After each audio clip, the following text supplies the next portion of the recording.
His movements grew tense and frantic. The water level kept rising until it filled his ears, and the only— I think the second I couldn't have my ears out of the water, I would have to turn back. Where, like, you're trying to talk to your friends that are in front of you, and it's muffled because you're underwater and your forehead is pressed against the top of the cave. only way to breathe was to tilt his head Like, I don't think I would panic until here. I think I would be able to, if, like, my chin and my full head was out, I think I would just be like, okay, yeah, whatever. straight up toward the ceiling. The deeper he crawled, the more unstable he became, until suddenly, everything went wrong. You going, Jacob? Oh, he just bailed. No. Oh, is his friend panicking?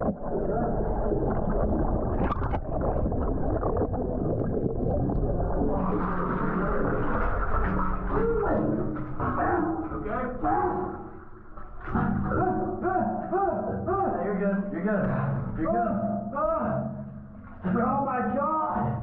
I'm coming out. All right, move back in. I feel like if you go caving and do this, caving isn't for you. Is that, like, fucked to say? Like, even if you have the interest in caving, if, like, you panic like that and then, you know, put your life and, like, your friends' lives, like, in danger in the sense of, like, oh, no, I'm just going to push past them. I need to get the fuck out of here. Like, obviously, he didn't want to do that. It was probably, like, an instinct. But, like, my God, dude. I would be so mad at him. One of Alex's friends He could have gotten knocked out. panicked. Struggling to breathe, he grabbed onto Alex in desperation, nearly dragging them both underwater. Cold, water, darkness, claustrophobia.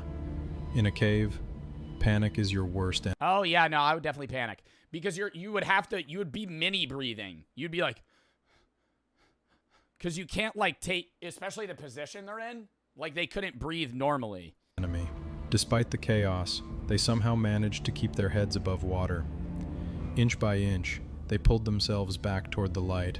By the time they reached an open space, both Alex and his friend were scraped, bruised, and completely exhausted.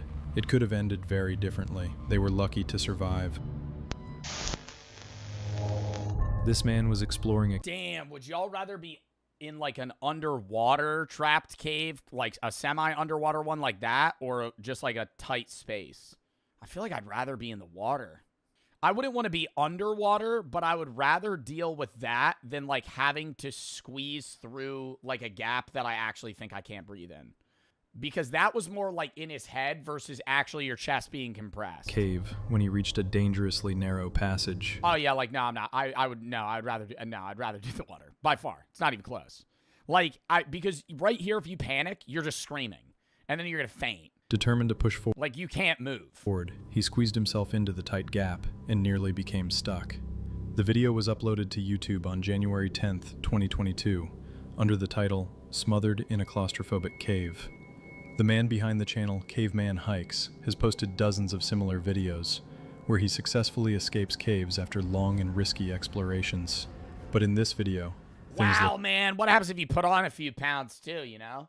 You're used to caving in, like, tight areas. You're like, oh, you know, they may have stats on the cave of how, like, thick it is. You're like, I can fit through that. You know, it was just Thanksgiving. You had a few full meals. You're 5-10 pounds heavier. Uh-oh. far more tense. But so far, I haven't felt like that squeeze. But I don't know what that means. I'm assuming by squeeze, he means like a fearful tightening around my body. Not like you're being hugged, but like you're being pressed, like compressed. I don't know if I'm going to be able to take the light with me is the problem. Is he going down or up right now? If I go Superman style, I can certainly get through, but then my clothes are going to bunch up. He's going down. So he thinks he's going to be able to get back up through this if he can't even go down? Like, gravity's not aiding him. Or gravity is aiding him and he can't get down there. There's no shot in hell he's going to be able to get back up. In complaining about the fact that... Oh, wow, this guy plays the serial killer in Dexter. Anyways, sorry. I don't even know this guy's name, but I just recognize the face. I've been ranting about how I don't like that the new actors, like Gen Z actors, it's like there's like 5 of them. there's like 5 of them. Whenever you see a big new movie coming out, it's never like a random actor playing the main role. It's always somebody that's like super famous. And I think it's this idea too from Hollywood that like what gets ticket sales is mainstream actors. And it's true to a degree that like if you see a movie that's coming out and it has a famous actor in it, you're more likely to go see it. You know, like if Jacob Elordi, is in a movie, you're going to be like, well, I kind of want to go see that. But if Jacob Elordi's not in the film and it's just like some random guy that isn't that super attractive, or woman for that matter, it's like, you know, it's the same thing. The level of popular actors is like, it's a smaller pool now. Makes it feel more realistic. To which someone replied, convinced this will be the downfall of the Odyssey. Which brings us on to perhaps a good label to put on this kind of perfect looking A-lister we see today. iPhone face. It's hard to define, but I think it's basically this kind of pristine look that most actors seem to have. It's why some people look out of place in period pieces, because they've got a modern haircut or their teeth are too white. They're striving for a kind of look that didn't really exist before the 21st century. And this speaks to a kind of aesthetic that many modern movies have. They're perfectly lit, the set perfectly designed, the actors in perfectly clean clothes. But this kind of perfection just makes it all look boring. It's the messiness of a normal... And it doesn't bring... The immersion's not there. Like, I want to see some shit where, you know, their couch is fucked up. Like, you're supposed to be this, like, struggling artist in this film, and you're playing, like, somebody that's broke. Meanwhile, yeah, your apartment's small, but you have, like, a brand new couch, and your carpet's perfectly clean, and you have no crumbs on the floor. There's no, like, weird marks on the walls, you know? Like, every regular room for somebody, you're going to have, like, a scratch or a hole in the wall. Like, why don't they have that? Method acting? Well, not even method acting for the actor. I'm more saying, like, the sets just suck. Or the dirt kicked up from horses, the colour of the set, and the way it's lit. We're losing a sense of personality not only in how actors look, but in how films in general look. Hello? Digital cinematography has given everything the same kind of Netflixy feel. Look, this isn't every movie, and it's not every actor. If you look for it, you can find interesting looking people. Oh, that movie was so fucking stupid. Oh my god, no, I'm gonna get so mad if... Dude, every time he shows that Jurassic Park movie. Where if you don't know, there's like this... They're going... Okay. So, in the Jurassic Park movie, the new one, dinosaurs exist, but they only can live at the equator, and you're not allowed to go to the equator. This stupid fucking family is driving a boat through the equator, and they get capsized by a dinosaur. Shocker. They all freak out. The boyfriend's a dick, blah, blah, blah. They end up getting picked up by Scarlett Johansson and her crew, which is trying to extract dinosaur blood to, like, cure cancer. That's the plot. Right, like, it's trying to, like, cure cancer, extend people's lifetimes. It's gonna, like, make people immortal or some shit, right? And you're just sitting here like, oh, okay. They don't even explain why. And they get on this boat. They end up getting separated. And the family is, like, struggling to survive in this area. And they're like, none of them die, by the way. Spoiler. Which is, like, so stupid. Because, you know, this is, like, a family of 5 that has no survival expertise. And they just get lucky at every corner. It's just, like, full plot armor.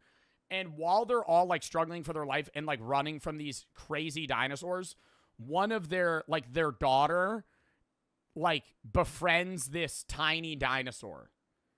And I'm like, dude, she would be terrified of that motherfucker. Their boat got capsized by a dinosaur. She's never seen dinosaurs in real life like this. They land on this island. They're getting chased by dinosaurs. And she sees this baby dinosaur that's, like, cute or whatever. And she's like, aw. I'm like, oh, hell no. She would not, like, walk up to that thing. Dude, everybody would be traumatic. I would be scared to walk up to anything that was moving. People in modern movies, but this whole change in how actors, and by extension movies in general, look, is a natural result of an industry that's afraid to take risks. Movies need to make money, so they minimize anything that could theoretically make the film less successful, but in the process, remove what makes it special. Both films and actors aren't ugly anymore. They're not dirty anymore or bruised anymore. No one looks normal, and everyone looks perfect, and this is a problem. It's worse than Hubie Halloween. No, Hubie Halloween is a bottom 3 film. I love Adam Sandler. I think that when he plays that role where he does that, like, ooh, I don't know. I just have some soup in a bowl. I'm like, shut up. Shut up. That's like so it's so annoying. And it's like he's not playing the role well. It's like he has like 5 characters and one of them's like a quirky, weird guy that he plays. And he does the same thing in Waterboy. And it's like, oh my God. And he's, no, it's just, dude, it's so, I can't get over it. And there's Adam Sandler movies that I love. I just think that those movies are unbearable. Actually, no, Jack and Jill's worse than Hubie Halloween. Jack and Jill was the worst movie that he's ever made. I gotta piss again, and we're gonna hop into the next movie.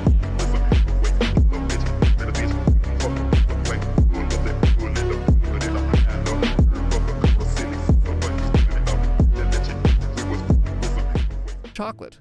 However, the near extinction of an entire continent civilization does put it on our list. Number 8, 2008. This is probably the housing market crash. I feel like we're jumping pretty heavily here. The housing market crash of 2008 was worse than smallpox. Height of recency bias, but and Vladimir Lenin. Who cares? It sucked. 2008 was the year the entire world realized that rich people just basically make up how much money there is.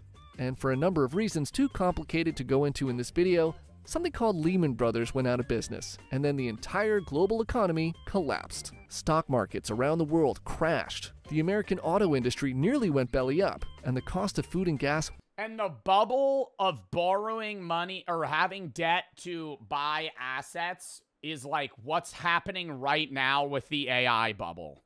I'm not trying to like make people panic, but the shit that happened right before the 2008 housing market crash where people were taking on debt to buy houses and assets is exactly what's happening right now with big businesses. So if it fails, they're fucked. Went through the roof. It was the worst financial crisis since the Great Depression, causing millions of Americans to lose their jobs and homes. Also, if you've ever wondered, why do houses cost so much these days? Well, in the aftermath of the 2008 mortgage crisis, new home construction basically stopped for about 10 years because nobody could get a loan. And since there wasn't a 10-year hiatus on unprotected sex, we now have way too many people and way too few houses. So thanks again 2008 for still ruining all of our lives. What? China and Australia's economy actually grew during the Great Recession? What do you mean America isn't the center of the universe? Number 7, 73,000 BC. Yeah, I feel like that's a little absurd to put the 2008 housing market crisis as one of the worst years in human history. Like, I wouldn't even say that's like top 50.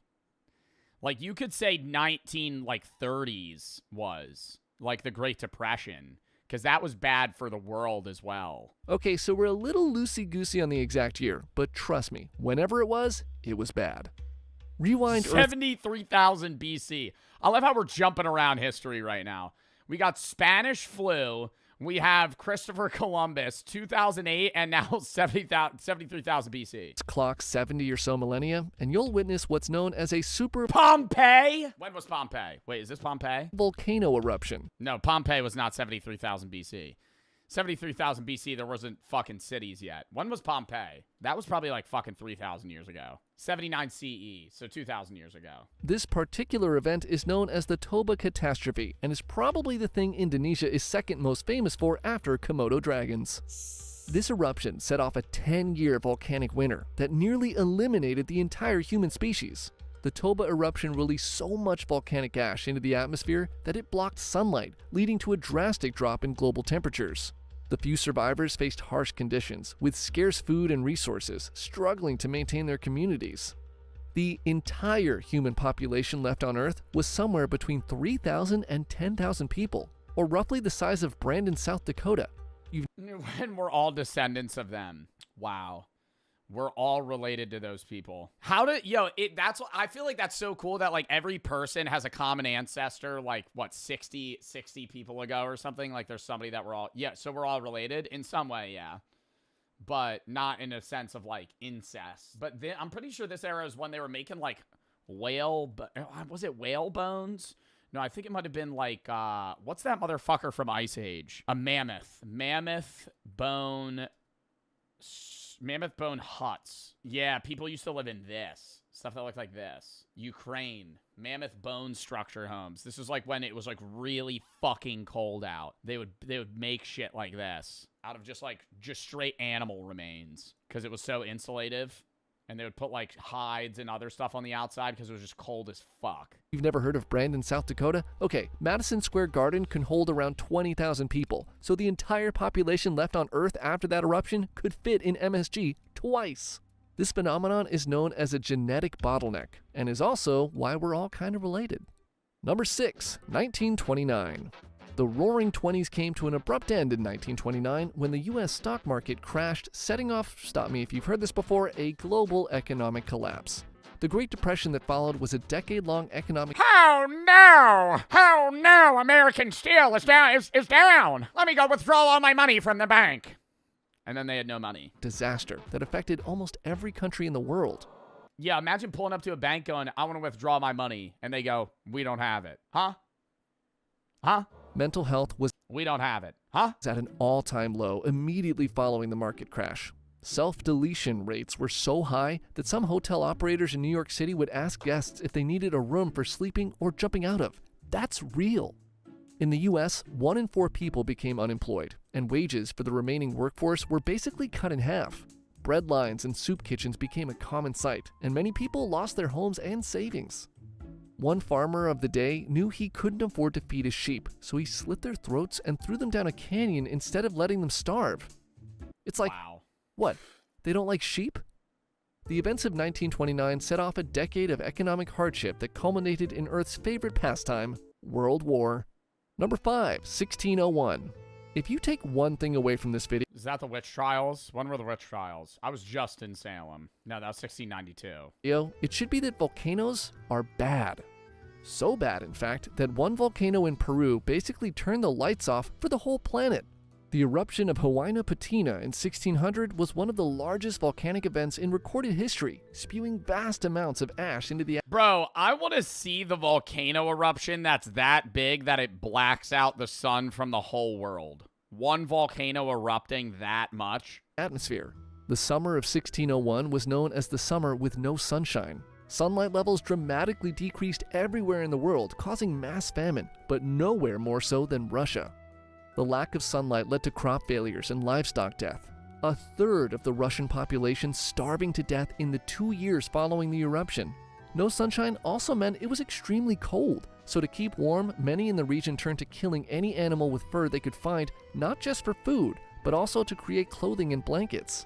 Accounts from the time describe people so desperate for food that they ate grass, their pets, and each other. Which means all of us are just one cloudy summer away from cannibalism. I'm not eating my dog. That's the one thing I'm saying right now. I would not eat my dog. If I was starving, bro. Number 4, 1940. I will. You'll eat my dog or you're going to eat your dog. Javi, I'm telling you right now, you ain't eating my dog. I'm eating you before I'm eating my dog. 42. Not much to see here, just worldwide violence and genocide resulting in millions of deaths. At the tail end of 1941, Japan made a monumental strategic error and, not so elegantly, insisted that the U.S. become heavily involved in World War Wait, which one is this? Oh, 1942. II. This essentially turned America into a death factory, where every able-bodied human was either making stuff that killed people or just killing people. And this is when we really became a war-based economy. Ugh. The war effort mobilized entire populations, leading to the development of new weapons and technologies, including the Manhattan Project, which would cause all kinds of problems for future humans. Meanwhile, soldiers and civilians in Russia And it was a like the Manhattan Project was terrible, but like even if the Manhattan Project didn't happen, nuclear bombs would still exist, right? It was just who's the motherfucker to make it first. Like nuclear bombs exist whether or not Oppenheimer makes it. Right. Like the Russians would have made the bomb. At some point, China would have made a bomb. Japan would have made a bomb. Somebody would have made a bomb. and China were dying by the thousands every day. The brutal fighting on the Eastern Front and the Pacific Theater claimed millions of lives. Nazi Dude, I used to think that, I mean, it's kind of incomparable because it depends on the battle, but I used to think World War II, like battling in World War II would be like objectively worse than like trench warfare in World War I. But trench warfare is fucking so scary, bro.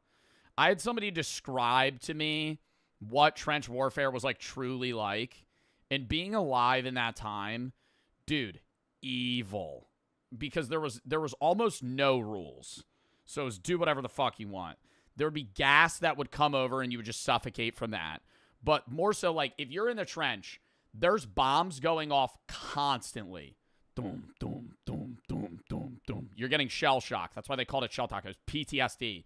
But it was called shell shock because there was constantly bombs going off. Humans are only made to endure high-stress scenarios for short spans of time. Because in a 5-minute span, like say there's a lion or something that's approaching you, you're genetically made to deal with that stress in that 5-minute span, and either you're alive or dead, and then you move on. But in World War I, during trench warfare, that was just all the time. There was nonstop bombs. So you were always in that high-stress scenario, and if you were still alive, you were just waiting to die.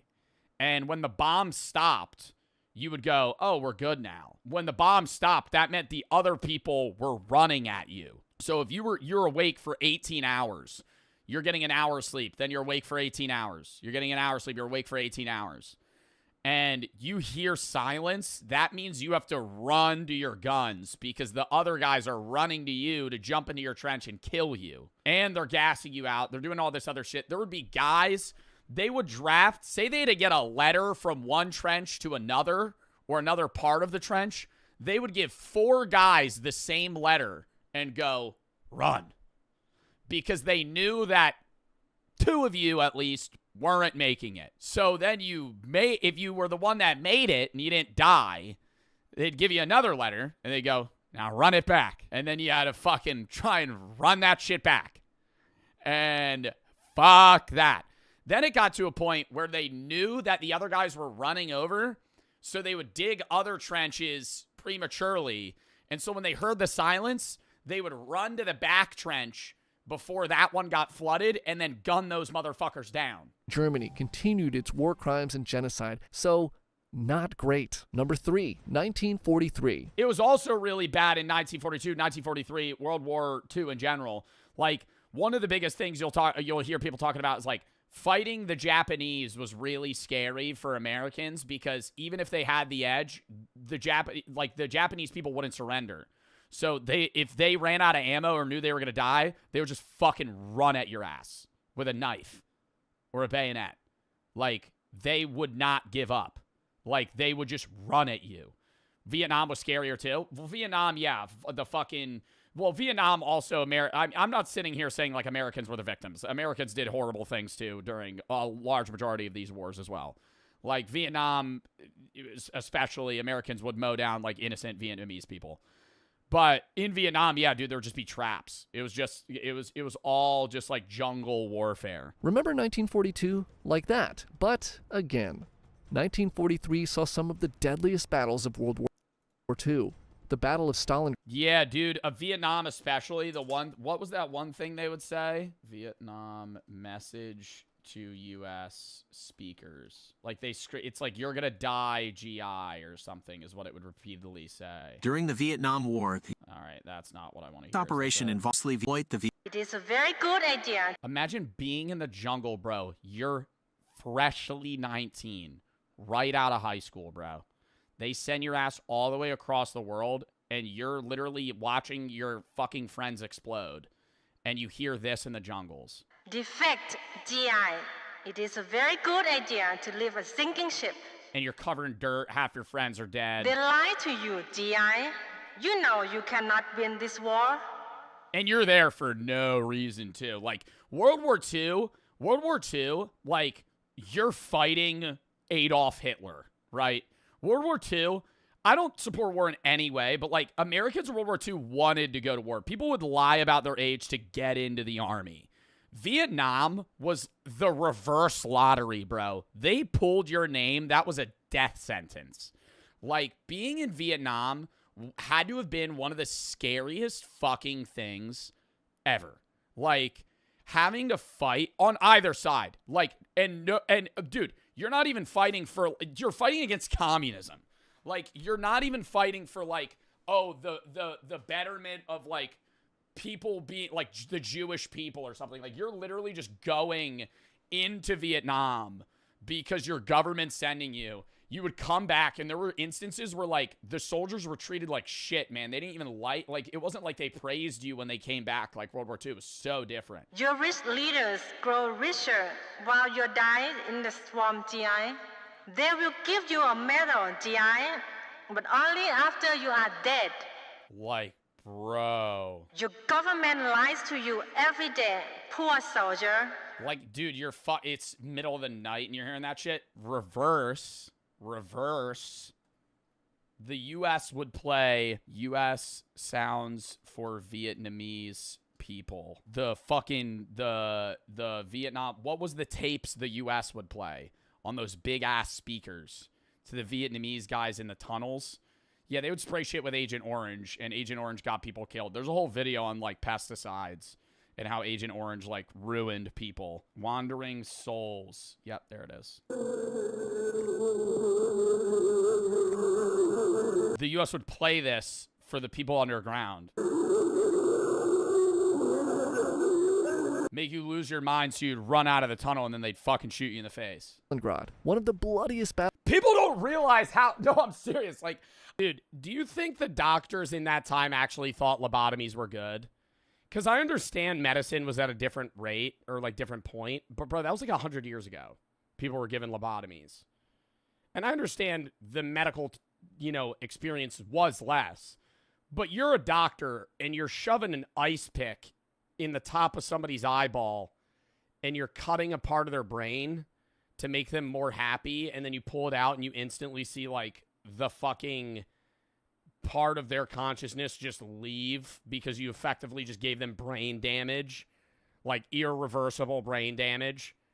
That, or like, what if you fuck up the lobotomy? Because that's had to have happened too, where it's not even a successful lobotomy where they're, now just like emotionless and a husk of their former selves. Like, you fucking stab the wrong part of their brain and then you fucking pull it out and they can't move. Like, you've paralyzed them. Zach Bagans and the Ghost Adventure crew. Bro, I love this guy. I used to watch Ghost Adventurers when I was a kid. Were granted access to the island to investigate. What is the intro? Oh my God. That's like the most nostalgic thing, and it's so fucking stupid. He's like, my name is Alex, and I've been hunting ghosts for however many years. They still make episodes of that show, by the way.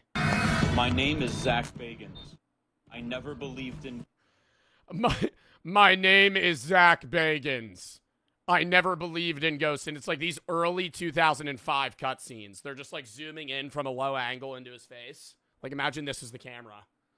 My name is Zach Bagans. Where there, they claim to speak with multiple victims of the Doctor. Go ahead and show one.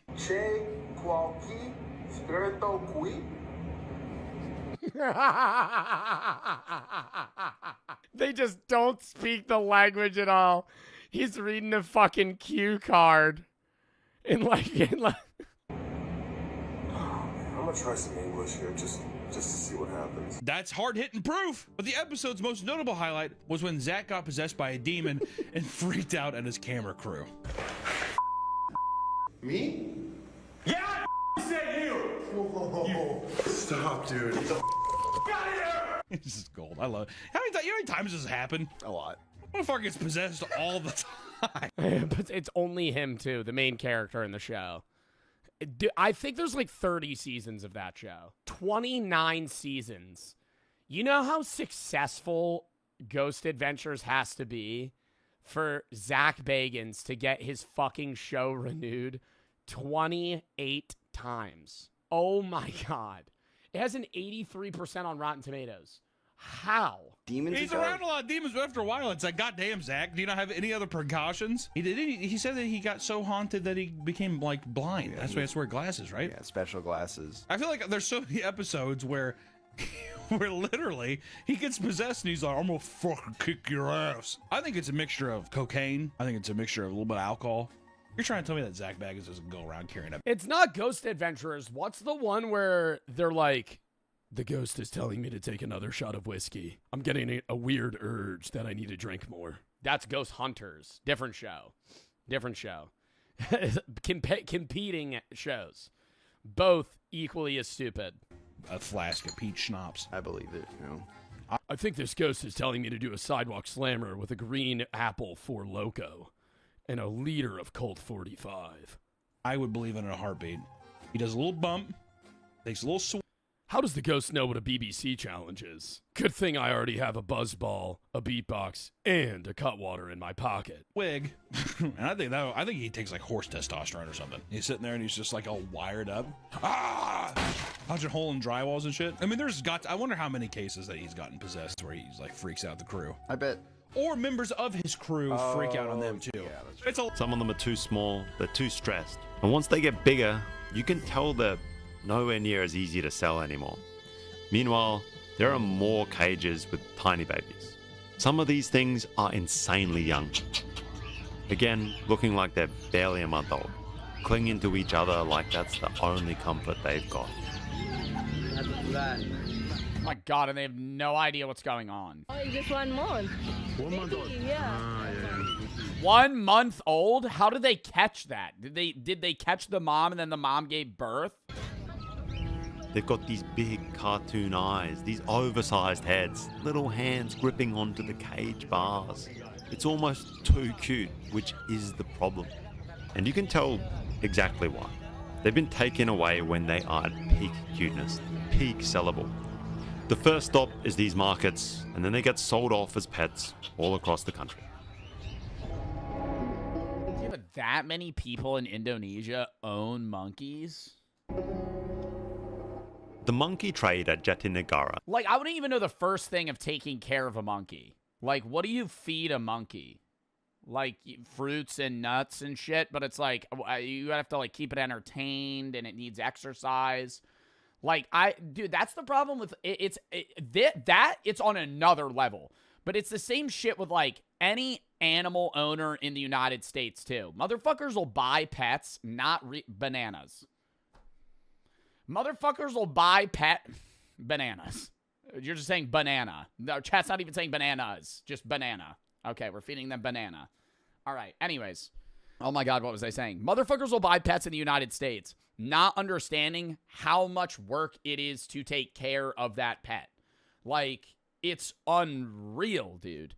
Even something as simple as, like, a dog. They'll buy a puppy and not realize, like, hey, you have to, like, train this thing, take it out all the time, watch it, make sure it gets exercise. It's, like, a smaller step of, like, raising a kid, bro. Obviously, a human's gonna be harder, but, like, I honestly think raising a dog is probably a pretty good training exercise for, like, keeping something alive. Like, it's not easy to... That's why so many dogs are misbehaved, too. They don't socialize them right. They don't get enough exercise. They'll buy a fucking... what's, like, the smartest dog? My God, it's a sheep-herding dog. It's a sheep-herding dog. It's so cute. Why am I blanking on the name? It's, like, one of my favorite animals. I would love to own one, but I couldn't exercise it enough. Not a husky. A border collie. Yeah, motherfuckers will buy border collies because they think they're cute, and then they keep them in an apartment 6 stories up in the city. And it doesn't exercise, and then it fucking misbehaves, and they wonder why. I'm like, yo, that dog's meant to be nonstop mentally and physically engaged. Those animals are bred to be, like, on the go and ready all the time. And you're using it as, like, a show dog. Like, that times 10 now with an ape, I would assume. Like, I'm guessing an ape's probably pretty active. The sourcing is brutal. Babies here are taken by either killing the mother and or breaking up and scaring away the troop. But it's messy because long-tailed macaques aren't just pet market animals. Globally, they're actually a major biomedical commodity. Between 2008 and 2019, an estimated 450,000 were traded internationally, mostly exported out of Southeast Asia to labs in the US, Europe, and China. I think it's kind of a justifiable evil. But it means that there is a legitimate market for it. Oh, to, like, test medicines on them and shit? Jatinegara, though, is mainly domestic pet trade. And it keeps going through this legal omission. Indonesia protects species listed under its 2018 regulation. And that regulation does not include long-tailed macaques. They're not considered protected and an endangered species. The IUCN, though, did move them to endangered in 2022. But the IUCN is not law here. It's kind of like a warning light. And the regulation just has not been updated yet. So shutting down these markets is hard, unless authorities can prove specific permits or quota Or violations. just smoking cigarettes in its face. Or obvious cruelty just exists. And I find this a little bit strange, because a little bit further north in the south of Thailand, there is a monkey trade that's getting a ton of international pressure. The brand Shako is accused of using monkey labor to pick the coconuts. And that is getting cracked down on hard. And after checking it out, I find it a little bit more justifiable. What's more justifiable? The fact that it's getting cracked down on, or the monkey usage to pick coconuts is less immoral? These monkey schools in southern Thailand, Surat Thani, run on a straight-up curriculum. Do you think monkeys are sentient? I think all animals are conscious, but not in the same sense that we are. There's levels to it. Like, a chicken is not as conscious as a pig. A pig is not as conscious as an ape. An ape isn't as conscious as a human.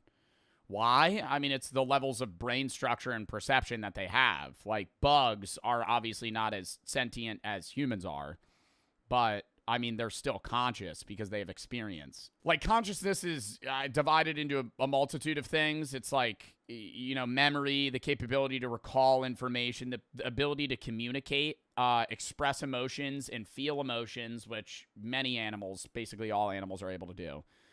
Feel pain, and, like, a few other things like reason, you know, like humans can reason, or I guess complex understanding of things like dolphins, elephants, whales, where they can mourn.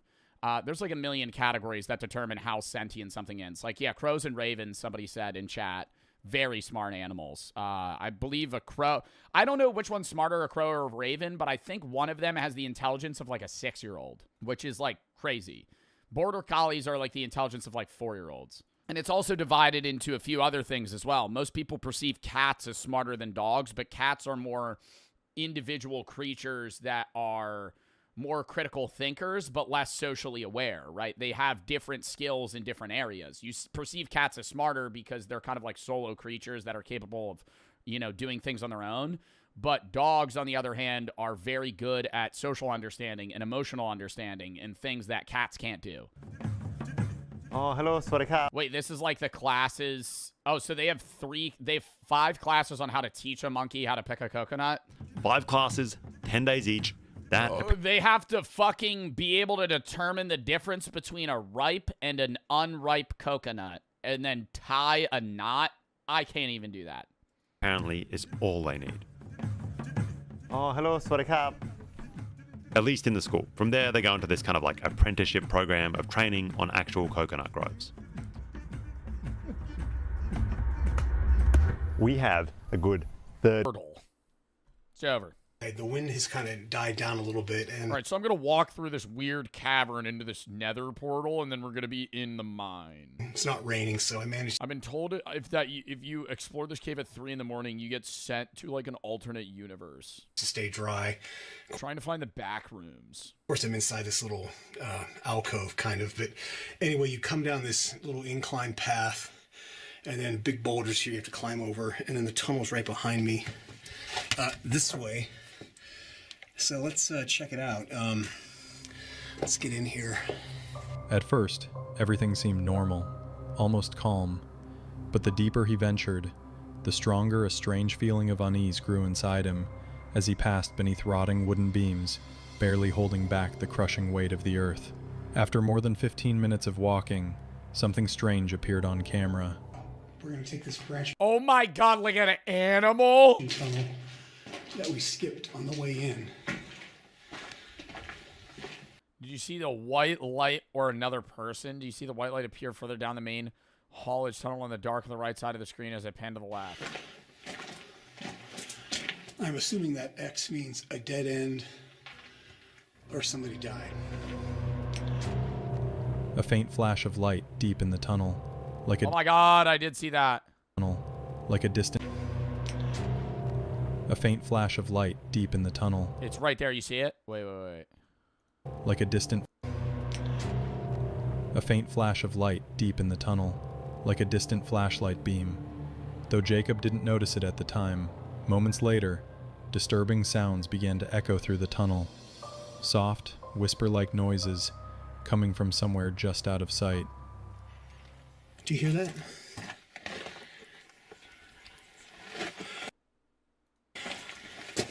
Sounds like, Stop fucking moving! What, is that wind? It sounds like wind. No, it sounds like somebody's watching like a video on their phone. Can you, I don't know if you can hear that on the camera.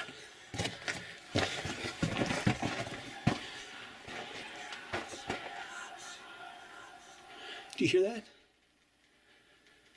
Oh my God, and then it got quiet. It stopped.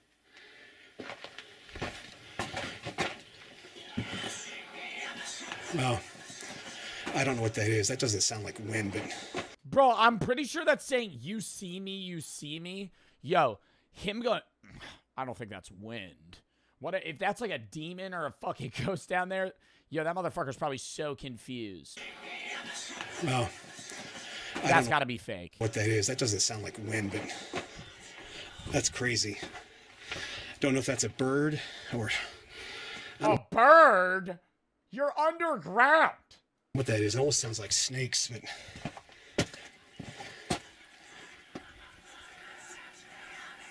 Wow.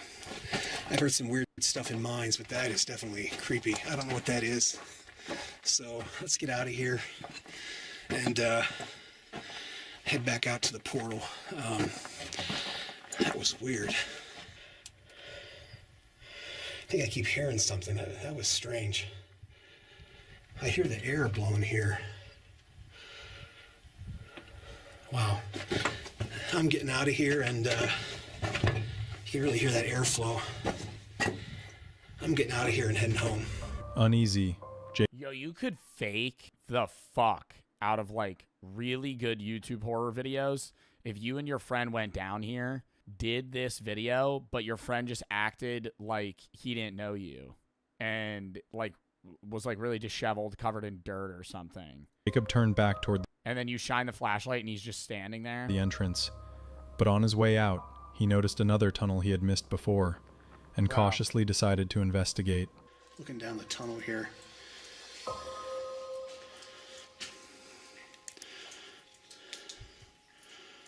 What the fuck is this?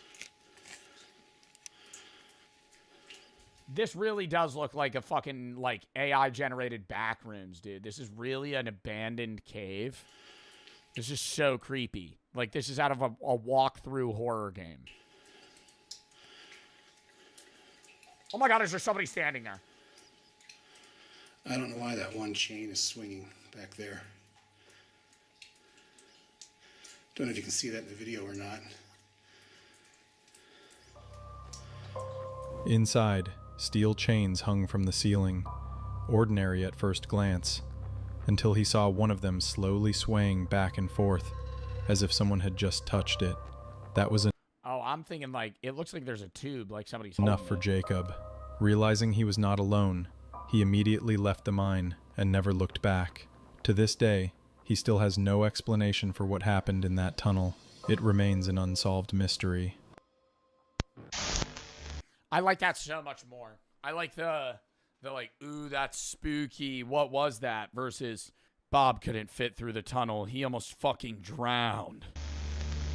This unsettling 30-minute video was filmed by a man named Daniel, who entered a cave with two of his friends despite having no proper caving experience or equipment. Only a few minutes after going they've never been in a cave before. Underground, they got lost, as anyone would expect. While searching for a way out, Daniel discovered a small chamber crawling with massive spiders. Oh! I'm not scared of spiders, but there's a shitload of them. Where? Okay, spiders, don't touch me and I won't touch you. And to make things even worse, one of his friends nearly became stuck between the cave walls. At first, the group tried to stay calm and act as if everything was under control. But as the video goes on, the tension rises and panic slowly begins to take over. Fortunately, after a terrifying struggle in the darkness, all three of them eventually managed to find their way out unharmed. That one wasn't that bad. I think if you're like if you have like arachnophobia, that'd be really rough. At least, no matter how bad and tough it gets, at least you're not in a cave. Cave divers, when they have a 500K house, loving wife, 3 adorable kids, and the cave is named Do Not Go In There, you'll die in the worst way possible. Oh my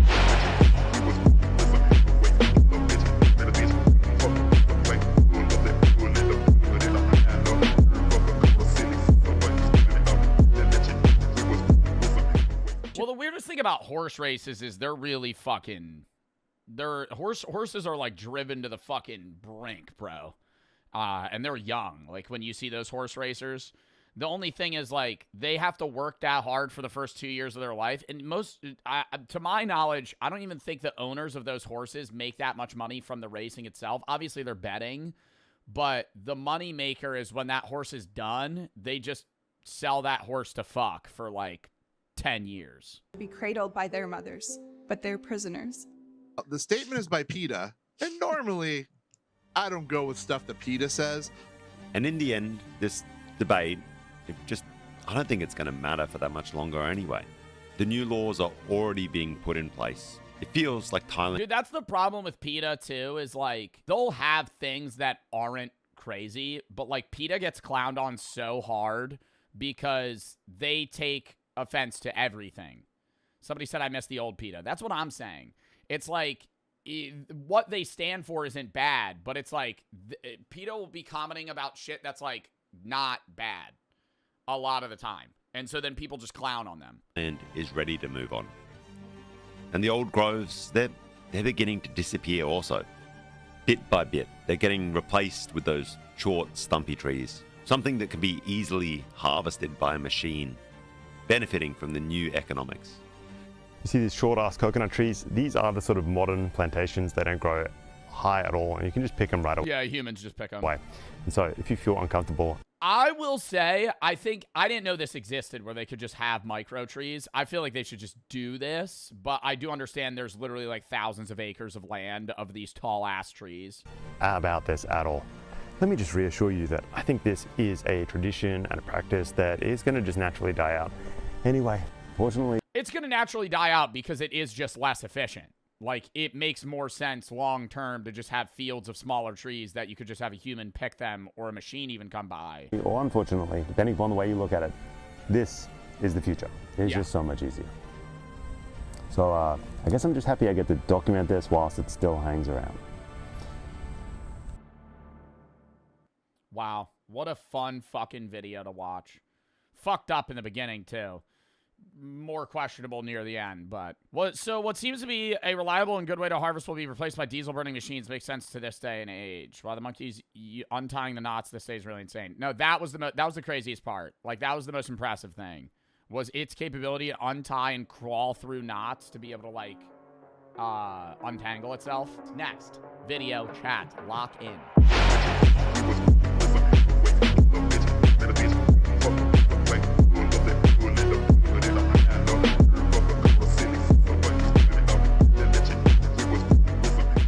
Why aren't actors ugly anymore? We came, we saw, we kicked its ass. Bill Murray was 33 when he shot Ghostbusters. That's right, boys. And I gotta say, Bill Murray is an unconventionally attractive man. Before we get into why aren't actors ugly anymore, I'm gonna do a bit of Bill Murray glaze here. I don't think Bill Murray's ugly. I think Bill Murray is a black pill 4, right? Sub 5. But I think the way he puts himself on is like an 8. You know who's really attractive? And I always glaze this guy. From the Fallout show, Walton Goggins. I think Walton Goggins is one of the few men that can rock the horrible hairline. And he is also, I think Walton Goggins is like a 9. Like, Walton Goggins is a very attractive man, but he's unconventionally attractive. He has a very bad hairline, and he doesn't really... I think it's like his facial symmetry is very nice. He's a good bone structure.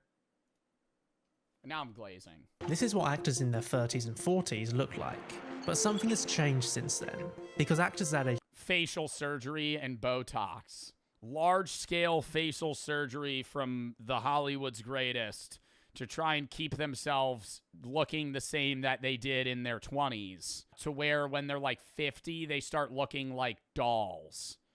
and it's scary. Like, I love a man in Hollywood that owns the wrinkles, you know?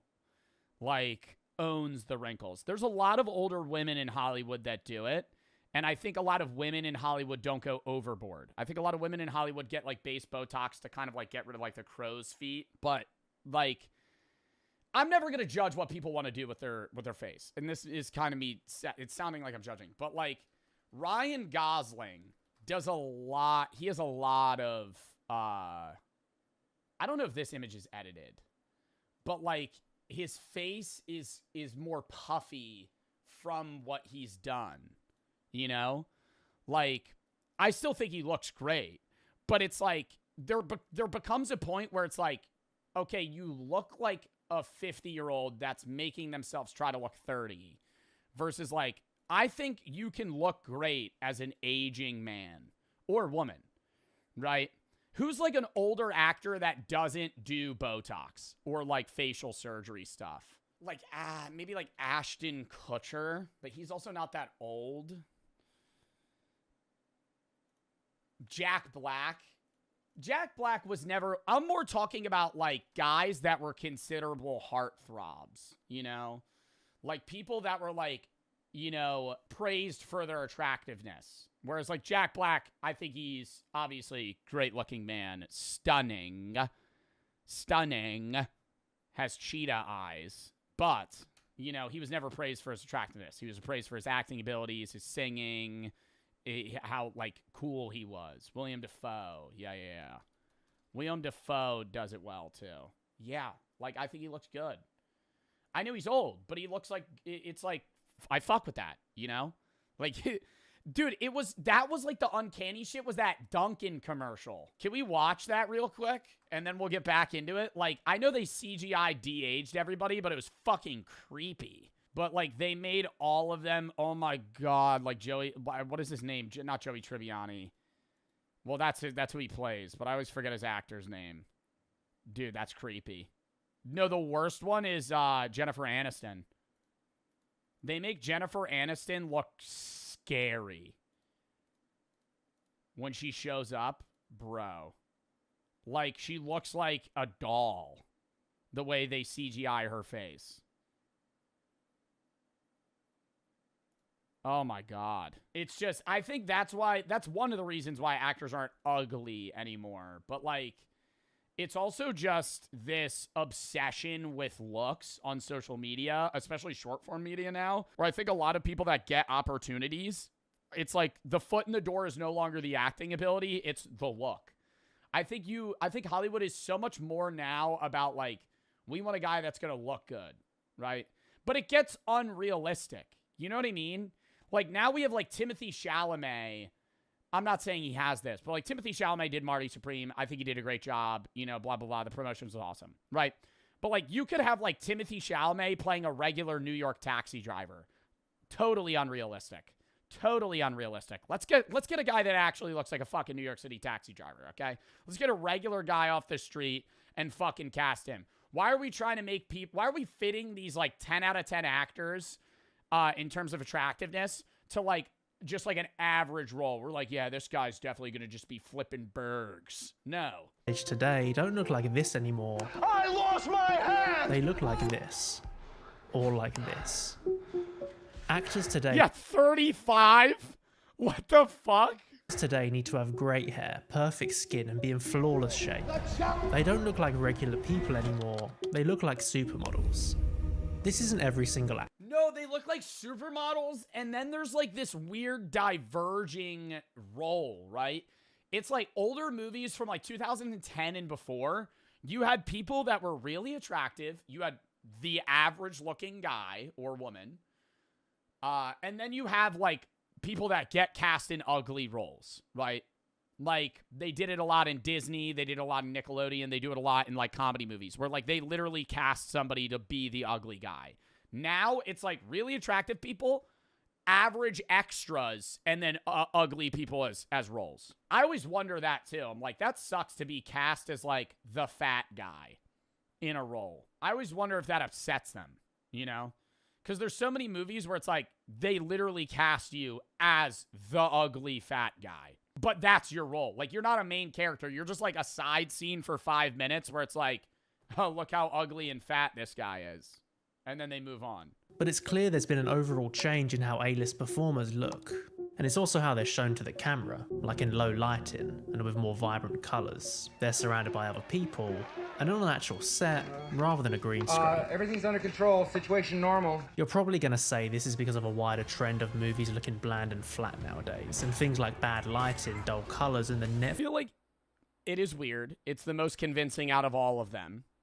The only thing that would make it more convincing is if they all died in unprovable ways, you know?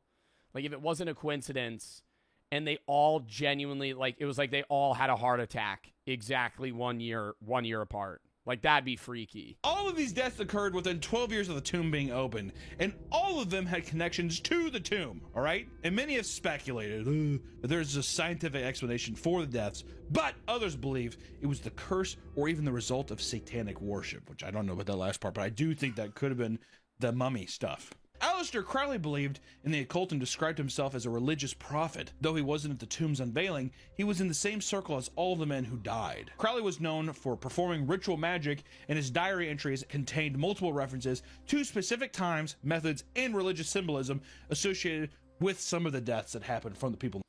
I don't know, bro. Some of these images I'm seeing. Big funny hat, bro. He had like a ball in between his legs, and he's like, why is he giving the crazy eyes to the camera every fucking time? God damn, just smile. Fuck. To note that Crowley was in London at the same like that is not his resting face. Time of each of these deaths. Like, or just like make it like, I think he did it. And all of those convicted of the crimes were his friends. If you manage to escape the curse of the mummy, you can expect to see plenty of other ghosts walking the valley at night. The most commonly spotted is a chariot driven by a small man who rides only at midnight. It is said that the sounds of horses pounding on the ground and whips cracking are common before it approaches. Witnesses describe the chariot differently, with some claiming it blazed as it passed by. It's totally lit on fire. I know it's just not a little. Part of me thinks with a lot of these things that, like, the latter half of the witnesses of, like, the ghost creatures are just, like, trying to be a part of the group, you know? Like, I would get maybe the first person being like, I think I just saw a fucking ghost chariot. And then somebody else, like, a month later being like, I think I saw a ghost chariot. And then that gaining traction, and then every other tourist being like, yeah, I saw it. And it was on fire. Because you have to one up them, you know? You gotta have a better story than the person previously. They saw a fucking chariot and heard whipping noises. I think it was on fire. And I'm pretty sure he was kicking a soccer ball. I think he might have been holding a lightsaber. Our last stop takes us to a little closer to home on an island just south of Mexico City, known as the Doll Island. Julian Barrera was a simple man who owned an island in Milco Canals. While he lived a relatively normal life, he would often collect dolls and nail them to the trees, as well as hang them from branches, believing it would prevent him from evil spirits. Or he was a psychopath, and that's just scary. As the collection grew, the dolls began to talk to him and soothe him to sleep. Yeah, I think he's just insane. He would go to the dumps and look for dolls to bring back to his island, where he would dress them up before hanging them alongside the others. Though the exact reason why he started collecting them in the first place is unknown, most people believe it's because a young girl drowned near his island. That he collects dolls. Probably to appease the ghost. Exactly. I feel like he drowned the young girl. We don't know that. You're making assumptions that are probably true. But we don't know. The story goes that the girl was swept away by the current while playing with her sister. Her body, along with the doll, floated to Julian's island, where the dolls spoke to him, and the girl... Oh my god, and now he feels like he has to just do this so she doesn't haunt him. His voice demanding the doll back. Annabelle.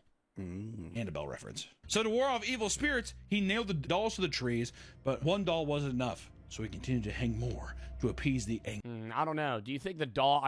don't you think the doll wouldn't appease it? It would just invite more of the evil spirit? You just got to start pinning John Cena WWE dolls from the year 2006. The more dolls he collected, the more word spread about his That would defend you. Island. And eventually, people just start pinning dolls of The Undertaker. People were leaving their own dolls. And in total, there are over 4,000 dolls, making it the Guinness World Record holder for world's largest collection of haunted dolls. All of this went on until 2001 when Julian and... There's a fucking... Guinness World Record sucks now. I'm sorry. There's a, anything and everything's a fucking record. If you really tried your hardest, you could have a Guinness World Record. Because there's thousands of them. And it's like, why is that a record? Who's going for that record? The largest collection of haunted dolls. I would get the largest collection of dolls. I could see that being a record. The largest collection of haunted dolls. Why is that a record? How many instances of mass haunted dolls are there? 5 ever? His nephew were out fishing. While on the boat, Julian exclaimed to his nephew that there were mermaids in the water singing to him. What? Before his nephew could even react, the old man was found dead, face down in the water, allegedly in the same place where the girl had been found. After his death, the island only seemed to get worse as other people began to see and hear some mermaids in the canals around the island. And throughout the island, thousands of dolls are said to move and talk during the night, but there are a few dolls in particular that paranormal investigators are interested in. The first doll ever hung up is inside Julian's former one-bedroom home. They have specific dolls that are more haunted than others? I thought it would just be the whole island's haunted by the fucking dolls. People who have gone near it have claimed to hear it talk and demand for more dolls on the island, which is fucking creepy. Also, just want to say, too, the visual of tons of those, and then to think at night they all start talking, that's pretty scary. Yeah. That's kind of a cool visual. $4,000. If the doll asks for more dolls, you just bring something that's not on category at all. You just show up with like a Bluey plushie. Is this okay? It's all I could find at the gift shop. You bring Elmo. Just fucking staple him right to the tree. Dolls talking. 4,000 dolls being like, all right. No wonder Julian's just like, the mermaid sing to me. You know what I mean? And bring me your doll, I need Beanie Baby. You bring me Beanie Baby hanging on tree. The second doll, Augusta Tinta, was said to be Julian's favorite and the one that he would talk to the most. It is said that when Julian was alive, the doll would walk around the island at night, protecting him and even curing his illnesses. The fuck kind of Christ-like doll is this thing? Fuck's sakes. But then why did he die in the same... I don't understand this shit. He did all this for nothing because then he ended up drowning in the same way. That's like... I feel like this is just like a tragic sequence of events. There's a small shrine that surrounds Augustinita where people leave small offerings in hopes that she will protect them too, which is fun. Mr. Beast goes there. All right, guys. So this is the most haunted doll of all of them. And usually it's customary to leave some sort of offering so it doesn't haunt you later. And look what I have. It's just it's the new Reese's Cup. Not Reese's Cup. It's the new Peanut Butter Cup Feastables bar. And Nolan's head. Just kills Nolan right on film. All right. That was a fun video. I enjoyed watching that.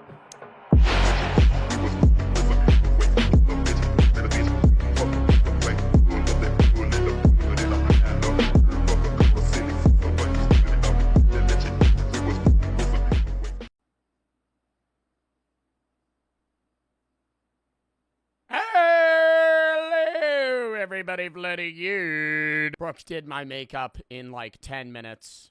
I am supposed to be a dead possum. That is my Halloween outfit for this stream. What are we rating the fit? I'm probably going to sweat my fucking ass off in this shit. They also give me these little, like, claws. Rawr. It's so hot. Okay.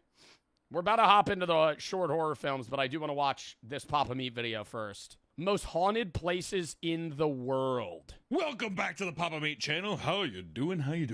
Tune in, sit down, because today we're going to be talking about the most haunted places in the entire world.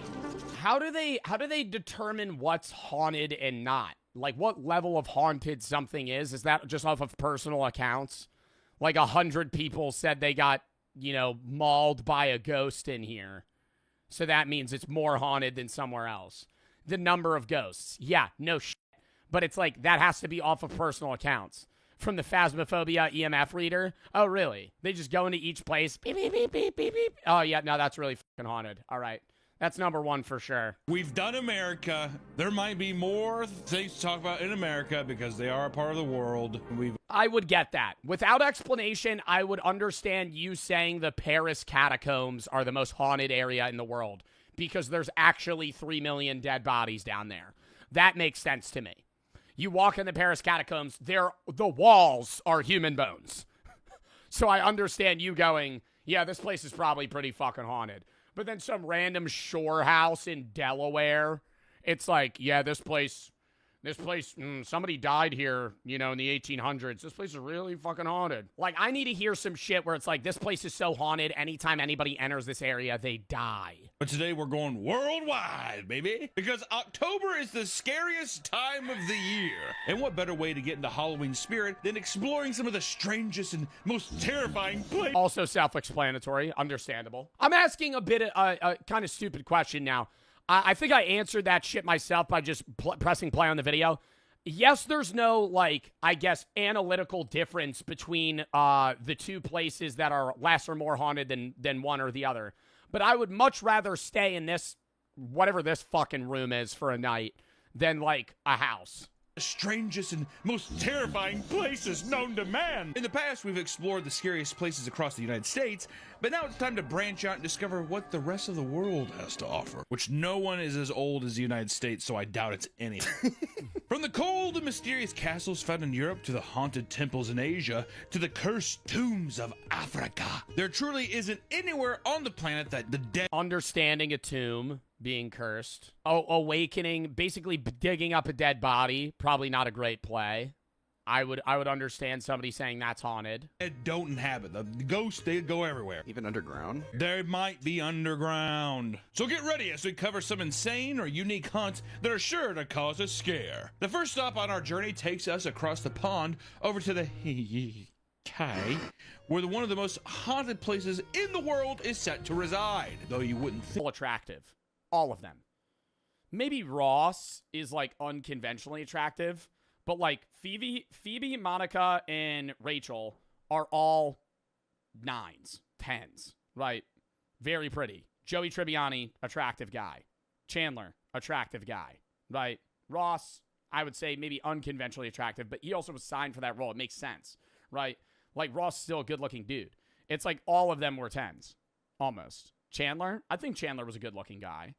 Obviously, he was dealing with, problems where he was fluctuating in weight and, he looked different depending on the scene. But I think overall, he still looked good. This guy, completely bald on top, but with a flow at the back.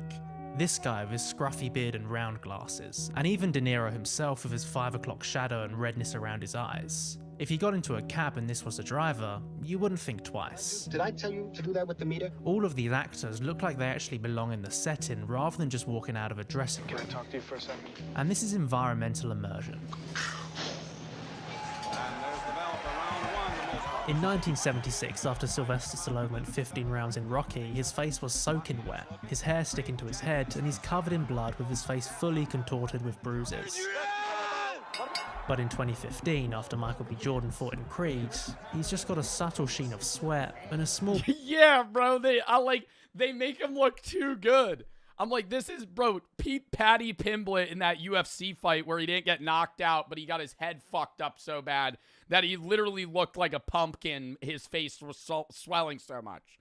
Get the hell out of here. I'm supposed to watch Creed and be like, oh, dude, his face is a little scuffed and he's getting killed this fight, but it'll be all right. Bruise around one eye. I need to see one eye swollen. Stop! That would put you on the floor. Bro, your face would be so fucked if you got knocked like that. Stop! It's me! At the end of Spider-Man, Tobey Maguire's suit is ripped to hell, revealing his bruised, dirty, and sweaty face. And that's one thing I'll say about Spider-Man. People get upset with me. I think the first Spider-Man is the worst Spider-Man. I think that Tom Holland's Spider-Man is better than Tobey Maguire's. But I think Tobey Maguire fits the Spider-Man look the best out of any of them. I love Tom Holland the most. I actually think Andrew Garfield second, Tobey Maguire third, off of acting. But when you think of everyday New Yorker, kind of a nerd, you know, a dweeb, getting these powers and then becoming a superhero, I'm not thinking of Tom Holland. And I'm not thinking of Andrew Garfield. I'm thinking of Toby McChud, you know, Chud Maguire, you know. That's the guy that fits the bill, you know. Looks like an everyday dude, gets powers, becomes some superhero god, has that really cringy scene where they slick his hair back when he's Venom and he's like, I hate that scene, by the way. That's the worst. Like that, whenever I see that scene, it's right below the Happy Birthday song in Breaking Bad. It's chaotic tear across his mask. Mr. Osborn. But for Tom Holland, he's got a couple of cuts that seem very intentionally placed, and his suit isn't ripped at all. His mask hasn't been torn open, but just neatly taken off. Blondie? Water? After Clint Eastwood walked 70 miles in the desert, his face is completely scarred and burned. We can barely recognize him. But today, there aren't many examples of actors looking scarred like this. It seems like everyone has to look perfect all the time. It's as if somewhere along the way, almost every actor has taken... That movie was so fucking bad. That movie was so fucking bad. Jurassic World, love Scarlett Johansson. My God, this movie was terrible. Every scene, she's like, well, I'm a co-op expert. That's why they hired me. I'm a co-op expert. What the fuck do you have to do? I'm a co-op expert. Okay, so we're bringing you to go extract dinosaur blood?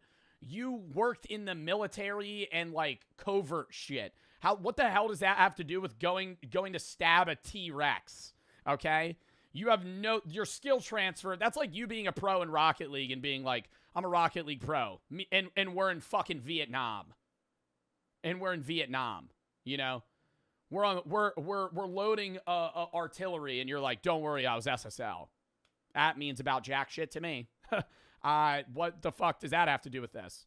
It's as if somewhere along the way, almost every actor has taken the substance and transformed into a kind of picture-perfect version of themselves. Not a single wrinkle, not a hair out of place, and completely smooth skin. The best we'll get is maybe a small smear of dirt or a tiny... The worst that I despise is movie scenes where they're like so fucked. They've been surviving in the wilderness. They, you know, fighting limb to limb to survive. And then you see their teeth, pearly white. They've been in the jungle for 6 months. And they fuck up their face and they make them look, you know, all messed up. And then they're like, and you see the glare off their teeth. I'm like, yo. It's not like why we can't tint their teeth yellow to make this look more real. Cut.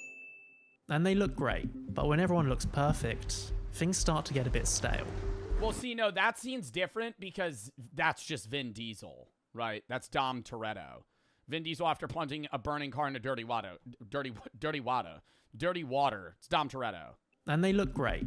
Dom Toretto's fucking a badass. But when everyone looks perfect, things start to get a bit stale. And sure, this isn't every single actor working today. You can still find distinct looking people, but it seems like it is the majority of them. In an article from That's what I was saying. 2021, Raquel S. Benedict likens our body to become an investment in which we have to maximize our value through looking good.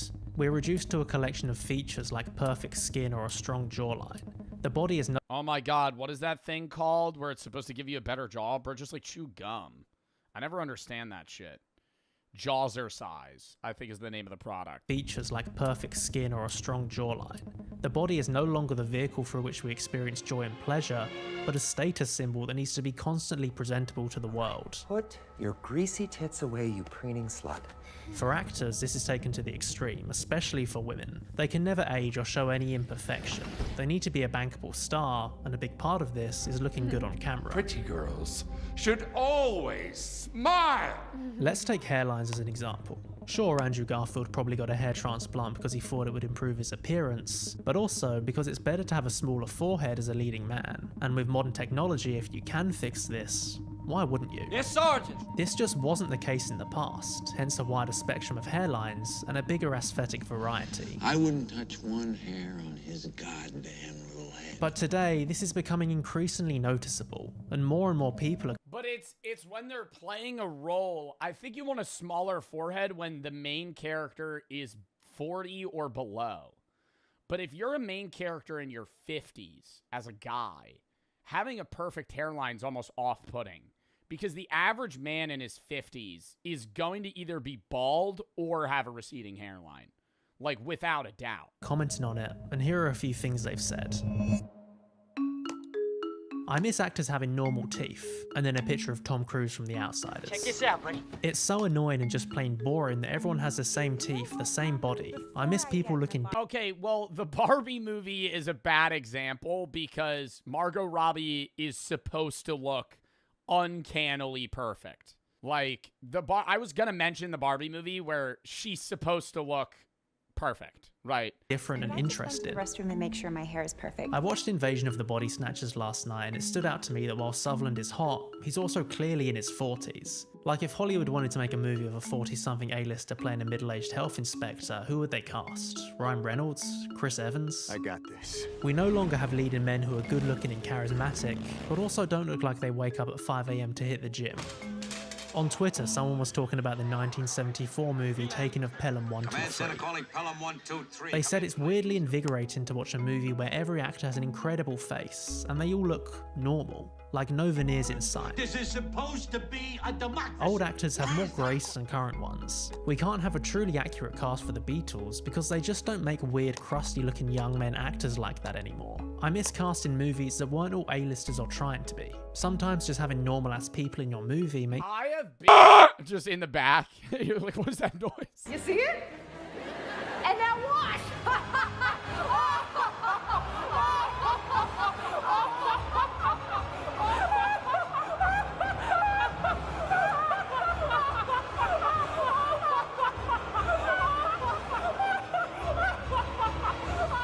This exercise has a very cult-like following. Many who practice it believe it. TED Talks have lost the plot. Is this new? It can cure almost anything. What the fuck?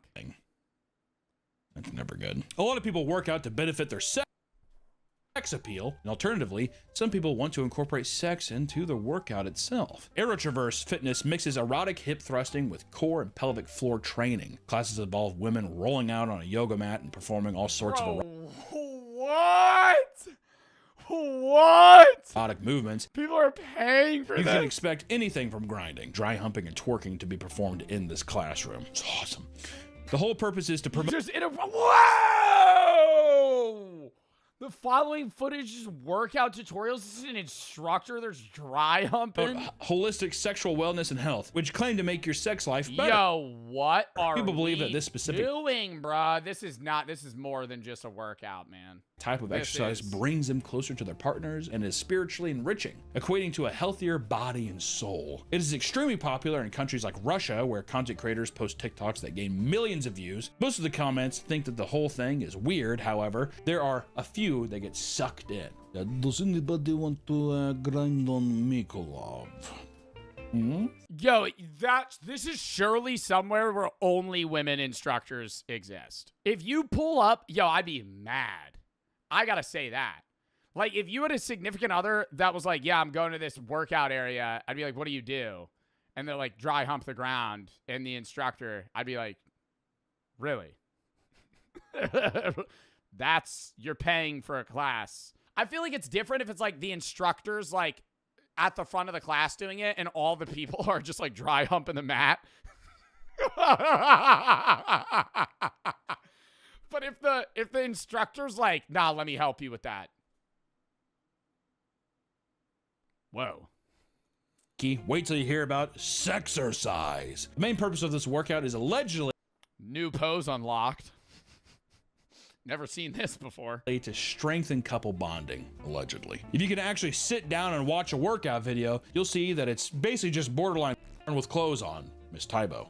A lot of exercises involve the woman climbing on top of the man or the woman being lifted in some kind of convoluted way, you know. There's also lots of grinding and even overtly This is out of Planet Fitness. This is insane. Sexual positions, but because people are lifting or stretching with clothes on, it's considered exercise. Within the community, they even use sexual terms like quickie to describe quick workouts. Some coaches literally use sex positions as work. What is the woman gaining from this? Coaches literally use sex positions as workouts and have people do crunches or stretch while in that position. Everyone who practices exercise claims it's a good way to work out and get close with your partner, but it seems Stretching. Seems like actually just having sex would be a more effective. Bringing sexy back. 5th annual Valentine's Day sexercise workshop. You know there's people that are pitching soft pitching an orgy. At the 5th annual sexercise, there's somebody that's like just slow while reading the room. Reading the room. Kind of thinking of doing like we all leave our keys in a bowl of sorts. You know, just like kind of like hang out. Oh, so a swingers part? No. Workout for couples. Well, I mean, like what would you? How would you perceive that? Bond with each other, unless it's a whole like peacocking thing where it's like let them look. Where's the thrill? When it comes to workout classes, nothing is as cult-like as SoulCycle. SoulCycle is a boutique. SoulCycle's big. SoulCycle's really big. Indoor cycling class that was founded in 2006. Was started from humble beginnings, evolved into. But I think that SoulCycle makes sense. In that, like, they're hard cycling. An empire ranking in a net worth of over $100 million during their peak in the mid-2010s. The classes themselves aren't just cycling. They're high-intensity workouts that include a variety of dance choreography, too. It's absurd. A typical spin class consists of loud music and an instructor that leads the group and motivates you to keep going. I think my ideal, like, cycle workout class would be we all get on the bike. It's dead silent. They throw on the highest interval rave music I've ever heard in my life. Like, and I'm just, it's like, go. You have 5 minutes. Whoever gets the furthest gets a coupon. I pay $30, but I could walk away. I'd be like, all right, I'm in. I just rip it. Just the entire, like, literally just like, oh, I get a $25 Texas Roadhouse gift card if I win.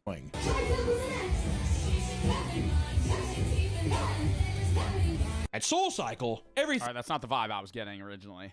Thing is turned up to 11. There are countless videos showcasing the way SoulCycle throws money into the production of their classes. Some SoulCycle classes look like a full-on concert, with instructors dancing in elaborate costumes on the main stage alongside riders, and others will hire and bring in bands to play during the class. Live at concert. You're at your live music. There are also in-studio raves, where crew members run through the crowds of riders swinging glow sticks. They even provide props like money shooters that spray dollar bills all over the room. In some cases, instructors literally run into the back rooms during performances so crew members can help them quickly change outfits like a NASCAR fucking pit crew, dude. This over-the-top energy may seem cringe to some, but for the rider— Oh, this is rich people shit. This is like LA, Miami. Yeah, this ain't like regular local. Bro, they got a band. It's therapeutic and it's like a spiritual experience. Former CEO Elizabeth Cutler had once claimed that, quote, "And the bike is such a metaphor for life."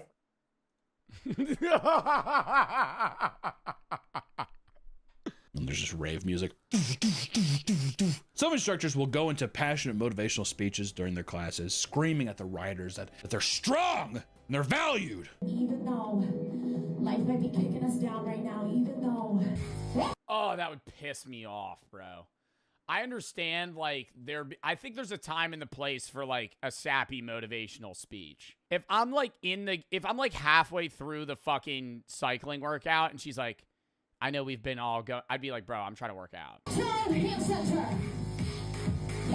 Sometimes things get a little religious, with instructors dramatically reading Bible, like literally hard cut the rave music off, verses to keep people moving. Full vibe change. Psalm 118:6 says,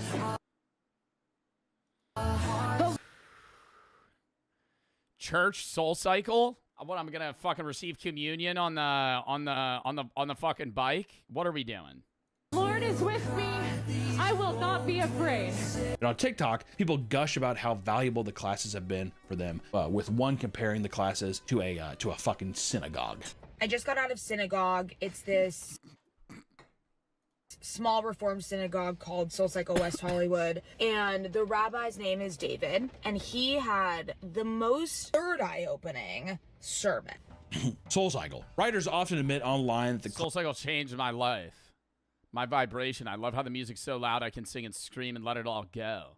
I also love feeling a part of a community and seeing the same faces every day / week. I think that's not specific to SoulCycle. I think that's just like having like a club. It inspires me to keep showing up. Would love to hear how others got involved and how Soul has impacted your life. What's your favorite parts of Soul Cycle? What difference did it make in your life? Classes have changed their entire lives for the better, not just through weight loss, but the way that they can scream and sing along with other writers to let go of their problems. They've even claimed that they've chosen Soul Cycle over actual therapy. I'd be better. You're exercising. I love the Balatra music in the background now. You're partying. You're having fun. This is the best time of my life. You might even get laid. I think I might get some pussy. If this sounds incredible to you, I'm sure you're curious about the pricing. Well, the cost of the classes is pretty steep. Let me guess. Rich people. I doubt it's. Do you think it's monthly or like per session? I'm gonna guess it's like $100 a session. There's probably 4 sessions a month, so you could do individual session or you could sign up for month. I think if it's monthly, it's probably like $250. If you're buying by month. Single. Lock in chat for the next video. Prankless harms. See, I find that pranks are all fun and games when they come in the form of harmless pranks. Sure, can I see your receipt? But on the other side of that spectrum, we have prank. I love that video. He's just like fully fearful and shocked. Walks to the Walmart representative. That guy ate my receipt. Actually, my favorite ones are when a guy will walk up to like one of those Walmart receipt checkers and hand them like a note card that says like Big Chungus or something, and they just stare at them. And the old person freaks out and goes to a representative, and they're like, this person didn't pay for their items. And then they actually take out the real receipt and hand it to the like younger manager. And then the manager's like, yeah, I don't know what you saw, and they make the old woman seem like crazy. Spectrum, we have prankless harms. Yeah, I'm not a fan of these. I also, yeah, well, this is fake, but I'm not a fan of I'm not a fan of like public harassment pranks, if that makes sense. When you go to Walmart and you like with an employee for 5 seconds, that's different from when you're outwardly like following a random person in public for 30 minutes to see how far you could egg them and rage them to the point where they like actually pull out a gun and shoot you. That's like another level of trying to make stupid content. Or like there's guys, bro, there's like up and coming not YouTubers. They make content on TikTok where they'll just go like punch homeless people. Do you see that? It was like on Twitter. It was like this one kid, he like went around and just like pushed over old people at a park. I'm like, dude, you're just assaulting people. This isn't a prank. Like, you're actually just beating up old people. If you're unsure what this video I'm showing you right now is, this is the killing my best friend prank. I say prank. Well, that was like, what year was that, bro? That had to be like 2016 YouTube. But take a look at this dude. Now let's see what the supervillain that orchestrated this has to say. Let's see how he reacts to his best friend of 5 years being My name's Sam Pepper. killed in front of him. I'ma say he took this one like a champ, really. Light work, no reaction. See, the problem with prank content is that it's stuck in this never-ending competition, you know, to do something new. It's not even do something new. It's bigger and better. Because, like, how many times... That's the issue of prank content, is you can't reformat it. Nothing can be changed in prank content to where it feels new unless you do something bigger. Like, you remember when prank content was as simple as, like, walking into a Walmart and football spiking a gallon of milk on the ground like you slipped?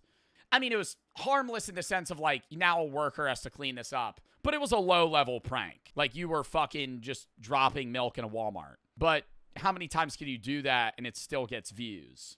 So then you have to keep scaling until it's like, I'm killing my best friend prank. To top the last prank that the people have seen. Now, don't mistake me for somebody that I am not. I have a love in my heart for prank content. It's damn near all I was watching as a kid. Right now I'm on my intellectual arc, so let me share some wisdom with you. People find pranks funny because they play on surprise and incongruity, breaking expectations in harmless ways that trigger laughter. Key word there, harmless. And also humans at our core, we're dead ass just evil, okay? We like to laugh at other people's misfortunes. And over time, pranks have done nothing but evolve, I think in mostly good ways. But even a lot of the pranks back then were kinda OD. You'll remember this guy with the I think, like, cosplay pranks are also pretty funny and, like, harmless. Where, like, the guy that does the Labubu shit, Juicy Jacob, he'll go into a Walmart dressed as the Lorax and walk around. Or people, like, if you do that, that's kind of chill. Because you're not fucking with people. So you? No, not me. It's not me. As I was saying, though, I think if you do that and you're like cosplaying as certain people, like Megamind, and you're just like walking around and fucking with people, it's like they could just ignore you if they don't like you, versus you like directly walking up and targeting somebody and being like, hey, and then trying to fuck with them. Pansexual mother of 3 haircut. Yeah, this 2017 Toll Fishman having cut ass nigga. Bro, I remember I used to think that haircut was so hard, though. Bro, that was like the ideal haircut. Ass nigga. This is Prank Invasion. Yeah, he's best known for his kissing prank. What up, invaders? Chris here. All right, so today we're here at Venice Beach, and we're gonna be kissing girls right in front of their boyfriends. Okay. Just one question for you, gang. That's not really a prank. that's not really a prank. I'm gonna go make out with guys' girlfriends. How is this a prank? I'm just struggling to see how, going up to a stranger and kissing them falls under that classification. Just sounds a little sus to me. I guess it was working for him because he was pulling hella views and he was just, rinsing and repeating this with just different versions. Who's the guy that got like really spiritual and kind of went insane? And he used to do like prank content, but it was effectively him just taking his shirt off and flexing.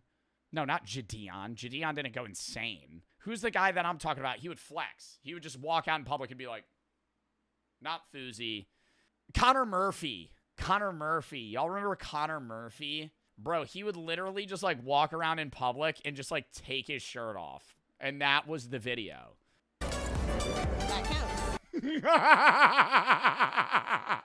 I think we lost this nigga at the sister edition, though. I'm gonna try to kiss my sister. Anywho, I think at least most pranksters stopped faking their pranks after it became like a whole scandal. Personally, I didn't even find it deep, as long as I couldn't tell or it wasn't extremely obvious. Something that just never did it for me was all those channels that would prank their significant other like over and over again. Well, that was just family channels. This time, I'm gonna prank my wife and think like there would be wives videos where she'd be like, this time I'm gonna sleep with a mannequin in my bed and make my husband think I'm cheating on him. Roman Atwood. Not funny. You can only kill your kid so many times before I start believing your girlfriend's reaction. Roman Atwood did a kill your kid prank. That's like traumatizing. Killing my kid prank. I blew up my kid is a classic prank, though. I'll give it to you. Did she actually believe it? But there was this other channel. Oh my god, that's like kind of fucked. Did she freak out though? She had to have been in on it. You could tell the explosions way after. But there was this other channel, Prank vs. Prank, and their whole thing was just boyfriend and girlfriend pranking each other over and over again. They did like 6 or 7.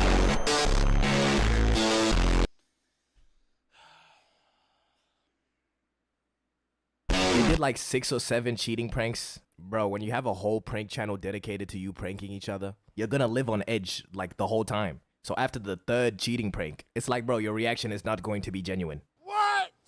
Well, yeah, like after a point, you're just going into every day assuming that your partner's going to prank you for the channel. But you have to lean into it, otherwise it's not content. So that's when you get those like really corny ass intros like, what's up, Ace? What's up, A-fam? We're going to be pranking my girlfriend today and making her think that I cut my own fucking foot off. Oh my god. Like these two deadass used to just terrorize each other. Like this prank where he laces her food with a ghost pepper. I think we need to realize just because the camera's on. That's kind of fucked up. Being like, hey, babe, try this. It's just a ghost pepper. Doesn't make something a prank. If you are genuinely just causing somebody harm, that is not a prank. And there was these 2 kids that yeah, it almost got to the point where like, I think if YouTube didn't have guidelines, I think there would actually be like drugging my friend pranks. Like that would be... I wouldn't even be surprised if there's a YouTube video from like 2013 that's like that. Like, give my friend Xanax to see how he reacts. Decided to do a robbery prank. Or how did they go about this prank? Did they use like bananas instead of guns? No, these. Well, the robbery pranks, some of those YouTubers actually died. Where they would we watched a video on that where some guy fake robbed a group of guys and he pulled out a fucking knife and they just took out a gun and shot him. I'm like, what did you think was going to happen? You walked up to a group of fucking people on a parking lot with a knife, and you're like, they're not going to fight back? Niggas use real knives. And this went as bad as possible. One kid was shot dead on the spot. Rest in peace, though, for real. But broskito, you play stupid games, you win stupid prizes. But you know what prank I really mess with? The screaming prank. Bro, didn't some TikToker get arrested for that? Like, recently. Wasn't there a TikToker that got fucking arrested for, like, screaming in, like, a Walmart and blaming it on his friend? What's the crime there? This was revolutionary. This is what pranking needs. Because modern day pranking, right now, is just a whole lot of rage bait. Okay, I saw one where, I literally saw one today where he's checking out at a Walmart and he's like one by one handing the cashier the things he's buying, and it's like a cucumber, magnums, baby oil, chapstick, like one normal thing, a box of chicken nuggets. And then he would just keep handing him, and the guy's face is just going like wider and wider, and he's trying to keep his composure because he's like, there's no way this guy's buying this. Or straight up just confusing people. I really don't know because I don't really know. Because it's gonna be like a 4-foot drop because I have a really expensive phone. I was really trying to figure out max. And the screaming prank was just another one of these. Until we introduced the twisted yet genius prospect of the backup screamer. See what the original prank was? You just have somebody scream in a Walmart or something, and then you had to try and convince them that it was not you. It wasn't me. But the integration of the backup screamer. The integration of the backup screamer brought all the attention off you, especially if they sounded like you. I've seen backup screamers that don't scream the same, and it's not convincing because the people are going to remember the pitch, right? You need somebody that has a very similar voice to you. Somebody else take the fall. Genius. Simply just genius. Now, just before I mentioned rage bait pranks, now there's a thin line with this one between harmless prank and prankless harm. Rage bait pranks been around forever, like the calling black people neighbor prank. What's up, my neighbor? Or the farting in the hood prank. Or the staring at people in the hood prank. Pretty much anything in the hood. Black people. Bro, those pranks were fucking nuts. They would just be a guy that would walk up to somebody and be like, I'm like, you're asking to get beat the fuck up. Like, how much would somebody have to pay you to go in public and just stare at someone? Like, but not even from afar, like directly to their face. And when they say stuff, you don't respond. I would think that they would murder me. I'm not doing that for any amount of money. $10? For $10, bro, your ass is caving. Your ass is caving. You're not doing that. If I gave you $10, you're not walking up to a guy and going, you would maybe do it, and the second he goes, what are you doing, bro? You're walking away. You're going to be like, I'm sorry, man. Okay, so there's like a camera over there. I'm getting paid. You're going to be like, I'll give you half the money. You would immediately give up. People are content farm for pranksters. And why I say there's a thin line, because, you know, we obviously have pranks like staring at people in the hood. Because obviously you're not causing anyone harm, but you know how they're going to react, you know? So when a petite white guy goes around... I think that's anywhere, though, bro. You stare at somebody like that, they'd be like, bro, what are you on? ...in the hood saying, my neighbor, with the hottest ER you've ever heard. Yeah, he's going to get some reactions out of people. But when you get to putting your cheeks all up in people's faces... even if it's a real fart or not, that's a reasonable crash out. Oh, and is this... Okay, but that is kind of funny, though, when you're in, like, a subway and somebody rips ass as a prank. Not like the fart spray. I've seen that video. Where he's in a subway and he's spraying fart spray on himself like it's cologne. And there's, like, somebody in the background just gagging. One guy on TikTok, right, that gets employees into the craziest positions and has them say some crazy shit. Come in. Are you in? Are you in? In my ass? I don't know how he'd be getting away with these. He just calls them brain teasers and people do them. Like, I know it's not part of your job to be in this position when a customer asks. Come in my butt, come in my... You high-key did this to yourself. And also just being a public nuisance. Yeah, I don't understand. Like, some random guy walks up to you and you're like, yo, you gotta get on your knees and say, but spell run. Be like, what's the brain teaser here? Since I don't think that falls under the prankless harm category. Yoo-hoo, it's a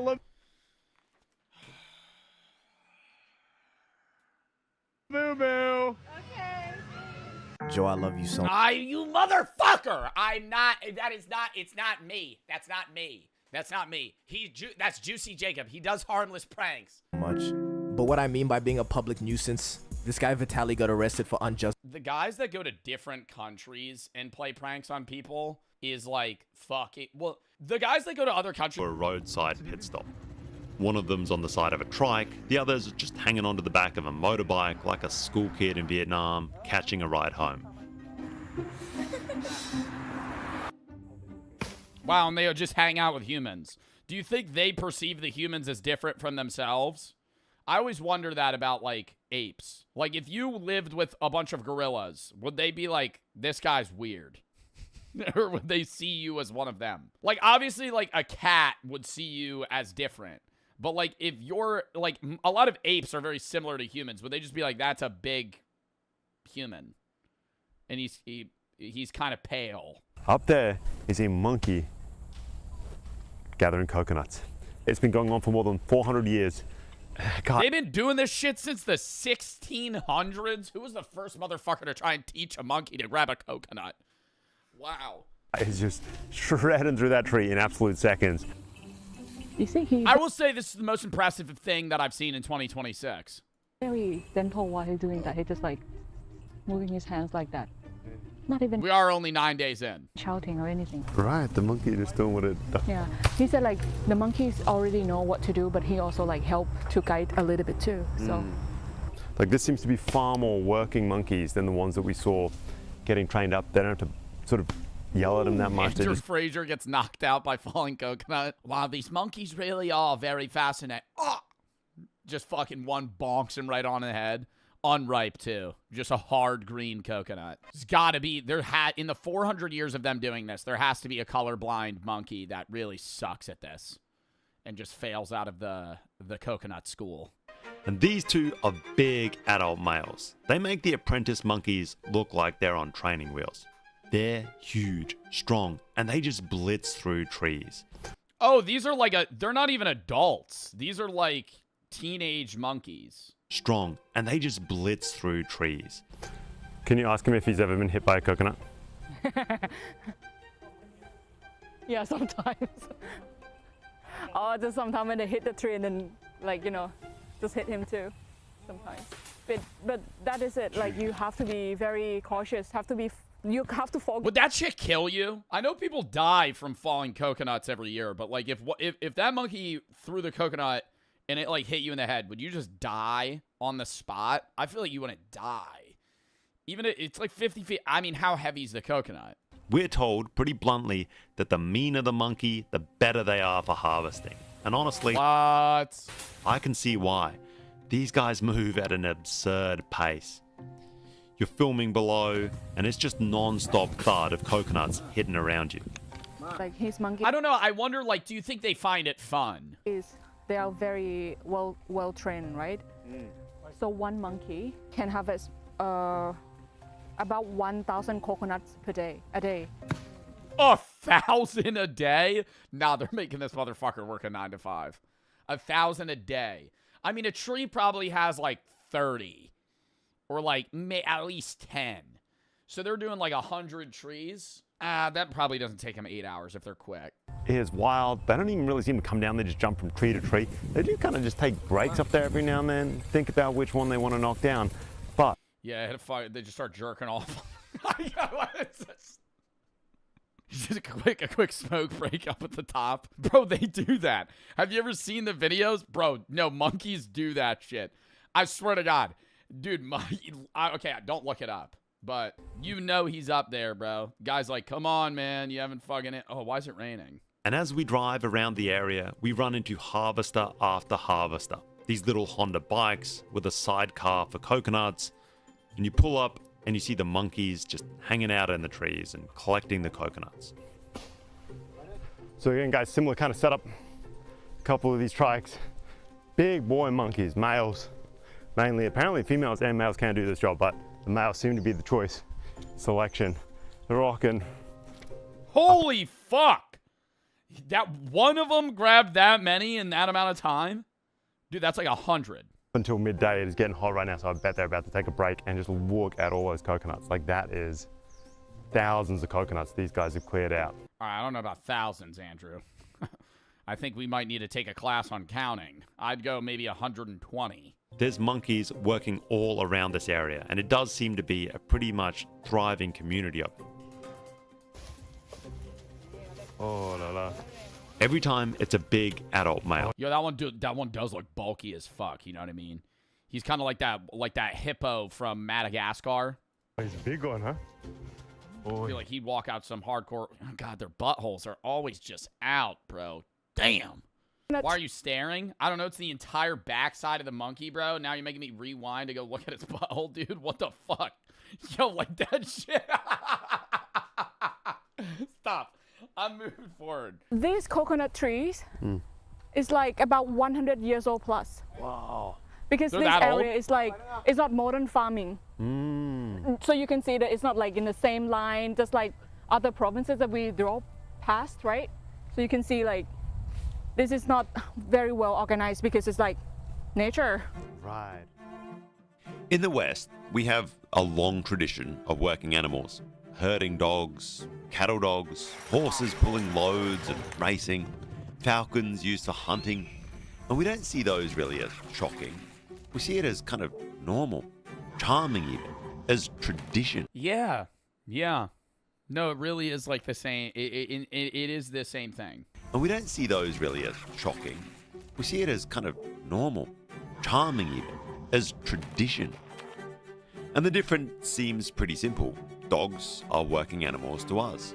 Monkeys in our minds are supposed to be wild, supposed to belong in the jungle. But here in because we've never lived around them, but if you're around them all the time, you'd be like, oh, that's normal. southern Thailand, that distinction doesn't really exist. For generations, people have raised monkeys to work alongside them. This practice goes back well over 100 years. And today, by law... Holy fuck! Talk about a Fast and Furious jump.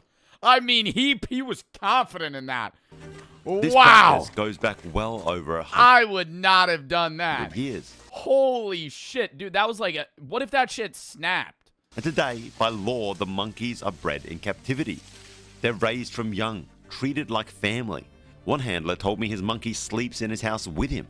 They don't describe this as labor, but as skill. Something to be respected, to take pride in. They even compete to see whose monkey is the best. How long has he done? No fucking way. They have dude, this is just like a dog competition. Like where you have dogs just like see how far they can jump into a pool. Or like they go through those obstacle courses. Guys, I've got to admit, I sort of came here thinking that I would come away with a very, very negative perception of this. And it hasn't been the case at all.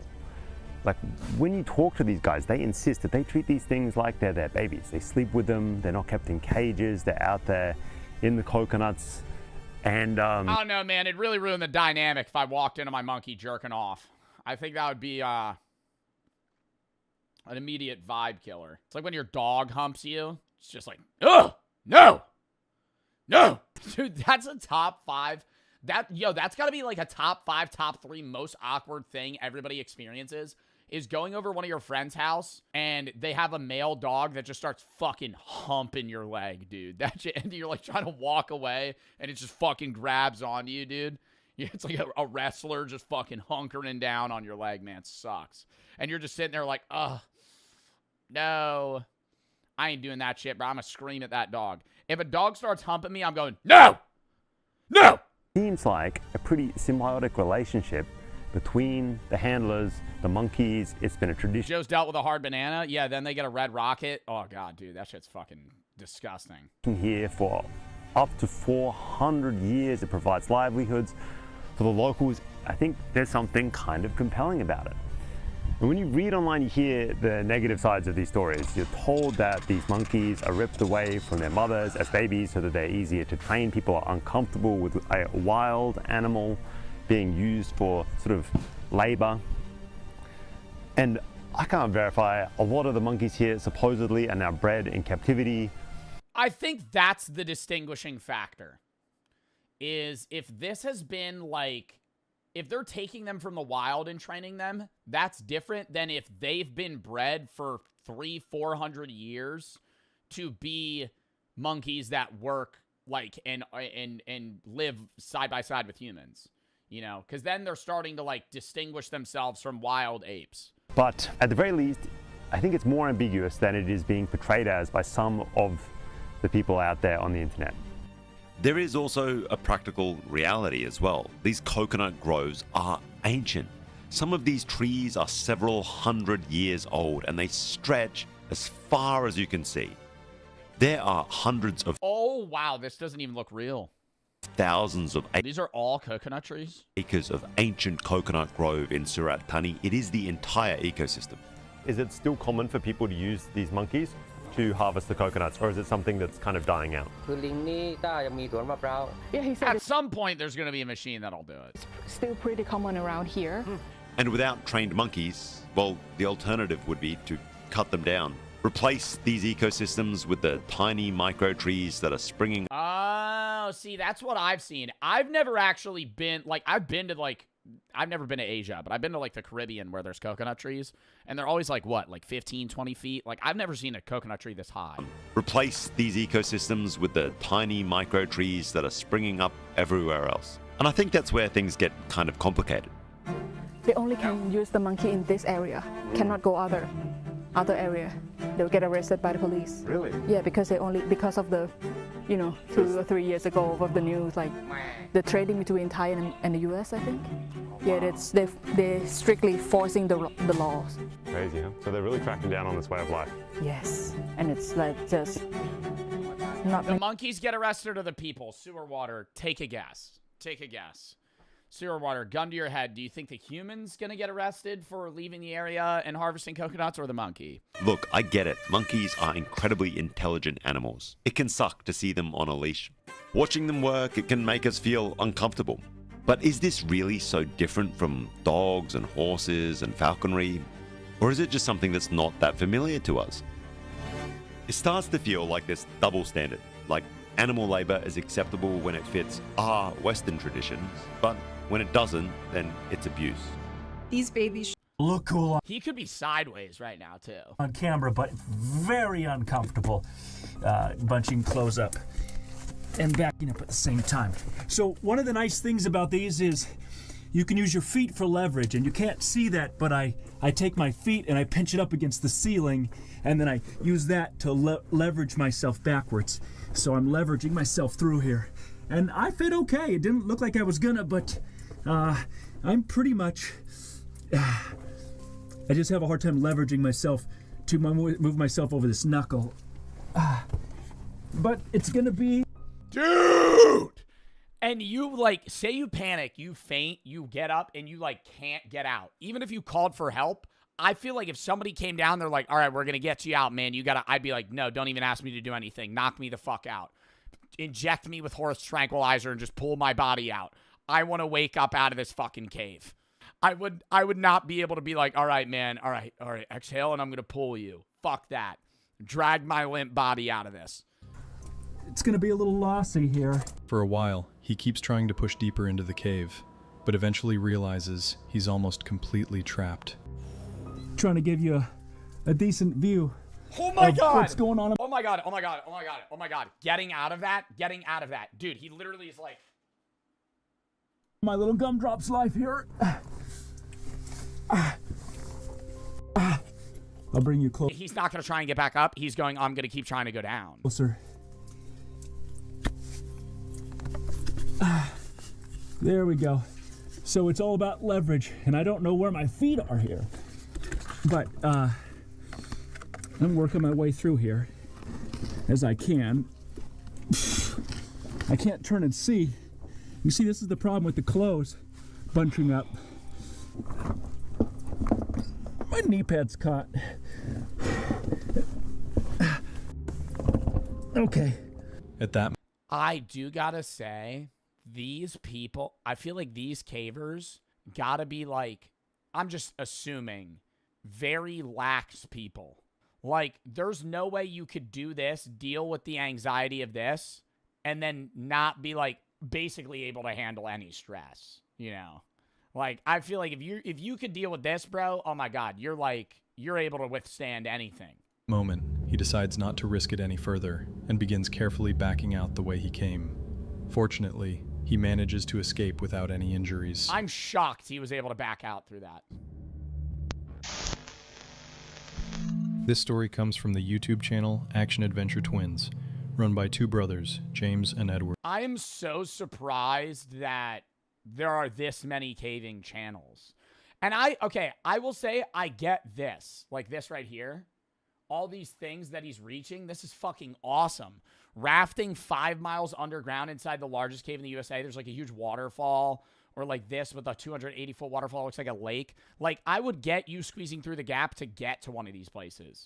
Since early 2020, they've versus like just doing the gap for the love of the game. Been exploring dangerous and extremely tight cave systems, documenting their underground adventures. But in March 2021, one of their expeditions brought them terrifying. Like, who went down that? Somebody saw that shit one day and went, yeah, I'm going to go look in that hole. Close to death. Like, I would even just be worried that, like, just from an outer perspective, I'd be like, I'm not peeking my head in there, dude. There could be an animal in there.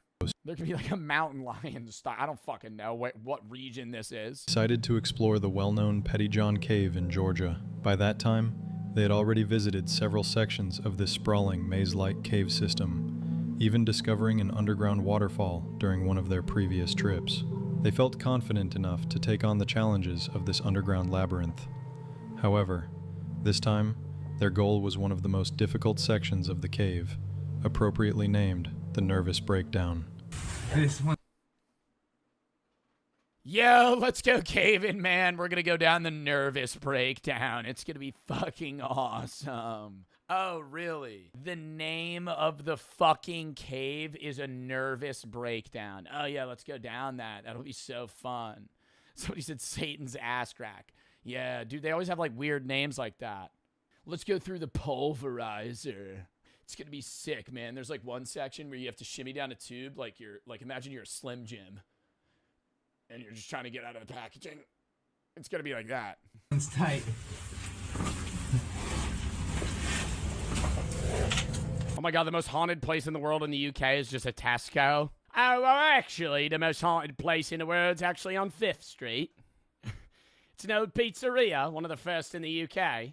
Think at first glance, the Tower of London has terrorized people for centuries. Bro, I re-looked at my 23andMe results, and they changed my shit. I'm like 42% English. I was like 42% French and German, 30% Italian, 10% British, 10% Ashkenazi Jew. Now, I'm 37%. I'm 37% English, 37% Italian, 10% or 20% German. You're Jewish? I'm percentage Jewish. I have a lineage of Ashkenazi Jewish people in my family. Dude, they changed my results. So like, dude, 30% of my ancestry is from fucking the UK. How upsetting. No, I'm kidding. Have you ever left money in your Cash App account wishing you could spend it directly from the account rather than having to transfer it? Well, the Cash App debit card is for you. The Cash App debit card, customizable, by the way, has 0 hidden fees, no monthly charges, or minimum balance requirements. The Cash App debit card also gives you exclusive discounts on everyday things that you buy: coffee, video games, food delivery, and more. If you're a fan of concerts and music, you also get exclusive pre-sale access to many of your favorite artists, including Kendrick Lamar, SZA, Sabrina Carpenter, Drake, and more. For a limited time only, new Cash App customers over the age of 18 can earn $10 if they use code CASH10 in their profile at sign up, as well as send $5 to a friend or more in the first 14 days. If you're 13 to 17, request a parent or guardian sponsored account and use promo code CASH10 at sign up and get $10 dropped into your account when you order and activate a Cash App card, and send $5 or more to a friend within the first 14 days. Terms apply. Cash App, thank you for sponsoring this video. Let's get back into it. They built in 1078. What? It's old. God damn. What was built in 1078? The haunted castle? Oh, no, that looks haunted. Any, like, old king's castle made of stone, and it's cold, and there's, like, a weird breeze that bustles through the windows at night, like, that's haunted, for sure. Fine. God damn, give the motherfucker facelift. Have they touched it since then? Surely they had. Okay. The Tower of London has housed both royalty and some of the most... Last refurbished in 2025. I was bored one day, and I was looking at castles you could stay in the UK and Europe in general.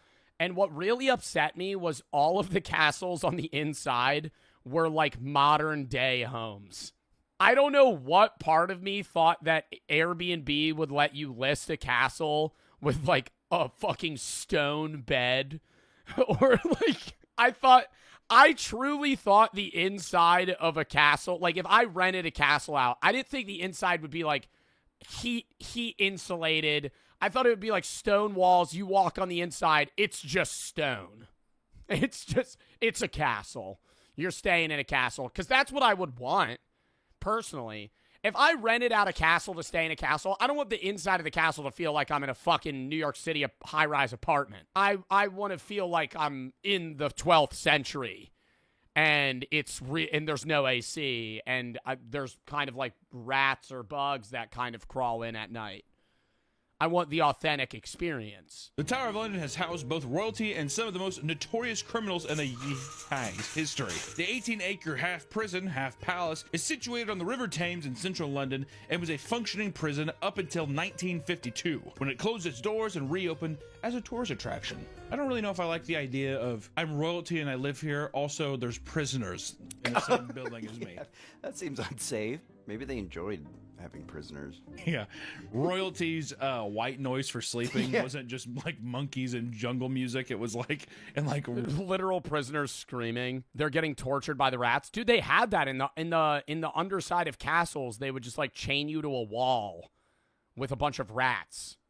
And eventually you would just starve to death slowly, and then they would eat you alive. So you're falling asleep. You know, you're King blank and blank from the 10th century. Me. Ah! Ah! Please! I didn't mean it! And that's just like in the background. I mean, you know, I don't know how well sound travels through stone, but I would assume you'd probably hear some of it. Many of the royal residents who ruled over the UK had received exotic animals as gifts and stored them in that tower. This ranged from monkeys to lions, and in one instance, a polar bear. And in 1250... Damn, dude, getting gifted a polar bear. In the UK, where was the nearest polar bear to the UK in the year 1200? Like the Nordic regions? That's badass. I'm wondering how they transported that. How do you capture a polar bear in the year 1200? Before you had, like, knockout darts, how the fuck did you trap an alive polar bear? A wooden box. What, like some Looney Tunes cartoon, you lure it and just go, huh, and then the box falls on top of it? I'm saying, no, I'm not worried about how you transport it. No shit, yeah, you put it on the back of a horse carriage and fucking pull it. How do you get the bear in there without killing it? Let me bang that. Box traps, they were lured into a large box trap, like with bait. So it literally was like what you would do with like modern. Did he get possessed at Hell House? No, I think his cameraman did, and then he did. Which is my favorite part. Because I'm pretty sure he sat there like, dude, Zach, what is going on? He's just like... He's like, dude, I became so violent, I feel like I wanted to kill you. While cursing and filling his arms in the pitch dark, he began to punch the walls and wander aimlessly through the chapel.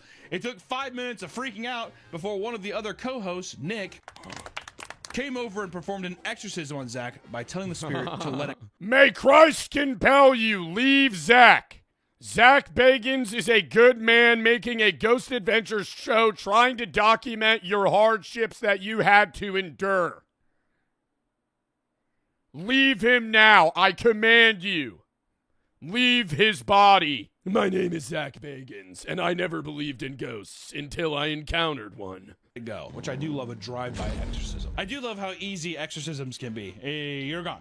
Hey, let go of him. Thank you. He's a powerful priest. No fisherman dares go near the island, believing that it is cursed with dangerous spirits.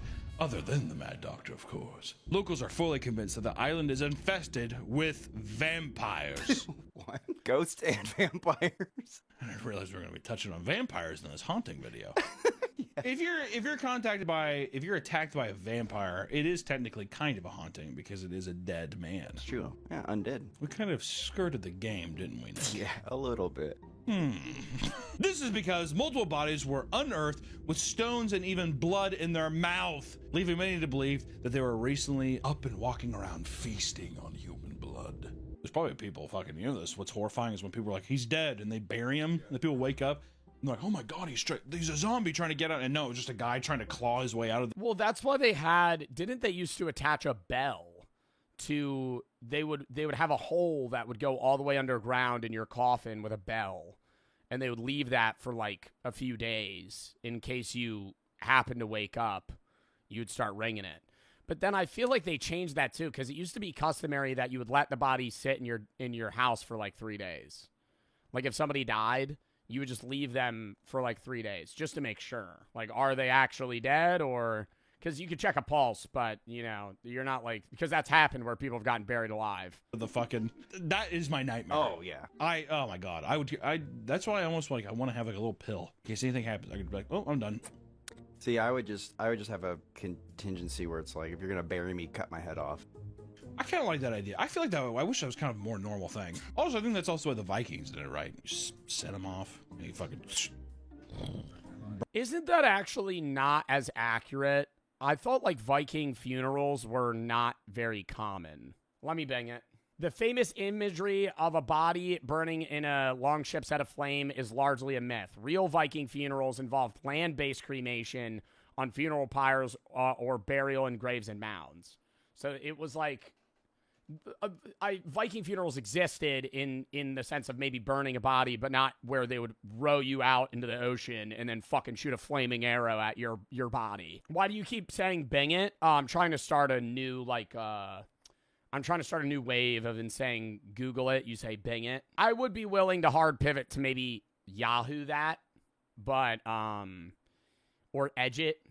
I would, yeah, like I don't know, but that if I say let me edge it, that might be, I don't know. The Valley of the Kings is one of the most important archaeological discoveries in history, but it is also one of the most haunted places on Earth. The first tombs were constructed. I want to go. I don't want to like uncover burial sites or tombs, but I want to go inside the pyramids so fucking bad to like actually witness and stare at like etchings that somebody put into the wall fucking thousands of years ago is so cool. Around 1500 BCE, and for thousands of years, Egyptian pharaohs and nobles were buried in the lavish rooms. That's what I'm going to say. I watch some people. There's like YouTube videos, people like being like, oh, I'm going into the Valley of Kings or whatever, the tombs and the pyramids.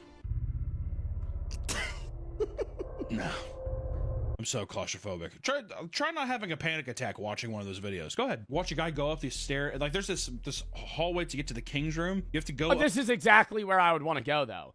I'm not saying I don't want to fucking go in the claustrophobic part where you got to climb up a fucking half broken ladder that's like fucking 2 feet by 2 feet and you're just like breathing out so you could shimmy through.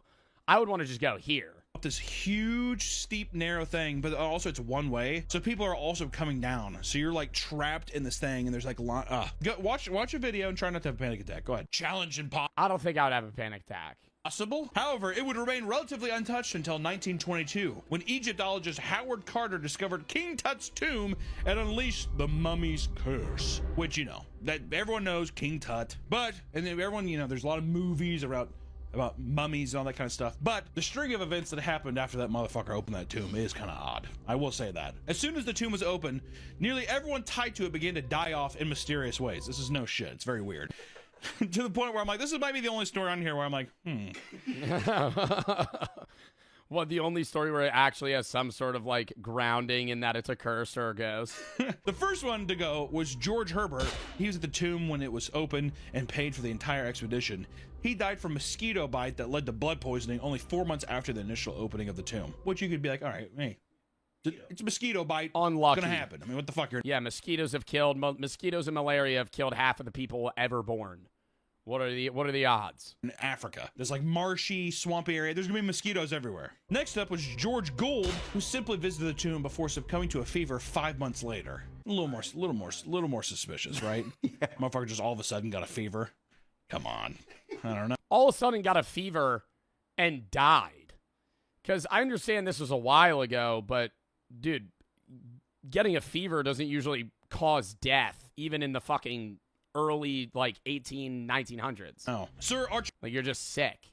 Archibald Douglas Reed was invited by Howard to perform the x-rays on Tut's body, but died from cancer related to x-rays before he could make it to the tomb, which, to be fair, they probably didn't have very safety good precautions for the x-rays back in the day, but still kind of scary. The next two to die were A.C. Mace, who worked with Howard Carter to excavate the tomb, and the other was the Honorable Mervyn Robert Howard Mullick. They all died. Not one of them lived.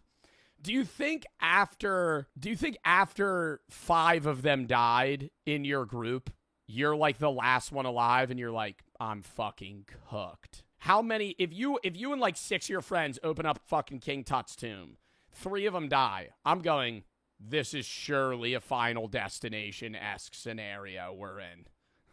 We're fucked. Hugh whatever, Herbert, a cricket player and the half-brother of George Herbert, and he too was one of the first people to enter the tomb. Long name, too long of a name. You gotta die. Both men would die of pneumonia a few years after the tomb was open and a year apart from each other, which seems just a bit odd. Yeah, this is... For noblemen, for people who have like money and stuff at the time, and also that their deaths were almost like a year apart, exactly a year apart.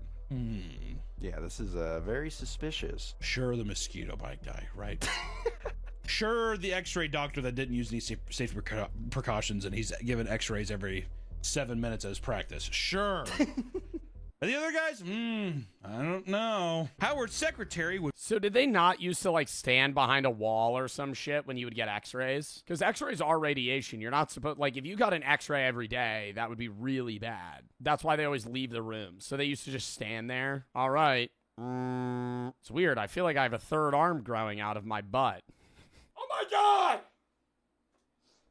Sorry, I had to make the joke. Howard's secretary would be smothered with a pillow while at a bath club. Edgar Steele, the man in charge of the artifacts from the tomb at the museum, died from stomach illness believed to have been caused by foul play. So now people are just getting murdered. Foul play? All right. And lastly, another museum worker in charge of displays was found dead in his bed from an unknown cause. An unknown cause! Just dead. He's gone. Do you think it was that easy? And the mummy got him. I don't know. I feel like... It is weird that... Do you think that was a genuine curse, chat, or just like a weird set of circumstances? I feel like it is weird. It's the most convincing out of all of them. The only thing that would make it more convincing is if they all died in unprovable ways. You know? Like, if it wasn't a coincidence and they all genuinely... Like, it was like they all had a heart attack exactly 1 year apart. Like, that'd be freaky. All of these deaths occurred within 12 years of the tomb being opened, and all of them had connections to the tomb, all right? And many have speculated that there's a scientific explanation for the deaths, but others believe it was the curse or even the result of satanic worship, which I don't know about that last part, but I do think that could have been the mummy stuff. Aleister Crowley believed in the occult and described himself as a religious prophet. Though he wasn't at the tomb's unveiling, he was in the same circle as all the men who died. Crowley was known for performing ritual magic, and his diary entries contained multiple references to specific times, methods, and religious symbolism associated with some of the deaths that happened from the people. I don't know, bro. Some of these images I'm seeing... Big funny hat, bro. He had like a ball in between his legs, and he was like, why is he giving the crazy eyes to the camera every fucking time? God damn, just smile. Fuck. To note that Crowley was in London at the same that is not his resting face. Time of each of these deaths. Like, or just like make it like, I think he did it. And all of those convicted of the crimes were his friends. If you manage to escape the curse of the mummy, you can expect to see plenty of other ghosts walking the valley at night. The most commonly spotted is a chariot driven by a small man who rides only at midnight. It is said that the sounds of horses pounding on the ground and whips cracking are common before it approaches. Witnesses describe the chariot differently, with some claiming it blazed as it passed by. It's totally lit on fire. I know it's just not a little... Part of me thinks with a lot of these things that, like, the latter half of the witnesses of, like, the ghost creatures are just, like, trying to be a part of the group, you know? Like, I would get maybe the first person being like, I think I just saw a fucking ghost chariot. And then somebody else, like, a month later being like, I think I saw a ghost chariot. And then that gaining traction, and then every other tourist being like, yeah, I saw it. And it was on fire. Because you have to one up them, you know? You gotta have a better story than the person previously. They saw a fucking chariot and heard whipping noises. I think it was on fire. And I'm pretty sure he was kicking a soccer ball. I think he might have been holding a lightsaber. Our last stop takes us to a little closer to home on an island just south of Mexico City, known as the Doll Island. Julian Barrera was a simple man who owned an island in Guaquimica. Milko canals. While he lived a relatively normal life, he would often collect dolls and nail them to the trees, as well as hang them from branches, believing it would prevent him from evil spirits. Or he was a psychopath, and that's just scary. As the collection grew, the dolls began to talk to him and soothe him to sleep. Yeah, I think he's just insane. He would go to the dumps and look for dolls to bring back to his island, where he would dress them up before hanging them alongside the others. Though the exact reason why he started collecting them in the first place is unknown, most people believe it's because a young girl drowned near his island. That he collects dolls. Probably to appease the ghost. Exactly. I feel like he drowned the young girl. We don't know that. You're making assumptions that are probably true. But we don't know. The story goes that the girl was swept away by the current while playing with her sister. Her body, along with the doll, floated to Julian's island, where the dolls spoke to him, and the girl... Oh my god, and now he feels like he has to just do this so she doesn't haunt him. ...his voice demanding the doll back. Annabelle. Annabelle reference. So to ward off evil spirits, he nailed the dolls to the trees, but one doll wasn't enough, so he continued to hang more to appease the anger. I don't know. Do you think the doll... don't you think the doll wouldn't appease it? It would just invite more of the evil spirit? You just got to start pinning John Cena WWE dolls from the year 2006. The more dolls he collected, the more word spread about his... That would defend you. ...island. And eventually, people... just start pinning dolls of The Undertaker. ...people were leaving their own dolls. And in total, there are over 4,000 dolls, making it the Guinness World 4,000 record holder for world's largest collection of haunted dolls. All of this went on until 2001 when Julian and... There's a fucking... Guinness World Record sucks now. I'm sorry. There's a... anything and everything's a fucking record. If you really tried your hardest, you could have a Guinness World Record. Because there's thousands of them. And it's like, why is that a record? Who's going for that record? The largest collection of haunted dolls. I would get the largest collection of dolls. I could see that being a record. The largest collection of haunted dolls. Why is that a record? How many instances of mass haunted dolls are there? 5 ever? His nephew were out fishing. While on the boat, Julian exclaimed to his nephew that there were mermaids in the water singing to him.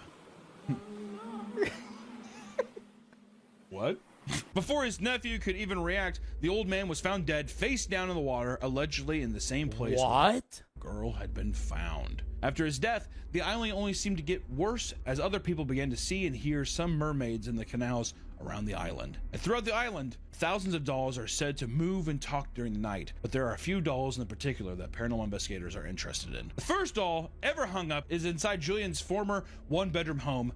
They have specific dolls that are more haunted than others? I thought it would just be the whole island's haunted by the fucking doll. Satanic rituals, deals with the devil.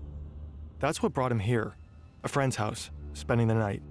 They've had a small amount of alcohol, but no drugs. No hallucinogens. I would do like these little vignettes where I would pretend I was being possessed by a demon or I was the devil or whatever. I was on the couch and I was doing this scene from a movie where somebody is like being possessed by a demon. And so I'm fighting in my voice and then the demon voice comes in and there's this battle. And at the end, the demon wins and possesses the person. So that's what I act like happened. And I'm laughing like the demon and I rolled over. It all started as a mock demonic possession, but then he actually saw a demonic figure, and this was his breaking point. So let's just say, after the demon scare, I got Jesus scared back into me, and that was it. Not that the devil was done with me, but I was done with him.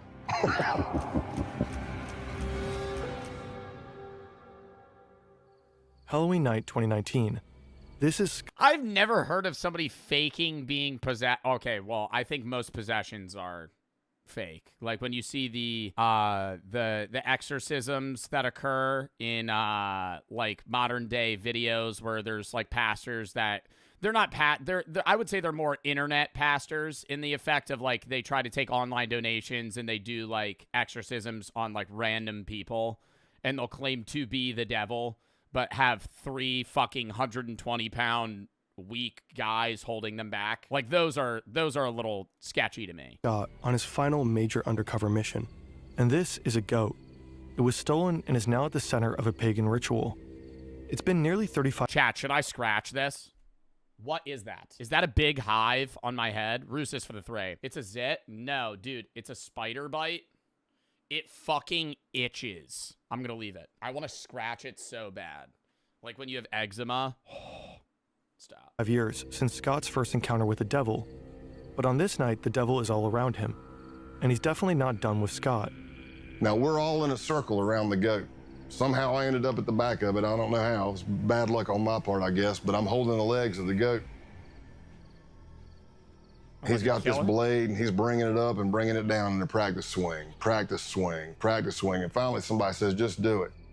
Eisen comes down with every bit of force he's got and hits the back strap of the goat, and I don't even know if it broke a hair. I don't know if it's because the back strap's too thick, the blade was too dull, but he hit it, and I don't think you could clean slice a goat's head off with a machete. Maybe a really fucking sharp one. I feel like if you were trying to chop like a goat's head off, you'd need like an axe. You heard the goat was just go bah, and I'm like, oh man, this is gonna get bloody and bad real fast. The man swings again. Again. Nothing. Finally, the blade is replaced with a gun.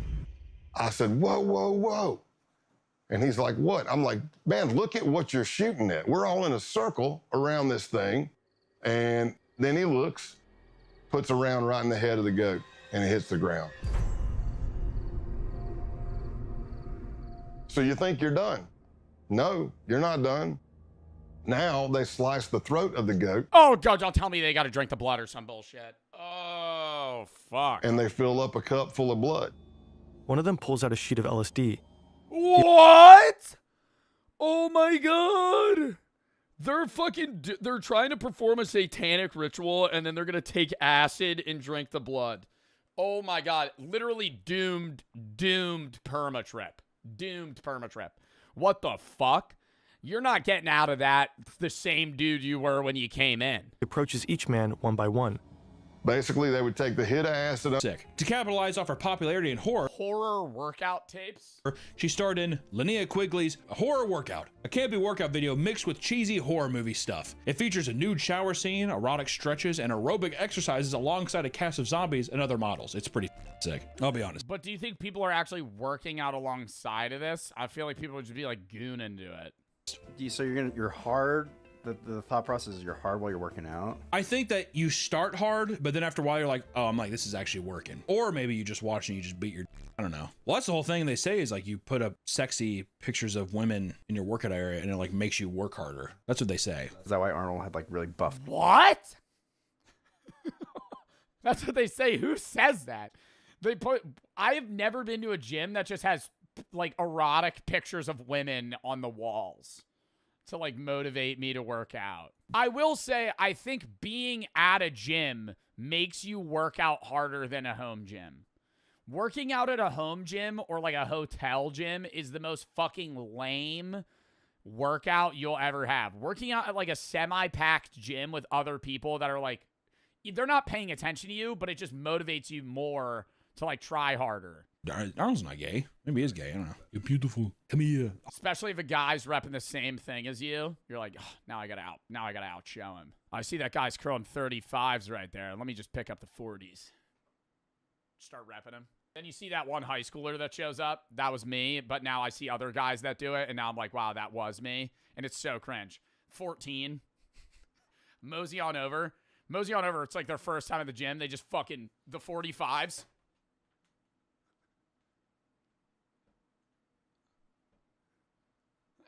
Just start fucking ripping them. I'm like, there are teenagers that could do that, but not like your first time working out. You know what I mean? Because there's times where I'm not as strong as I was in high school. Like senior year in high school, I was actually stronger than I am now in terms of what I could lift because I would work out more and I ate more. But like freshman year me would curl the same weight that I curl now. And I look back at it and I was like, damn, how did I lift that then? And then I remember that I would just fucking cheat lift, like everything. Like I would bounce a bar off my chest. I wouldn't actually like work out. There's also prancer size, an awkward. Oh my fucking God. I don't like this one. Where they attach ankle weights and just run around like a horse in a field. Routine created by Joanne Rohrback that simply involves going out in an open pasture and skipping while waving your arms. The whole idea is that you are supposed to mimic the movements of a horse to elicit a feeling of freedom. Additionally, to get the maximum results, you must mimic the horse's diet as well by going vegan and eating nothing but grass. I added that last part, but still you could. If you ate nothing but grass, I think if you ate nothing but grass, it'd kill you. I think it would like clot in your eye. Why do people need such weird, innovative ways to work out? Just fucking go on a walk. Just go on a walk. Go to the gym. Do the elliptical. Do the Stairmaster, right? Like you jog. You know, can't jog, go for a swim. Can't go for a swim, go for a bike ride. Can't go for a bike ride. I don't know. Calisthenics, you know, maybe buy 3-pound weights. You could digest it. Find something heavy in your house. Pick it up, put it down. Now do that 150 more times. A lot of the time working out isn't meant to be fun. And that's the brutal truth, right?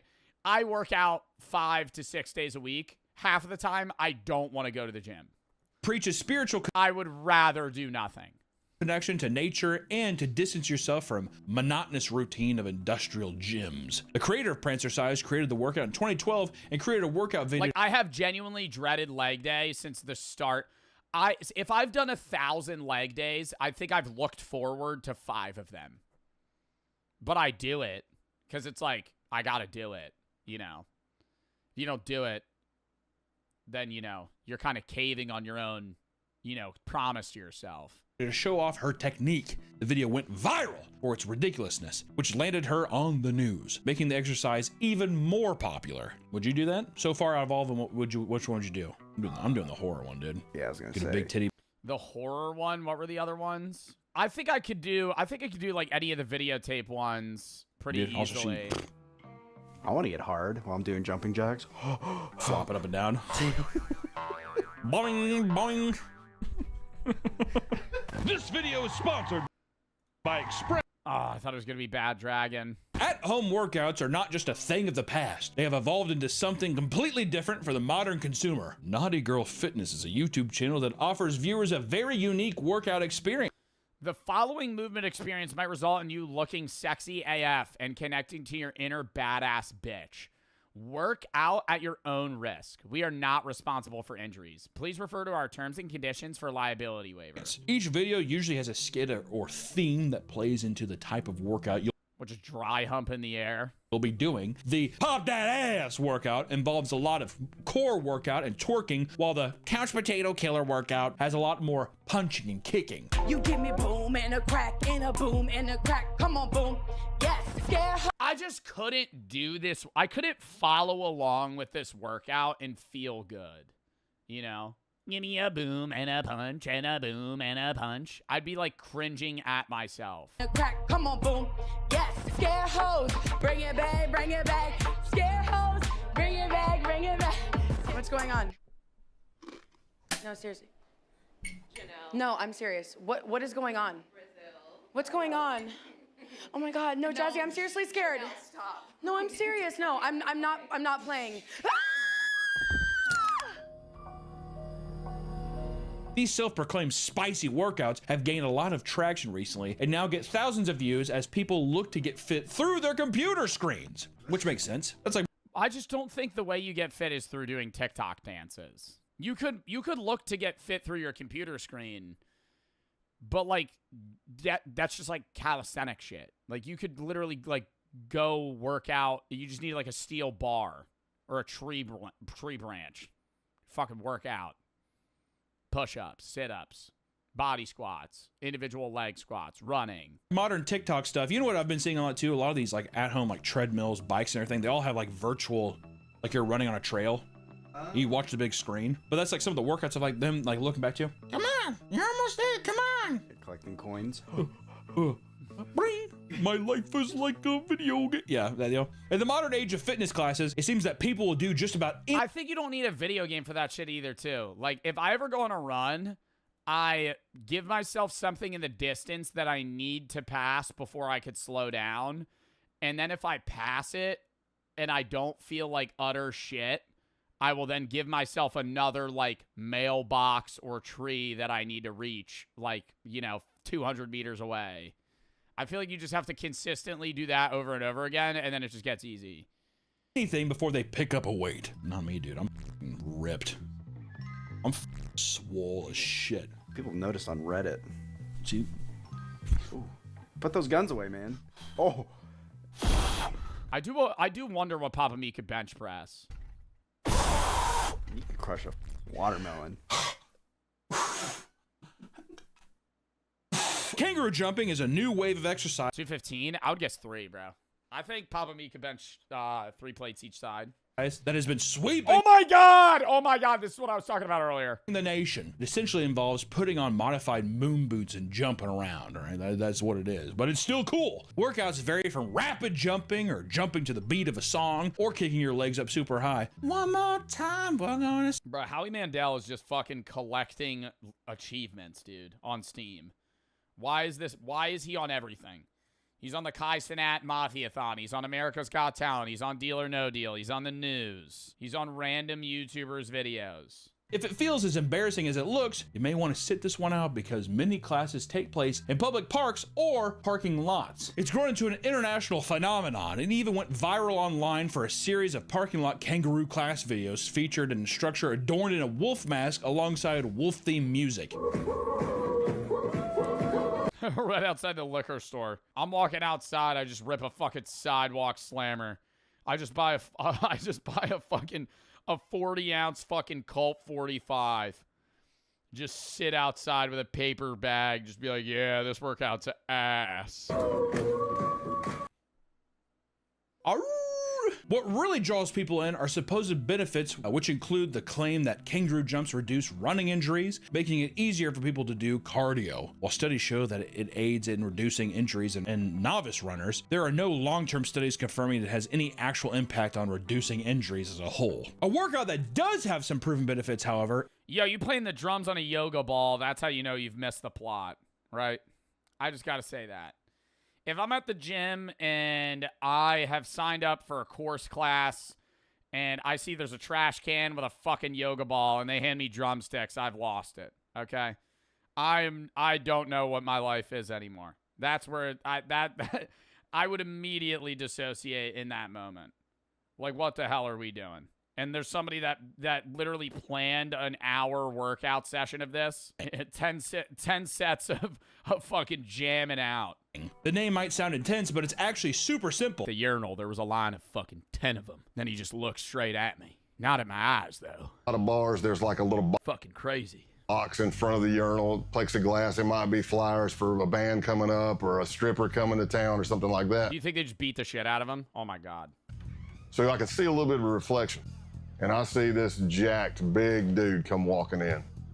And I see him looking at each stall. And he's like, okay, that's empty. I see him looking under the stalls to make sure nobody's in there. Oh, my God. Nah, I'd start panicking, bro. Stop. What do you fucking do? Does he got training for this? Is it like he's going, I'm going to die today? And I'm watching this from a reflection. And then he comes walking up right beside me, and for a split second, I thought, oh, I'm getting jumped. I'm getting jacked right here. And that didn't happen. He says, so what brings you to Massachusetts? All undercover FBI agents have a legend, a detailed made-up backstory that they have to commit to memory. He's from deep South Texas, up in Massachusetts for work. He loves Harleys and whiskey, and his name is Scott Calloway. Oh my God, bro. I feel like I don't care how much you train for that. In that moment of like nervousness, do you think you would be able to stick to the story? You know what I mean? Like you're flat out being like, yeah, no, this is me. This is where I grew up. This is my family's names. Like you have an entire fake story, fake dad, fake mom, fake siblings, fake everything. So happens, the guy grilling him in the bathroom is also named Scott. Scott Town. A lot of undercovers, you bond with people, especially deep undercover long term. But there's... Turns out me and him were both undercover trying to rat on each other. I was the FBI, he was the CIA. We had no idea. There's never been another person I bonded with closer than Scott Town. For a year and a half, Scott gets to know the outlaws. He drinks with them, rides with them, fights alongside them. He gains their trust. He He becomes their friend. They call him Tex. Scott's legend may be a lie, but the friendships are real. Scott Town becomes like a brother. He likes to drink, I like to drink. He likes to fight, I like to fight. He likes to ride and lift, I like to ride and lift. We completed each other's sentences. We were just kind of cut from the same cloth. They even both have a daughter who's the exact same age. Oh my Scott God. Town is kind of a doppelganger, the person Scott Payne might have become had he not gone into law enforcement. Another gang member, Brian De La Vaga, aka Clothesline, also becomes a close friend of Scott's. He said, and these guys are my brothers, and I grew up around them. He said, but I really don't have that many friends. Somebody that I know would take a bullet for me, and that I would take a bullet for. And in my mind, I'm looking at his face, and I'm going, oh, no, man, don't say it. And he looks at me and says, you're one of those guys. Oh my God. And then having to fucking turn him in and be like, yo, no, that's like another level of shit. Bro, this guy being literally like a fake person. Not even like, you know, he's just a dickhead, actually. Like, he's literally pretending to be like fake backstory, fake everything about him. The shock you would feel, bro. Tomorrow is the big day. Over the course of last year, Scott has convinced the Outlaws that he's a high-ranking member of an international theft ring. They begin running jobs together. It begins small, with insurance fraud and vehicle trafficking. An outlaw So he doesn't try to join them immediately. He tries to be like an affiliate of their system. reports a motorcycle as stolen. He then files an insurance claim, while Scott sells the motorcycle across the border. A double win. Money from the insurance company, money from the sale. They do this again and again. Dude, does the FBI ever cut, like, when this happens, does the FBI tell law enforcement, hey, don't crack down on this? Because, like, what happens if they end up getting caught and it's like, hey, no, let this go through? Like, no, we need this. You don't do anything. With motorcycles and other vehicles. But tomorrow's job is different. Some of the Outlaws will be serving as security during a major drug deal, a gig arranged by Scott himself. He's revealed that he has connections with a Mexican drug cartel. No surprise, considering his line of work and his proximity to the Mexican border. The stakes are high. If they get caught, they'll be looking at serious jail time. And if something goes wrong during the deal, the bullets will start flying. So when Scott is told to meet the Outlaws at their clubhouse, he's not surprised.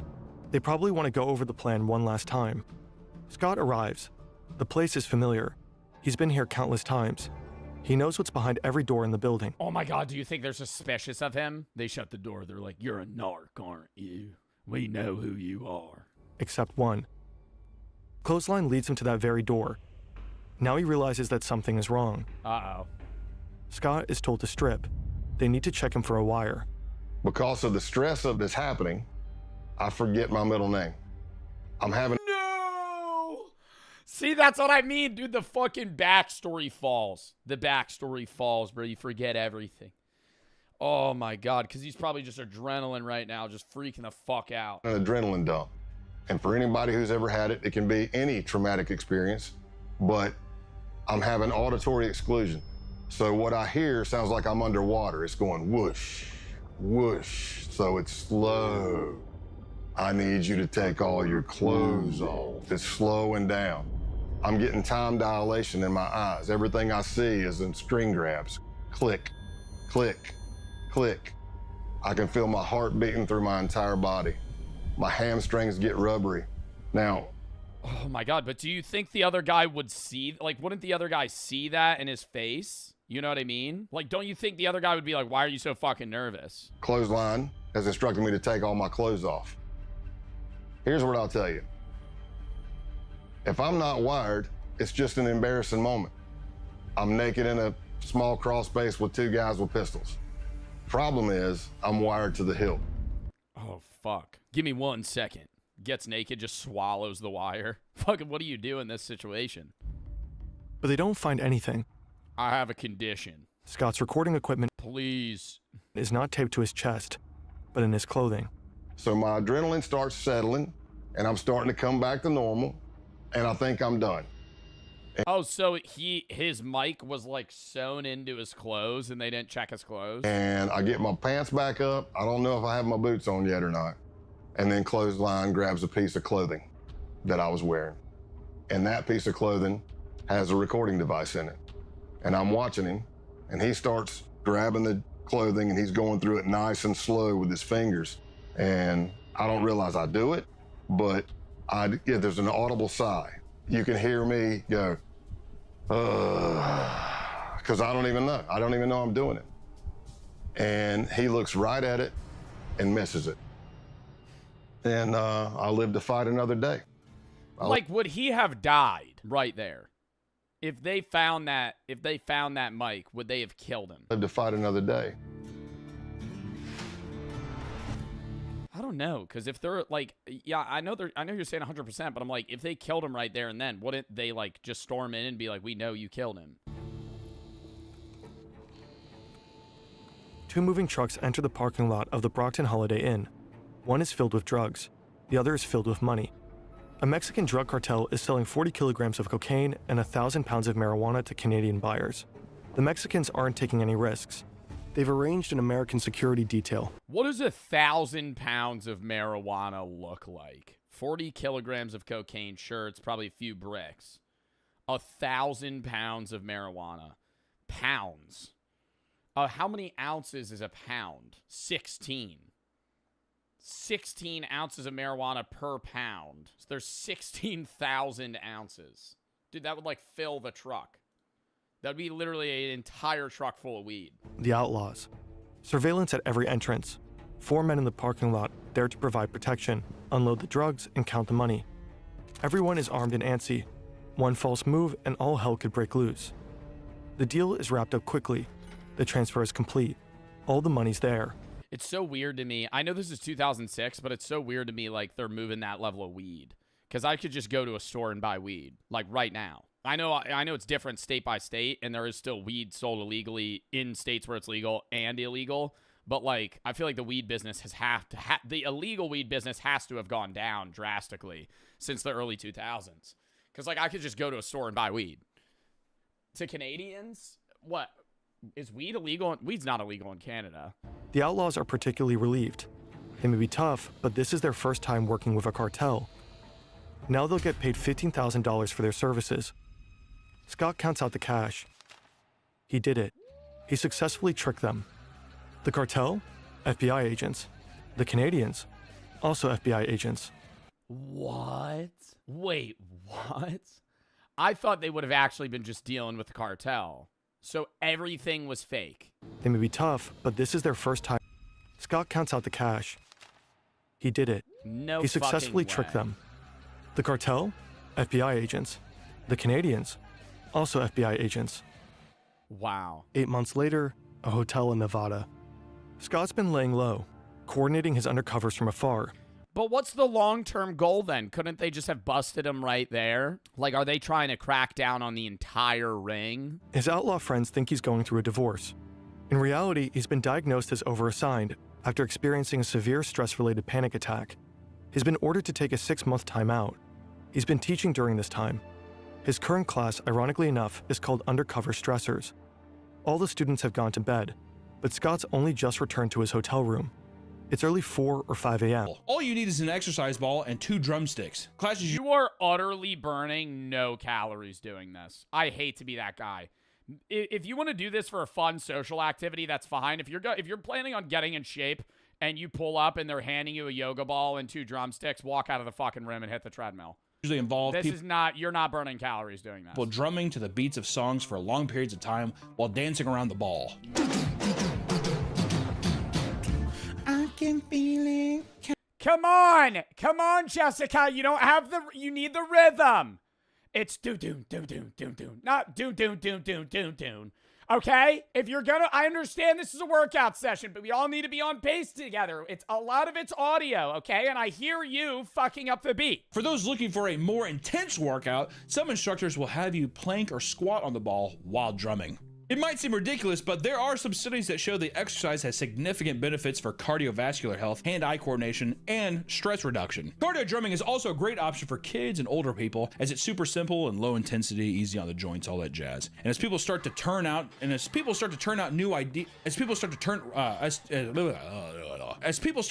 of new ideas, modern fitness classes become increasingly absurd.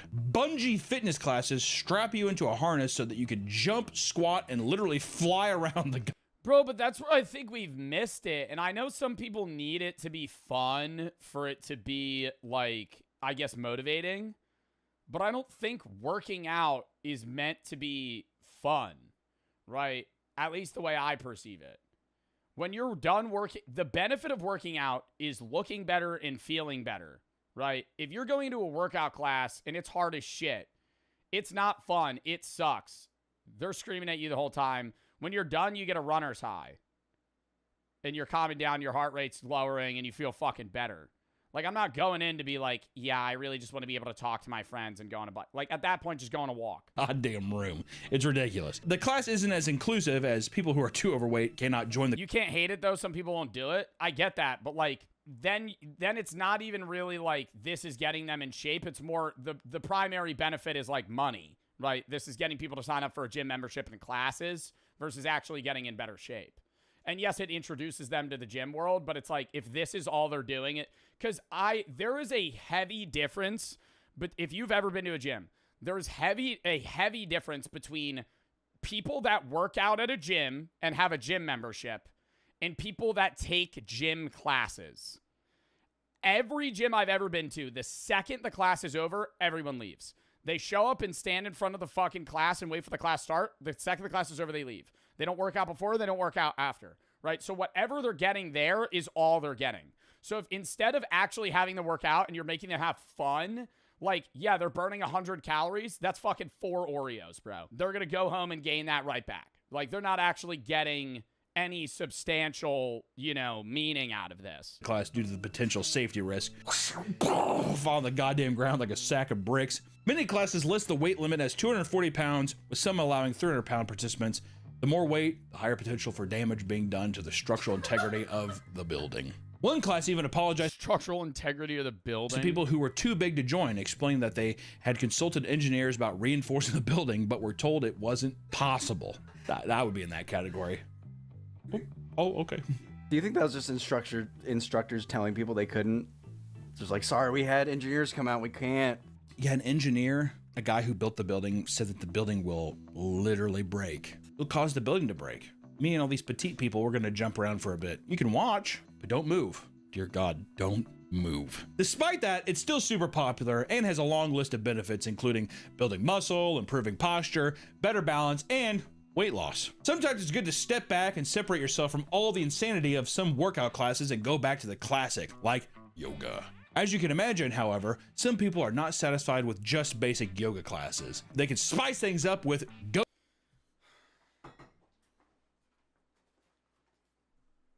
It's supposed to be like meditative. It's supposed to be like, it's not supposed to be stimulating, like mentally. I feel like it's something where you're like, hey, you're going to sit in this pose for 5 minutes. Why are we adding fucking farm animals into the... What? Yoga. It's exactly what it sounds like. Yoga with goats. People claim that it's great for lowering stress and strengthening your core. There's also goats in the room. What they don't tell you is that the major risk of being in the close proximity of a farm animal is people regularly get peed and pooped on. Oh my God. Which has led to having some asthma attacks or even vomiting. There's also a goat in the room. Not to mention... Starts pissing on your back. I mean, that, like, yeah, that's really going to make me want to come back to the goat yoga set. Goats are extremely stubborn and will... When the goat starts fucking dry humping my back and starts pooping on me. Bite, ram, and climb all over you, leaving bruises and cuts from their hooves. The craze was super popular roughly 10 years ago and has been going strong since then, with multiple ranches being... Surely there's got to... built for the... Bro, why is that one's butthole so out? There's surely got to be a better animal for yoga. What's like a better animal for yoga than a goat? Like a capybara? I feel like that's hard to obtain. Cats? No, they wouldn't even, like, maybe a dog. I feel like a dog. Like, get, like, specially trained dogs and then do yoga with them. I feel like cats would be bad. They wouldn't want to be... maybe if they were really friendly cats. Sole purpose of goat yoga. And just want to, like, jump on people. There's also a goat there. Do you think the instructor's a goat, too? I would be pissed if not. I walked in the class and there wasn't a goat with a little head. Alligator yoga? Yeah, why don't we do that? Why don't we change the yoga? See, this is what I would rather have. We're going to do a yoga class, right? But you're going to be on, like, a raised platform 7-8 feet off the ground. And in the bottom of the area is going to be a loose saltwater crocodile. That's like 10 feet long, 20 feet, or 15 feet long, 1,000 pounds. It hasn't eaten all day. If you fuck up the pose and give up, they lower you 5 inches. And every time you mess up, they get you closer and closer to the crocodile. Another weird form of yoga is laughter yoga, which hardly involves any yoga at all. It's basically just a string of simple breathing exercises. Oh, yeah, sorry, I can't hang out. I got laughter yoga later. I'm going to go sit in an office room with some random person and just go,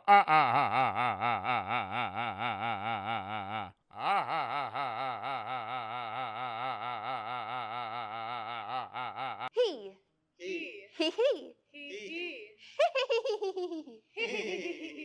It's usually done standing and uses a That pisses me off. lot of ridiculous hand movements. Most of the hand movements are used as a warm-up before a series of creepy laughing exercises. Yes. Hi, my name is Vicky.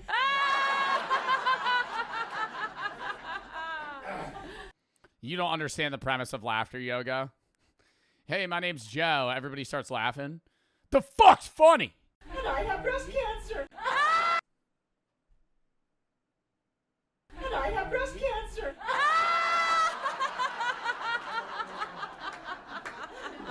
Very good. Very good. Yay! The supposed benefits include better... What?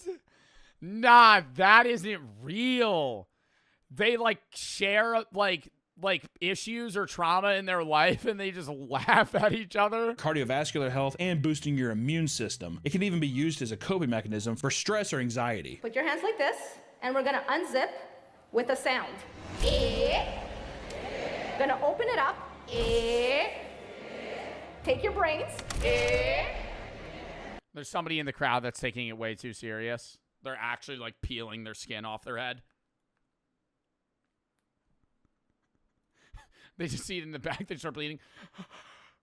A title that perfectly describes the mental state of anyone attempting to pass through it. The beginning of the trip went smoothly. Is it wet? Is it all wet? I feel like that would be better for me if everything was slippery. Do you think they ever like butter themselves up? Spray a little Pam on themselves? The brothers squeezed through a narrow entrance and reached the first open chamber of the cave. But soon, the passages began to narrow again, forcing them to crawl through tighter and tighter spaces. After about 25 minutes of crawling, they faced their first serious obstacle. A muddy chamber with a deep, narrow pit in the middle that had to be carefully skirted along the edge. One wrong move would mean falling into a tight shaft with almost zero chance of climbing back out. See, like I could do this. I could do this. Could you guys do this? Like, if I gotta crouch, I don't care. Even if there's like a little few parts where I would have to like crawl. But the second I gotta like lay down and scooch myself through the opening, nah, it's over. With almost zero chance of climbing back out. The slippery walls and lack of solid footing would make it nearly impossible to pull someone out. After safely passing this dangerous area, they finally reached the entrance to the infamous nervous breakdown. To their frustration, they're not even there yet, freaking out about getting there. Part of the surrounding area had collapsed, making it much harder to find a safe route forward. Rocks were scattered everywhere, narrow drops surrounded them, and pitch-black darkness filled the space. After a long search, Edward eventually located an entrance and decided to go down, leaving his brother above as a backup in case something went wrong. He had no idea that this decision would become one of the biggest mistakes of his life. After descending a bit deeper, Edward tried to contact his brother, but there was no response. I found a rope. Oh my god, and they just stopped communicating? I feel like I would think he's dead. I don't hear James anymore. Uh-oh. He suddenly found himself in a nightmare scenario, lost in an unknown part of the cave with no way to communicate. At first, he tried to stay calm They don't even have like radios or things they could call for help with. and continued moving, still hoping he would meet James somewhere ahead. But after 30 minutes of searching and calling out with no answer, the reality of the situation began to sink in. I'm just leaving, bro. I'm leaving. Are you going to keep going deeper in to try and find... Like, wait, I'm confused right now. Is his brother or friend in front of him deeper in the cave or further back? Or they're just different. They're lost. Like, they're at different parts. It's like a maze. Panic was the worst possible Oh, he's just lost. reaction, but anxiety was slowly taking over. After countless What are these ropes on the ceiling? They can't just fall? Like, failed follow that? attempts to locate his brother, Edward decided to retrace his steps, Wow. only to realize how difficult that would be. They got, like, breadcrumbs. I feel like I'd be marking the cave. James! It's been like 30 minutes since I last saw him. I don't even know where I'm at. I tried to go back to the last place I saw him, and everything just looks the same. Nah, this is the worst. This is the worst. This is the worst. The only thing I will say is if I got turbo lost and people knew I was caving, I would be like, all right, they're gonna find me. I just have to stay alive for 3 days without, you know, starving to death or dying of dehydration. Because they would send someone. It's just a jumbo maze. Every direction looked exactly the same in the dim light of his headlamp. Narrow tunnels and uneven rock walls What if it floods? Do they do that? offered no landmarks Oh my god, it starts raining. to help him remember where he had come from. With every step, the situation became more desperate. A single wrong choice could leave him wedged in a passage too tight to escape. Or worse, he could fall into a hidden fissure. Even with Bro, I mean, like, I understand he could get in a path that's, like, too tight for him to retreat. But, like, couldn't he, if he was like, oh, this is getting tight, I don't remember this, turn around. without physical injury, it would be easy to wander in circles until exhaustion took over. The recording, which began with excitement as he entered the nervous breakdown, could have ended as a tragic documentation of his final moments. After what felt like endless wandering in circles, Edward finally spotted a small but familiar detail, a piece of marker tape he had noticed earlier on his way down. Following it, he was finally able to find his way back. James! Oh. You're over here? Oh. Dude. Dude, I was about to start smashing my head against the wall, man. It's been days. Where have you been? This place is a maze, man. Oh, hey, I see your light. Dude. I thought we were never gonna see each other. Dude, I know. Oh. After reuniting, the brothers stayed together for the rest of the expedition and eventually made it safely out of the cave without serious injuries. This experience didn't stop them from exploring caves. They continue to upload videos to their YouTube channel, but now DMT trip down there, yo, that would actually be like a crazy torture. Like, hey, if you don't give us the information, we're gonna give you DMT, knock you out, and then leave you in a cave. And you have to find your way out. You know what's so crazy is the rampant change in YouTube content. I could really see like a stupid YouTuber be like, I'm going to go down in this cave and then I'm going to do salvia. I'm going to go down in this cave and then I'm going to take something. See if I can find my way out. now they do so with far more caution and much better preparation. The following story took place in January 2014, when a group of cave explorers set out to conquer Lost John's Cave in Lancashire, England. This impressive cave system stretches for about 3 miles, with known depths reaching around How long are they down there? 700 feet. This is like an all-day thing. Most of the team had years of caving experience behind them, and, like many seasoned explorers, they were confident in their abilities. They carefully prepared for the expedition, studying maps, planning their route, and packing the necessary gear. But in the world of caving, there is a brutal truth. When something goes wrong, no amount of planning can guarantee safety. Even the most experienced explorers can find themselves in life-threatening situations. That is exactly what happened to one member of the group, Bob Johnson. At first, the Bro's name is Bob. I thought they were gonna say his name was. I heard Butt Johnson. That's why I rewinded. Bob's not that crazy. His name's Robert. When I originally heard it, I heard Butt Johnson, and I went, "There's no way this guy's name is Butt." team moved deeper into the cave, using their equipment to overcome each obstacle. But one of them couldn't make it past everything but Johnson. But everything changed when they reached a section known as the Tube, an extremely narrow passage that required crawling forward on their stomachs. To make matters worse, part of the passage was filled with water, making visibility and breathing even more difficult. Despite the dangerous conditions, the group decided to continue. The thinnest member went first and managed to squeeze through. Bob Johnson went next. What? I feel like you send the fattest guy first. I'm not trying to be fucked when I say that. Why the fuck are we sending the thinnest guy? That ain't letting us know if everybody can fit through it. You send the dude that's big as shit. You send the guy, dude, if it's like me and my friend that's like 6'5", 250, I'm sending him first. Because what the fuck it matter if I could get by it? If he can't, I gotta turn around. And he was far less fortunate. At first, he made steady And then say he does get stuck, I can pull his ass out. progress through the tube, but soon he began to struggle, even in the slightly wider sections. And then that would make me less nervous. Because I wouldn't want to do it and then be like, oh my God, I barely made it through there. Because if a guy that's like 50 pounds more than me makes it through, I'd be like, oh, well, I'm definitely going to make it through this.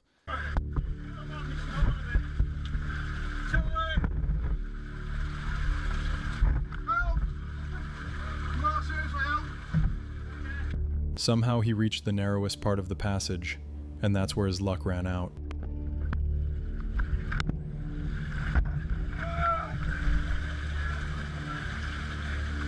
Why would they keep going forward? I'd be like, nah, pull me back.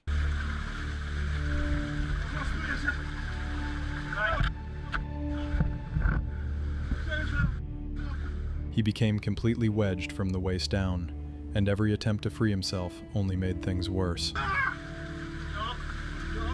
Being stuck in such a tight space is already horrifying. The feeling of solid rock squeezing your body, the walls closing in, you can't move, you can barely breathe, and panic begins to creep in. For Bob, the nightmare was just beginning. On top of being trapped, he now had to face a far more terrifying threat: rising water. Water makes any caving trip infinitely more dangerous. In a dry cave, even if you get stuck, at least you have time to think, time to plan. But when water starts rising, the situation becomes deadly within minutes.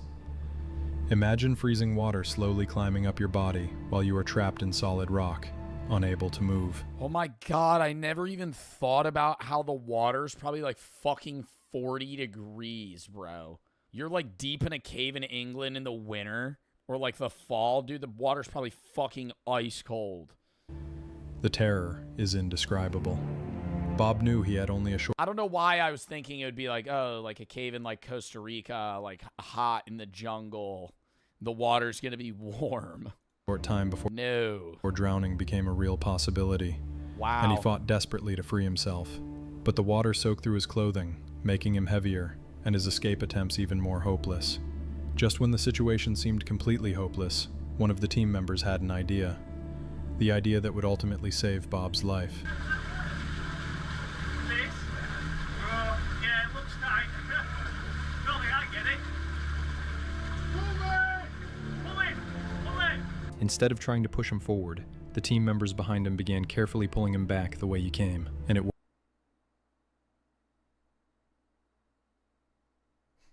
The crazy intelligent idea they had to save his life. I'm like, damn, what are they going to come up with? They're going to like tell him they're going to like cut his clothes or something.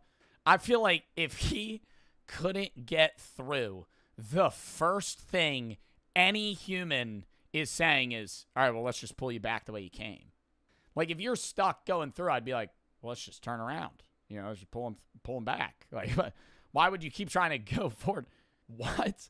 I'm happy he's okay, but like, why was he still, I thought they had already tried that. You know what I mean? I thought that was like an unspoken thing. Like he couldn't get through, then they couldn't get him back. So it's like, all right, well, the logical thing is now he has to keep going. Worked. Bob was finally freed, though his ordeal was far from over. Later, he shared in the comments that he and the two teammates who rescued him had to crawl for another 3 hours to escape the cave through an alternative 3 hours route.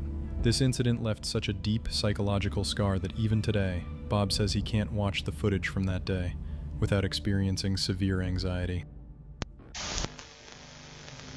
This unsettling video was filmed by Jacob. an experienced explorer obsessed with uncovering the secrets of abandoned mines. For nearly 20 years, he had descended into forgotten tunnels, documenting his journeys and sharing the hidden history of these places with his viewers. But this time was different. This time he encountered something he would never forget. On the cold, rainy evening of December 5th, 2017, Jacob drove down a dark, deserted road toward another abandoned mine, unaware of what awaited him underground.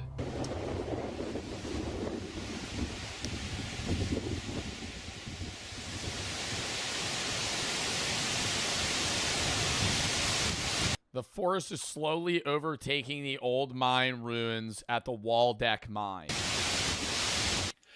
Okay, that's the portal to the Waldeck mine. I'm inside. Bro's calling it a portal. Flixy look make basically everything in modern movies look worse.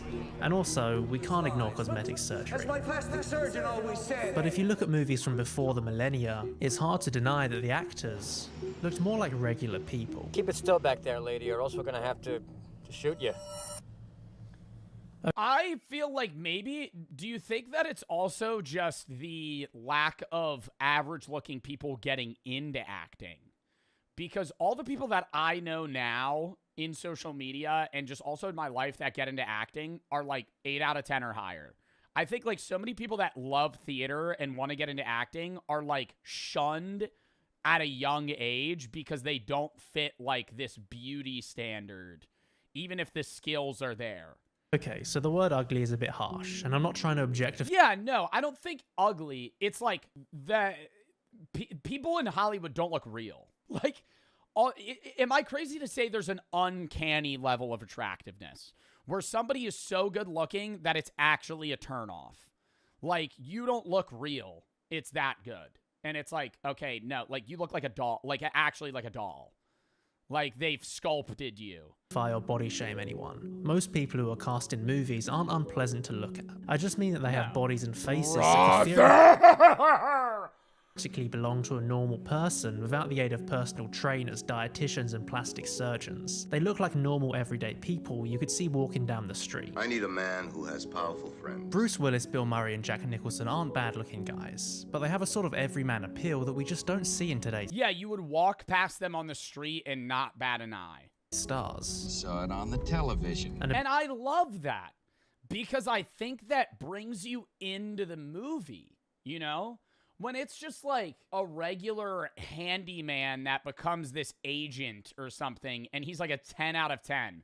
I'm like, bro, the average roofer that I hire to do a job is not going to look like fucking Brad Pitt, right?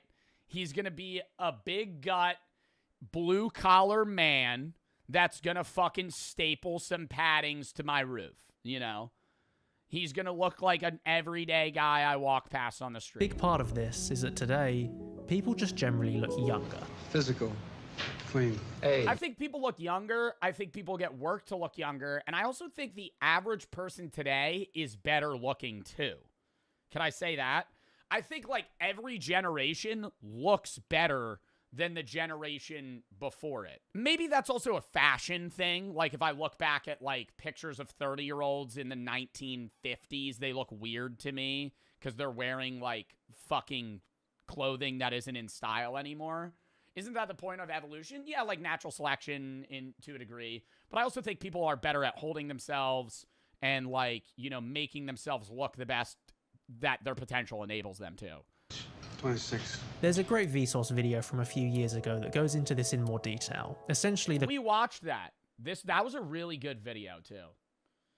That people look older. In more detail. Essentially, the clothes and overall style has changed, and combined with better medical care, nutrition, and less smoking, people are healthier and better looking. I guess I started smoking when I was about 4. Healthier is a debatable question. So here's a few age comparisons that highlight this in action. My mom was already dead then from lung cancer. Gene Hackman is 44 here.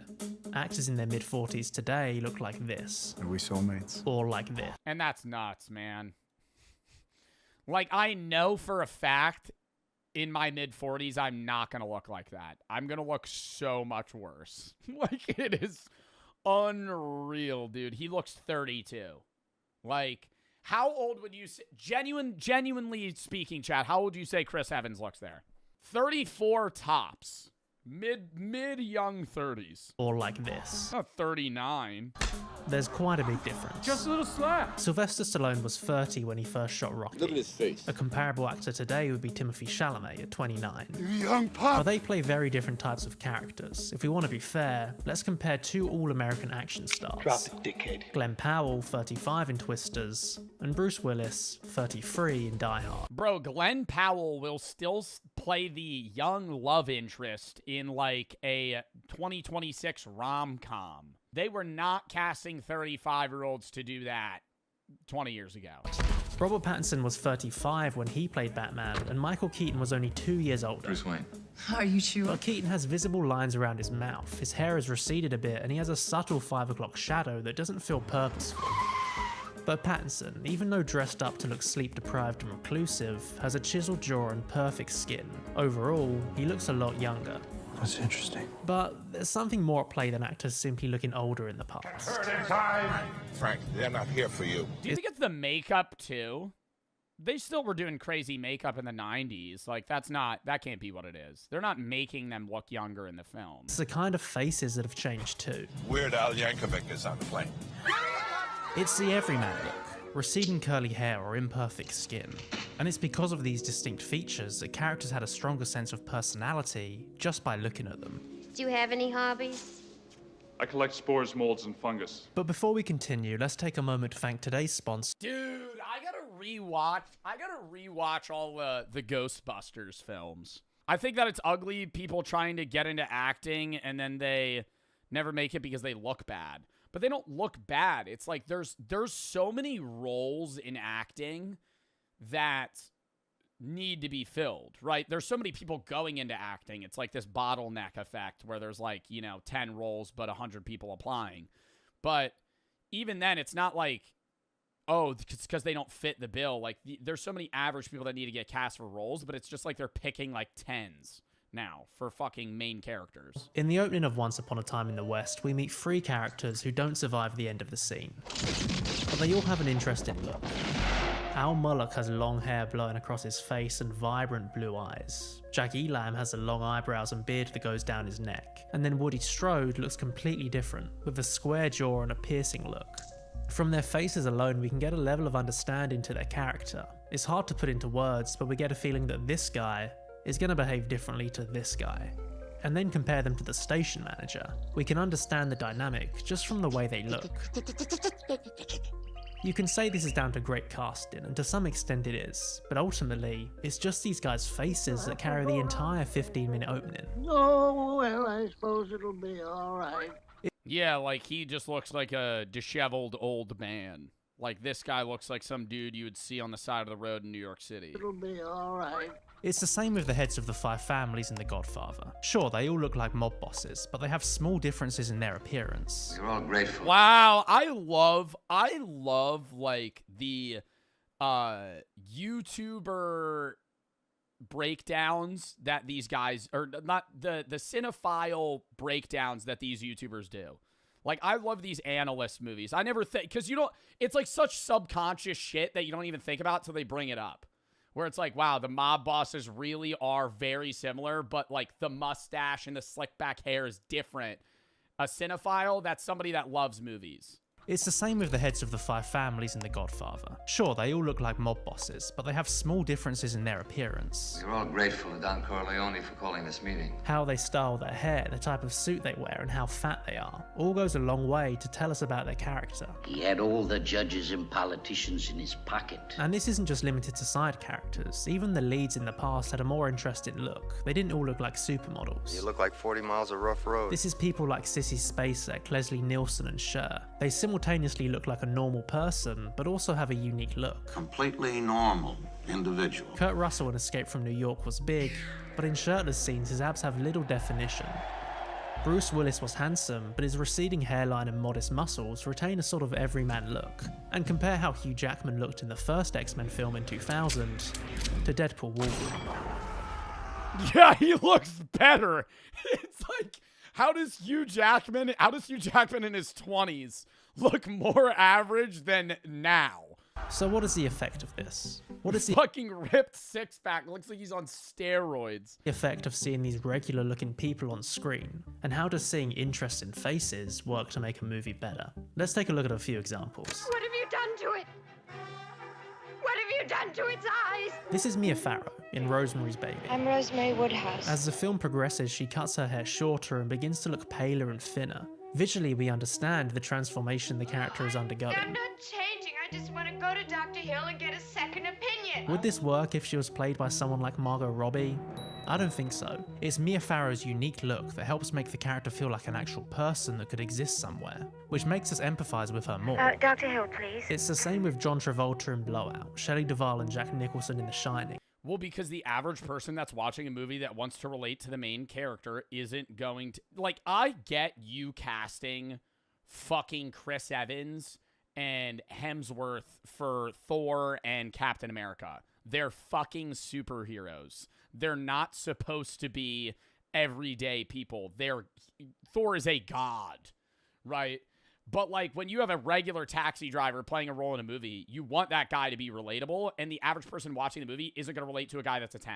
In Star Wars, Luke and his family look like fairly ordinary people, whereas Grand Moff Tarkin and the Imperial officers have a much more austere look to them. Fear will keep the local systems in line. In the 20th century, the pool of actors to choose from seems to have been much more aesthetically varied than it is today. There was actors with big noses. I got it. Go ahead. Big foreheads. He's gonna prove it to the whole world. Heavy-set eyes. Did you know that? And receding hairlines. With you and me together, that'd be tops. We subconsciously infer things about people's personality based on their features, which in turn helps them create a richer character without much heavy lifting. Mentally, you picture my dog. In Taxi Driver... But I think they do so... Like, there's still TV shows... I think movies, it's gone away, but TV shows, they still have it. Always Sunny in Philadelphia isn't even filmed in Philly, but it still gives that Philly vibe. They look like regular-ass white people that live in Philly. Danny DeVito is like Danny DeVito, like sometimes they make him seem like a goblin, bro. He'll be naked crawling out of a fucking couch covered in oil. Like, I know that's part of the comedy, but it's like they're not like, imagine if Always Sunny in Philly was just like Margot Robbie, Brad Pitt as the old guy, and then, you know, Olivia Rodrigo. You'd be like, okay, well, these aren't regular fucking Philly actors. There's shows where they actually make fun of that. Like, I Love LA. They make fun of LA culture.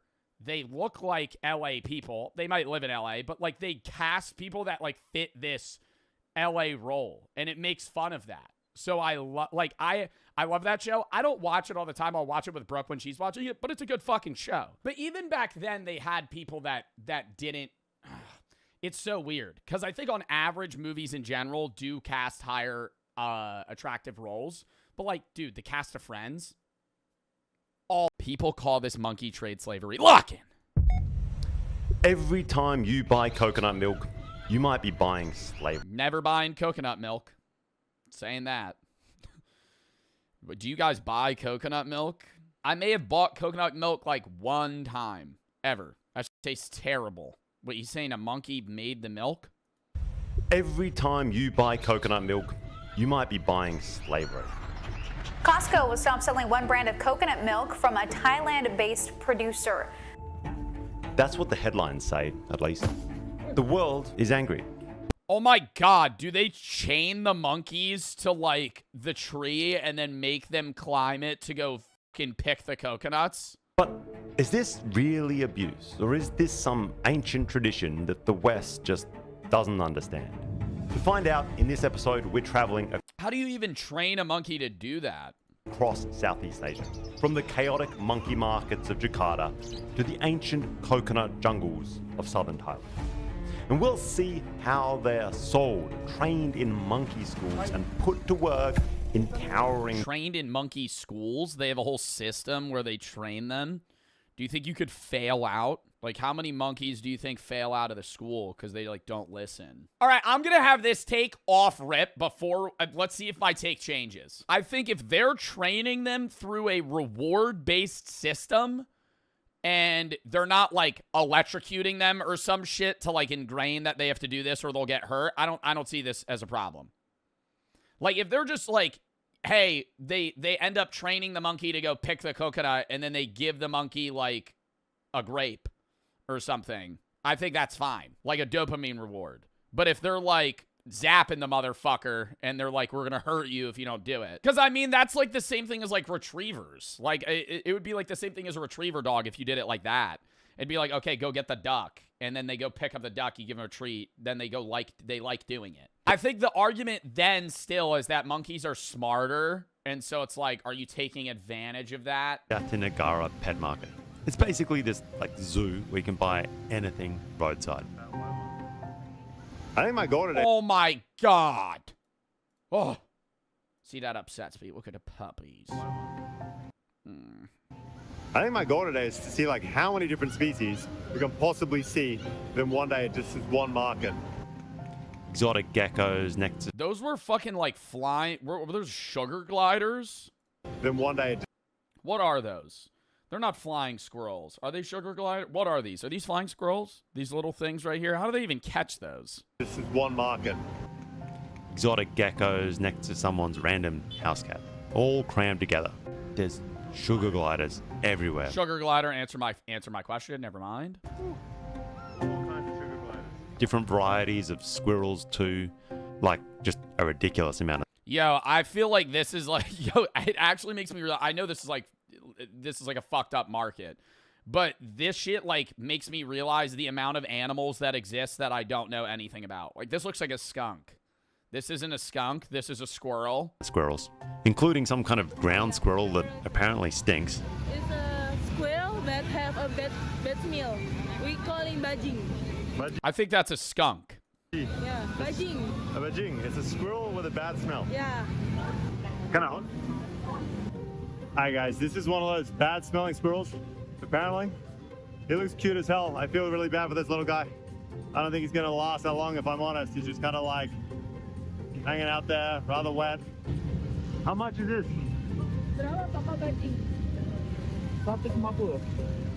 $150. $9 for that fucking living animal, bro. What? I feel like I would buy that and then just release it into the jungle and hope it survives. You come into stuff that's not even from Indonesia. Albino hedgehogs, Brazilian turtles. Brazil? Yeah, oh my god. Imported weirdness just everywhere. The whole thing. But is this like for rich people? Like, are they eating these animals? Well, I feel like some of them, this is an exotic pet market. They have exotic animal markets for food, but like nobody's eating a sugar glider. Joe, what the fuck? What do you mean, Joe, what the fuck? We've watched videos where they have pet markets and right next door they have animal markets where they're cooking things. That's not, what do you mean, Joe, what the fuck? That's an honest question. It's kind of fascinating, and it doesn't take long before we find our first monkey. You have one monkey. You're like, that's a chicken. Monkey. How much? 1 million. 1 million for one monkey. $60 for a monkey. Bro. I feel like a monkey should be like $5,000. Like if you're buying, I feel like if you buy an ape, that should be like $5,000. An ape or a monkey. Like that's like a smart ass animal. That's pretty hard to get. Okay. And it is pretty heartbreaking right away. These guys are tiny, not even a year old. There's 2 of them, and they're just huddled together in the rain while Jakarta's traffic screams past like it's nothing. Like, what do people buy them for? They buy for a pet? Or dude, it just sucks because like if you buy it, you're fueling the business. Like even if you bought that monkey and then like somehow rehabilitated it and then put it back in the wild, like you're incentivizing this transaction. You know what I mean? Like you buying them isn't saving them. It's saving the ones that you're buying, but it's not stopping the cycle. Like this is a continuous thing that's just going to keep happening. Some of the animals here, I don't think are bad that they're selling them. Like there were like a few lizards. Like I don't think that's bad that you're selling lizards for either food or pets. Like I think that's fine. It's when you have like malnourished like baby squirrels and fucking like actual apes in cages. Monkey won't get big. Really? They're macaques. I believe all of them are macaques, just a few different varieties of them. mainly pigtail macaques and longtail macaques. Dari mana, Pak? Sulawesi. And it turns out they've been shipped from Sulawesi. And in some ways, it hits even harder. I've just returned from Sulawesi, and it is one of the most beautiful paradises I've ever seen. And somehow, it's worse once it's confirmed. These aren't captive bred. They've been pulled straight out of paradise, just to rot roadside in cages. More macaques, this time in camo uniforms. But then what are people doing with them? Like, this one's wearing a shirt. Like, is some random Indonesian man coming by and, like, buying this macaque for $60 and then, what, like, keeping it in a cage as a pet? Turned into props from someone's idea of adorable. And they're also not albino at all. Their coats have been dyed. Yeah, but, like, you can't keep that as a pet. Like, you're not going to be able to train that thing. This kind of cheap trick to heighten the novelty and make it an easier sale. And before long, we find the epicenter of the market, the monkey section. No longer the occasional cage tucked among birds and reptiles and hedgehogs, but a dedicated corner of commerce. Cage after cage of macaques in different shapes and sizes, lined up like products. They're from Sulawesi And, like, how many of them are dying before they're even getting sold? and Sumatra primarily. And then from here, they'll be shipped all over Indonesia. Oh, isn't that when they start fucking losing their minds? What is that called? That's like an actual thing. Where they just, like, roam in circles. Zoocosis. 50 monkeys. He has 50 monkeys. Why do you have that many monkeys, bro? Like, is there that big of a market for this? Maybe less. Around about 50. Yeah. And in just one stall here, they have more than 50 monkeys, cage after cage lined up. And then you see the ones that are already breaking. Some are clearly getting just wired up from being trapped in these cages for too long. Soul Cycle class, which lasts about 45 minutes to an hour, cost about... Oh, that's a lot shorter than I thought it would be. I thought a session would be like 2 hours. 45-minute class? That's like a very regular gym class. $42. While it's true that the... Wait, whoa, how much? While it's true that the... which lasts about 45 minutes to an hour, cost about $42. While it's true that the... 40... What did he say? $42? Cost about $42. While it's true that the production of the classes totally captures the hearts and minds of their riders, it's the instructors themselves that keep them coming back for more. I don't think he said 4,200, chat. It's not an understatement to say that more instructors at Soul Cycle are idolized. Surely $42. $42 sounds more realistic. It's still very expensive. You're paying $42 for one class. And treated like celebrities because of the charming and motivational persona. There's no way it's $4,000 for a class. I'm Googling this. Yeah, $40. $42. Griffin, one of the most well-known instructors, would sell out in a matter of minutes. She was so sought after by a number of celebrities who exclusively wanted to ride alongside her. Leo? Johnny Depp? People have claimed that Stacy could make the most reserved rider temporarily enter a trance-like state where they work harder than they've ever worked before. And for Soul Cycle, their instructors are their biggest moneymakers. Top instructors can be paid up to $400 per class. Stacy, however, made a staggering $800 per class because they were essential for Soul Cycle. That's $800 in 1 hour. Wow. Cycle's a success, master instructors were treated like Hollywood stars. They would act like it too, partying all night and popping Adderall in the morning to push through their classes. This company culture ended up inflating their egos to the point of giving them a huge god complex, similar to many cult leaders. Some admitted that the fame made them feel like they could do anything that they wanted to with no repercussions. And one reporter claimed a male instructor gave her a spin class lap dance by gyrating all over her handlebars of her bike. You like that? While she was uncomfortable about it, their other riders squealed with joy. Eee, you're so lucky. His dick all over it. He's like, Mike's, the magic mic's on. Others would openly fat shame and use homophobic and racist slurs. And in one case, a master instructor referred to a black woman as Aunt Jemima. Ooh. Yikes. One staff member was tasked with giving their star instructor, Lori Zuckerman, a fruit salad only consisting of berries. When Lori found a single kiwi sitting at the bottom, he threw it across the room and shouted, "Whoever got this needs to be fired!" In a minute. Wow. That's like movie-esque ego. Like, I didn't think there's people that would do one kiwi in a bowl of berries. Like, it'd be different if you were, like, deathly allergic. You got a kiwi piece in your berry bowl, and you fucking break the glass, throw all the food on the ground. In many cases, they would get drinks with and even sleep with their riders, something that the riders would brag about to the other riders in class. Yeah. Shut up. Who put this kiwi in here? SoulCycle riders long to be close to their favorite instructor, fighting over the height. Dude, it's just mini parasociality. That's all it is. It's like the same shit as like Twitch streaming or fucking like K-pop or whatever, dude. It's just like they feel like a part of a community and the instructor's like a goal they could obtain. Highly sought after and coveted front row. It introduces a type of cycling hierarchy where the most hard work. Oh, that's so fucking weird. So if you're the closer you are to the instructor, the better you are as like an individual in this class. Like if you're back right to the class, you suck. Working people are granted the ability to help lead the rhythm of the class. People will come to class extra early just to be the first ones to charge towards the front row bikes. For them, damn, do you think they run there like it's Black Friday? And their hard work praised by their instructor is everything to them. The most passionate ones even purchase $55 front row tanks from their merch store. Awesome. It's been said that instructors purposely keep the most attractive riders in the front row, often taking less desirable riders. So what do they tell them? Hey, I see you're sitting next to my bike. I am the instructor today. You know, I've seen you in the class before, usually in the back left or right row, kind of where it's darker. You know, you can't really make out any faces over there. And, you know, I could kind of tell by your silhouette that you were, how do I put this? Slightly repulsive. Seeing you in the sunlight here, you're kind of looking more like a vampire. Could you maybe go back over there?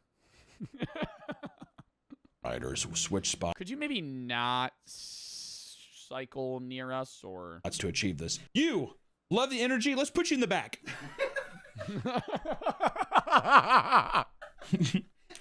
Love that smile. You're awesome. Let's move you up. The need for a front row seat would often lead to riders being bullied verbally and sometimes confronted in person to the point where people broke out into tears. One rider who was thought to have been a master instructor's class favorite found that the other female riders put used tampons in her purse as revenge. Yeah, I'm gonna be cycling next to Vanessa today, okay? So let's say I've made it to the top of the... She's like sifting through her purse.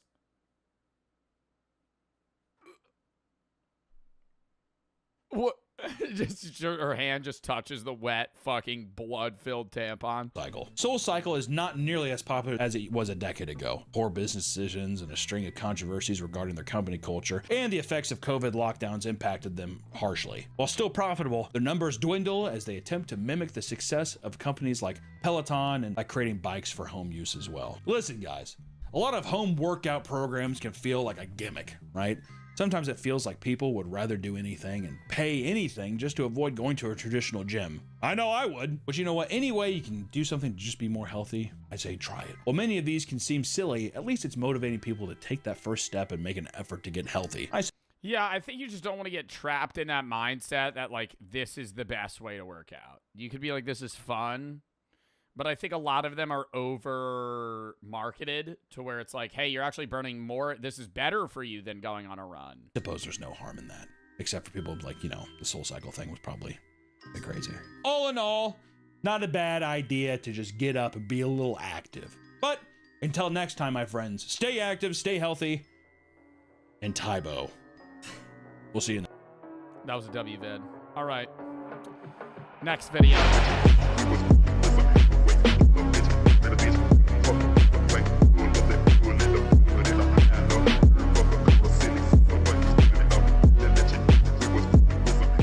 Under their tongue, chase it with the blood of the goat. I am always curious about how, like, undercover FBI agents don't give themselves away when they're doing that stuff. Like, if he has to, well, I don't know if this is a part of it yet, but, like, say you're undercover and they're like, hey, you got to do this drug with us. Like, how do you keep that facade of, like, I'm Donnie Blank when your actual name's, like, Derek Roberts, and now you're fucking hallucinating, you're tripping balls, and you're having, like, regular conversation. To signify the sacrifice or solidify the sacrifice. Very well mentally trained. Bro, I understand the level of mental training, but I truly believe, like, any level of mental training is, like, unless they're doing the mental training under hallucinogens, that shit's cracking you, bro. When you're tripping, you're under a different mindset. When you're tripping that hard, if you're on, like, 1-2 grams of mushrooms, that's different. But if you're, like, tripping balls, I don't care, like, any level of training you have, bro. You're not, like, you're going to say anything. Scott is one of the few who decline. So when it gets around to me, he says no? At the end, I'm looking at the blood and it's already coagulated. It's all chunky and clotty, and I'm looking at it going, man, I really don't want to turn this up and drink it. I mean, this is disgusting. So I dipped my fingers deep into the blood, pulled them out, and then sucked all the blood off my fingers. This is not the Ku Klux Klan. This group is younger, better equipped, and preparing for a bloodbath. And not only animal blood, but the blood of any human who isn't one of them. Jewish and Black Americans, and anyone they consider traitors to the white race. They're by far the most dangerous group Scott will ever infiltrate. Unfortunately for these tripping blood-drinking white supremacists, Scott Payne has other plans. It's exactly the kind of thing— God, can I say I find it shocking that you could trip and still hold resentment towards groups of people. I have hallucinated 10 times, or around 10 times. Like I've tripped like 10 times. And I've had bad trips and I've had good trips. Never once have I been equally or more resentful for anybody. Like, I feel like every time you come out of there and you're like, man, people all have their own problems. People are going through their own shit. I got to be more kind. I feel like every time I get out of that, I'm like, I got to be a better person. I'm never like tripping and then going, yeah, white people are the solution. What? He spent the last 17 years working to prevent.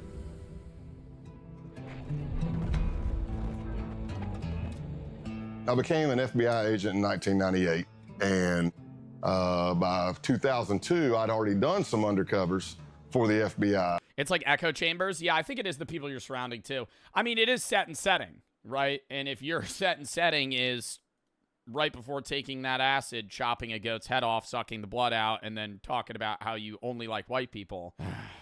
But I wasn't yet certified through the FBI undercover school. So I finally got a slot. September 2002, Quantico, Virginia. This is the FBI Academy. If you make it through the year-long application process, if you pass the physical and psychological assessments, the tests, the polygraphs, the interviews, the background checks, if you make it through all that, you end up here, in a 20-week training program. If you get through the 20 weeks, you become an FBI agent. Scott's been here before. Now he's back, about to start the training program for undercover agents. Getting admission to the program is hard enough. Graduating is even harder. Only about half the admittees make it through. It's a 2-week school with no days off. We're very big on sleep deprivation. You're going through multiple scenarios of all shapes and sizes. And there's only 20 slots for the class. Others break down. There's 20 slots for the class, but don't you think they also would like hand select people that are diverse for the purpose of being able to infiltrate different scenarios, right? Like you would want specific types of people for specific scenarios. Like you wouldn't want everybody to be the same. They make missteps during the high-pressure scenarios. They grow delirious and erratic from the lack of sleep. But Scott thrives. The sleep deprivation, the relentless roleplay, the grueling exercise. If anything, he don't tell me he enjoys it. Feeds on it. Oh. Meanwhile, he's learning from his idols, legendary FBI agents like Joe Pistone. God, that's like a different type of dude, bro. To be able to be happy that you're not sleeping for fucking 2 weeks. You're not sleeping for 2 weeks, constantly doing physical and mental activities. Spent 6 years undercover with the Bun on No Crime family. But they don't always notice him. So I remember Joe Pistone coming to speak, and I was like a kid in a candy store, man. I'm like, oh my gosh, this is Donnie Brasco. This dude did 6 years undercover in the mafia. And he's teaching, but he has this thing where he keeps kind of wanting to. 6 years undercover in the mafia, bro. 6 years. Do you think there's ever a scenario where they, like, don't want to fucking crack down on some of these guys? I feel like it's different when it's, like, the KKK because it's just, like, a full-on fucking hate racist group. But, like, I feel like if you're undercover in the mafia for 6 years, there's got to be, like, 1 or 2 dudes where you're like, damn, I feel like this guy's not, he's just, like, you know, bad place, bad time. Like, he grew up around the wrong people. He's not a bad dude. But you got to, like, fucking, you know, I not rat on him, but at some point, you got to fucking turn him in. Walk right up to the desk. So he kept stepping on my feet. And, I was trying to get out of his way. And then finally, as he's teaching, he just looks down at me and he says, Jesus, kid, either you got the biggest feet I've ever seen or I can't see. And he throws a couple of bucks on the desk because he's like still in mafia mode. He throws a couple, he goes, hey, go get yourself a shine on me. And I just took my feet and shoved them under the seat, man. Joe Pistone may have scuffed up Scott's shoes. What neither of them could have known at the time is that Scott would go on to fill Joe's. The FBI Academy trains agents to take down bad actors. More and more of these criminals operate online. No tool. I really didn't jump out. Scott doesn't have a fight as an undercover in the FBI. If you're looking on paper, I really didn't jump out. Scott doesn't have a fancy degree. He doesn't speak any foreign languages. His nickname is Big Country, for obvious reasons. Bro, I feel like that's the perfect guy for the FBI. Like, you don't want some dude that's like a Harvard grad that only knows textbook. I feel like you want a dude that's like lived in shit and like dealt with shit because he has like hands-on experience with like fucked up stuff. So he begins to work as an instructor at the school he just graduated from.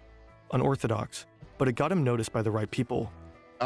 He gotta look racist.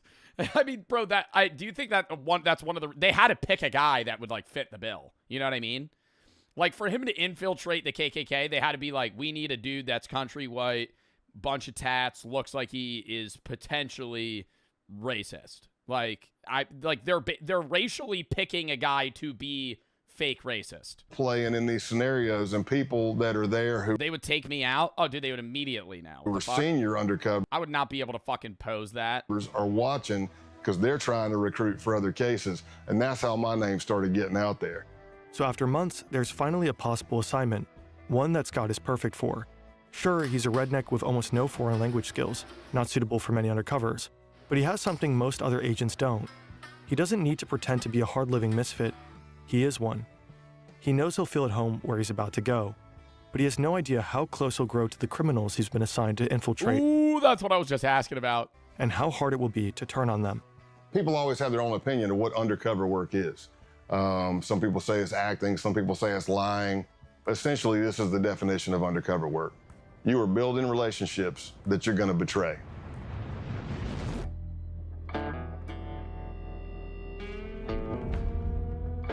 Scott is... I mean, dude, I feel like this is the perfect guy to ask the question of, like, do you think there's good in everybody? Because there has to be, like, for him to not want to turn some of these guys in, he has to like some of them. Even though they are full-on, like, insane racists. On a mission, and his targets, these men, have just arrived. They're members of the Outlaws Motorcycle Club, the main rivals of the Hells Angels. They've been implicated in drug trafficking, prostitution, Motorcycle Club, the main rivals of the Hells Angels. They've been implicated in drug trafficking, prostitution rings, money laundering, the list goes on. And they're notorious for violence against rival gangs. Infiltrating them is exceedingly difficult. Scott Payne is here to do just that. But there's a problem. Part of the intelligence Scott was given is wrong. He was told they wouldn't be wearing their colors. Obviously they are. Scott has hoped to strike up a casual conversation, letting the topic of motorcycles arise naturally. But these guys are advertising their gang affiliate. Bro, about to walk up. So you guys like motorcycles? Trying to talk to like a notorious gang member that like traffics drugs, kills people. So you guys like Harley Davidson? I myself drive one. It's a big one with fire stripes on it. On the front side, it's a black motorcycle. Not that I like that color by any means. What says you? He can't just go up and say, hey, you guys ride. His only choice is to make them come to him. Luckily, another part of the intelligence is right. What did you say? I'm saying that's what he would have to say. This guy, road named Spanky, loves to be the center of attention. So Scott steals... Spanky likes to be the center of attention. How do they know that? Like, where are they getting this intel? Luckily, another part of the intelligence is right. This guy, road named Spanky, loves to be the center of attention. So Scott steals it. He works the crowd. He tells jokes. He talks loudly. He draws attention to himself, making Spanky want to steal it back. Soon enough, Spanky asks where Scott is from and sends him a drink. Spanky's called me over. He's introducing me to other people. And, of course, I'm getting more scrutiny. The more people I meet, the more scrutinized I am. Everything seems to be going well, but the real scrutiny happens somewhere else. So I walk into the bathroom, and as I'm at the urinal, and some dude steps up to me, and he just fucking looks right down at me. I feel like that'd be some crazy shit, bro. He stands right next to me. Top 10 worst years in human history. Around for roughly 200,000 years. And honestly, most... Let me guess a few of them. Something with the Black Plague. World War II when the bombs dropped. In human history, I was going to say in history, probably when the meteor hit the dinosaurs. Humans weren't around then. 2008. Why? The housing market crash? Y2K when the world didn't end. That time was spent dying in pools of our own diarrhea. 2020. I don't think like COVID years are top 10 worst years in human history. Yeah, Holocaust. That's why I said World War II. So when you think of the worst years in human history, it's basically all of them. But that would be a boring video. So let's be prisoners of the moment and allow recency bias to cloud our analysis as we rank the top 10 worst years to be alive in human history. Number 10, 1918. This year kicks off with a I feel like that was a pretty fire year now. Wasn't that right before the Roaring 20s? Roaring 20s was like a great time to fucking like be a middle-class American. Little something called the Spanish flu.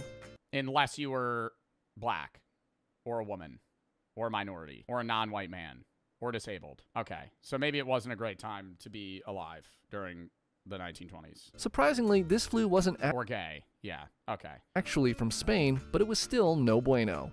Exact numbers for the death toll are kind of hard to pin down. Oh, Spanish flu. But estimates range from 20 to 50 million human deaths globally. The Spanish flu was 50 million deaths. How many people died from COVID? 7.1 million. Wow. So Spanish flu was like 6 times that?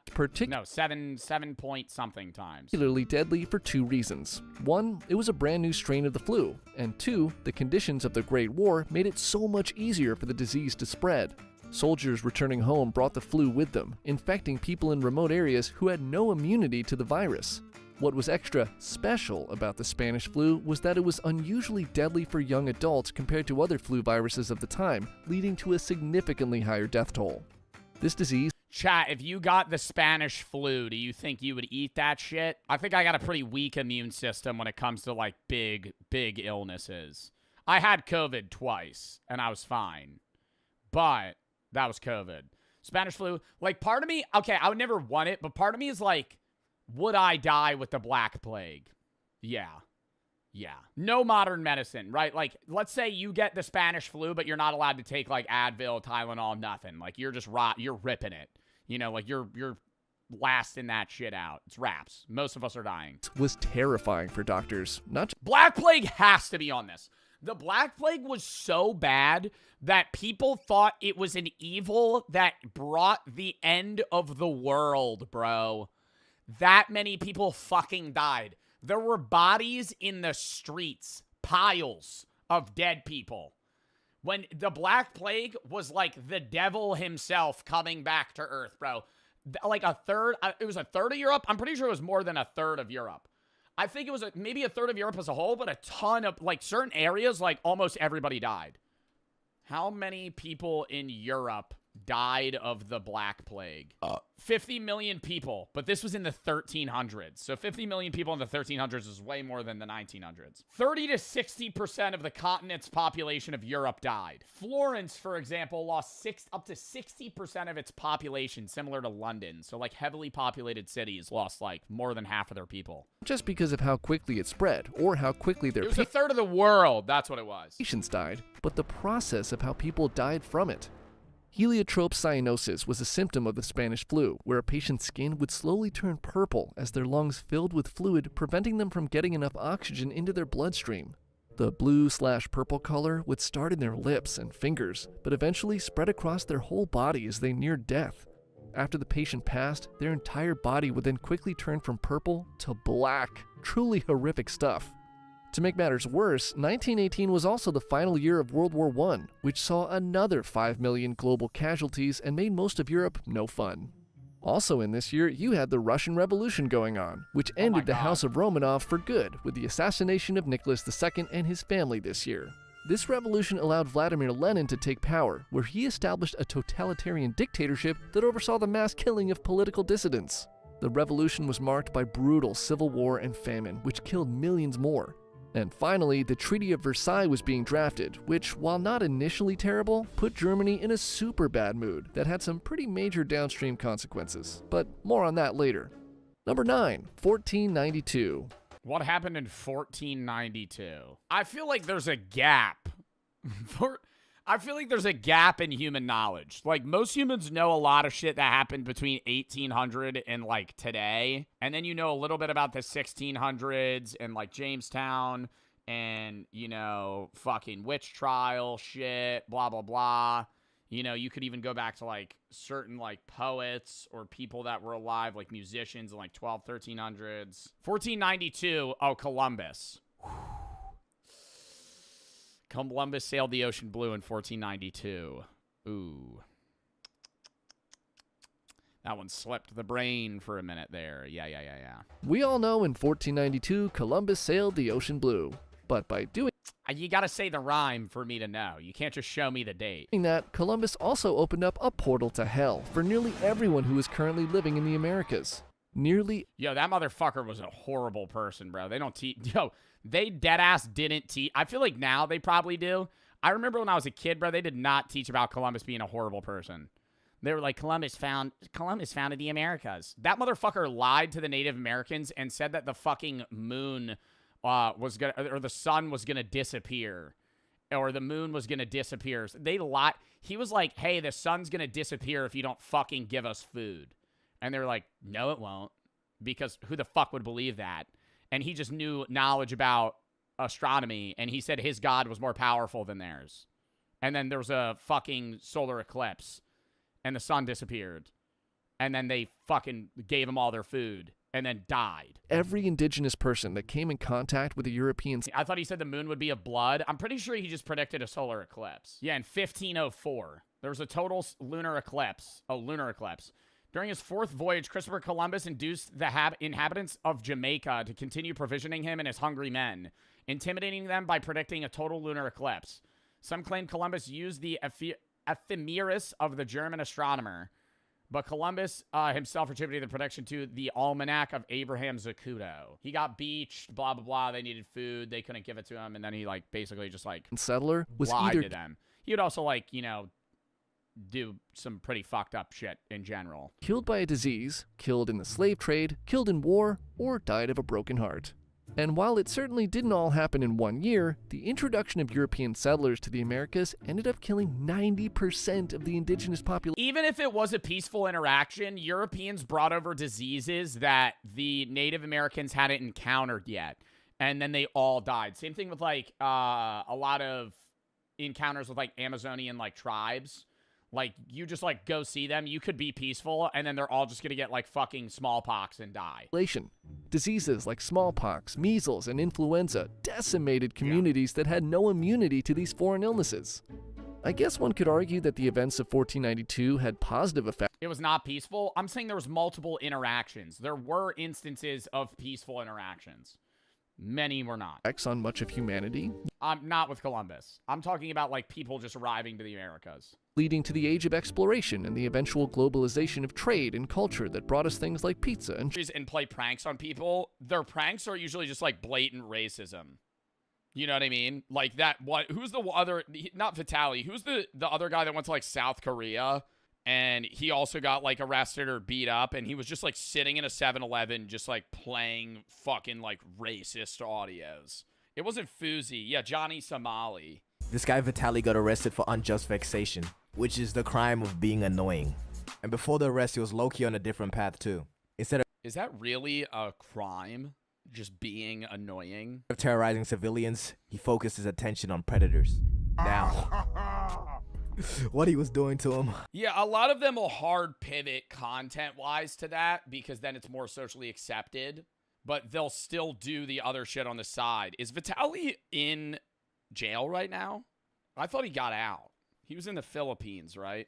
Is Vitaly in jail? He was held in a holding facility facing deportation. Wouldn't you want to be deported? Isn't being deported, like, good in this situation? And I high-key can't even be mad about it. If your calling is terrorizing people, you know, these are not bad people to choose. Even Gideon did the same method. A running theory of mine is that... Well, Gideon, he used to make regular prank videos, stopped. And then he was making, didn't he have like a period? I know he's still very religious now, but didn't he have a period in time where he was just making like straight up religious content? Like he had, it was like a few month period or where he wasn't making content at all. I remember he made an announcement. People that make he prank never content did. Yeah, but he did stop for a minute. Genuinely find enjoyment in causing other people misery. And if they're getting backlash for doing it to random people, I mean, why not do it to people less deserving of human rights? It probably does get to a point though. This might be a little bit overdoing it. It's debatable though. But then there's this other kid, Heston James, you've probably heard of him, who's facing 9 years in prison. For doing the screamer shit. They have this nigga on 13 charges because of some YouTube pranks. And what's funny is under a Fox News video reporting on this, there's like a bunch of middle-aged people just flaming this nigga. Diggler Duck said, influencer is just a euphemism for malignant narcissist. What does that even mean? First thing, dumbass. Not an influencer, so fuck everything you just said doesn't mean shit.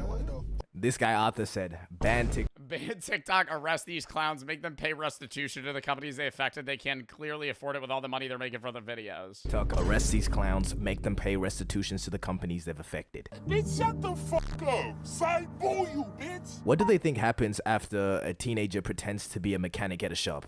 The whole business just goes into ruins. The business burns down. They don't know what they can fucking do anymore to fucking get customers. Maybe 10 minutes of their time was taken up. That's being generous too. I think if you're one of those prank people that were like licking ice creams and putting them back in the fucking container and back on the shelf, yeah, you should have to fucking pay for that.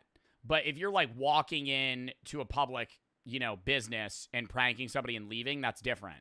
There's a difference between actually publicly pranking people and doing genuine vandalism. And I'm not saying it doesn't. And like fucking what do they even be? That would be more than vandalism. If you were like eating products and putting them back, what is that? That's like a health violation. Doesn't affect these people at all. Obviously, this shit is probably annoying as hell. I'm just saying it's not that serious. Okay, multiple criminal charges over this. Who we should be prosecuting is them ass niggas from 2016 who dressed as killer clowns and terrorized the youth. Bro, I flat out have the take that if your dumbass was out on a random road in the middle of nowhere at 2 a.m. dressed as a clown holding a knife and somebody runs your ass over, that is fully your fault. That era was so weird where people were like, yeah, let's just go stand out in the woods and wait for people. I'd be like, bro, no, you're actually gonna fucking murder someone. 2016, I was only a baby. But there was genuinely a stretch of time where I didn't feel comfortable going outside. Damn. Yeah, bro, scary. I remember because it was so common. And then there was like a weird mixture of people that were prankers versus people that were actually psychopaths dressed as clowns trying to like kill people. I'm really out here being the prank police. But I deadass think a lot of quote-unquote pranks are just acts of terrorism. Okay, maybe I dragged that a little bit. Except for the fake bum prank. That one definitely fits. Correct me if I'm wrong, but what pranks are meant to be is tricking someone into getting a reaction that applies to a situation that isn't how it seems, you know what I mean? So if you were to say, oh look, there's a camera over there, they'll just be cool about it. And not genuinely bringing someone to a point where their veins are protruding out of their forehead. Chill. But deadass, I don't really... And I think people have gotten a reluctancy to cameras more than they used to. You remember the days, like the early days of Impractical Jokers? I bet they had some bad experiences, But I feel like with a lot of early prank shows, it was as simple as being like, you're on a show, calm down, there's the camera. And it was cool because it was like, oh my God, I'm going to be on TV. Now it's like, fuck you, I don't want to be on your bitch ass TikTok. Like, it's full switched. Because it used to be, like, cool to be like, oh, I'm going to be on TV versus, like, no, fuck you, I don't want to be involved at all with whatever the fuck you're filming. I care. I only comment on things because I can. I just get both sides of hate and love towards prank Yeah, no, I think prank content in general, it's like, you got to walk a thin line. content.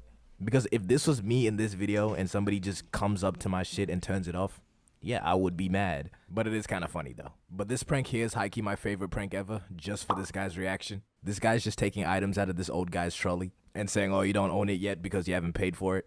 And for some reason, this is his reaction.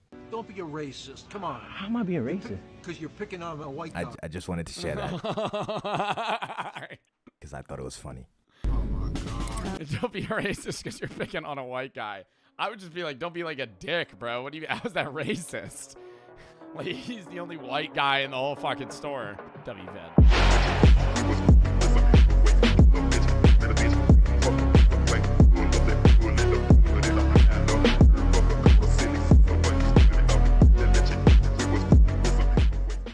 People, you hear about, like, you learn about war, bro, at such, like, a basic level in high school. Like, that shit, bro, like, no, like, people go, oh, war's bad, you're killing people. It's beyond that, dude. It was psychological torture to have to fucking fight in any of these wars. Battles in history ended in early 1943 with the defeat of the German army.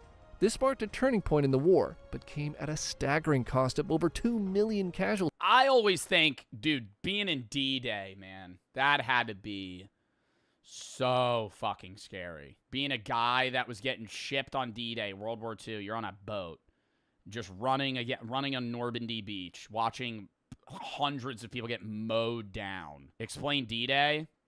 Bro, how do you not, like, see, why do I have to explain? How do you not know? D-Day was when the U.S. were storming the Germans on Normandy Beach. And the Germans had these concrete structures that were hooked with, like, fucking, like, like big automatic machine guns. And they had all these spikes on the beaches, so you couldn't really drive up on them. You just had to drop the boat a little, like, far back, and they would jump off the boat into the water. D-Day boats.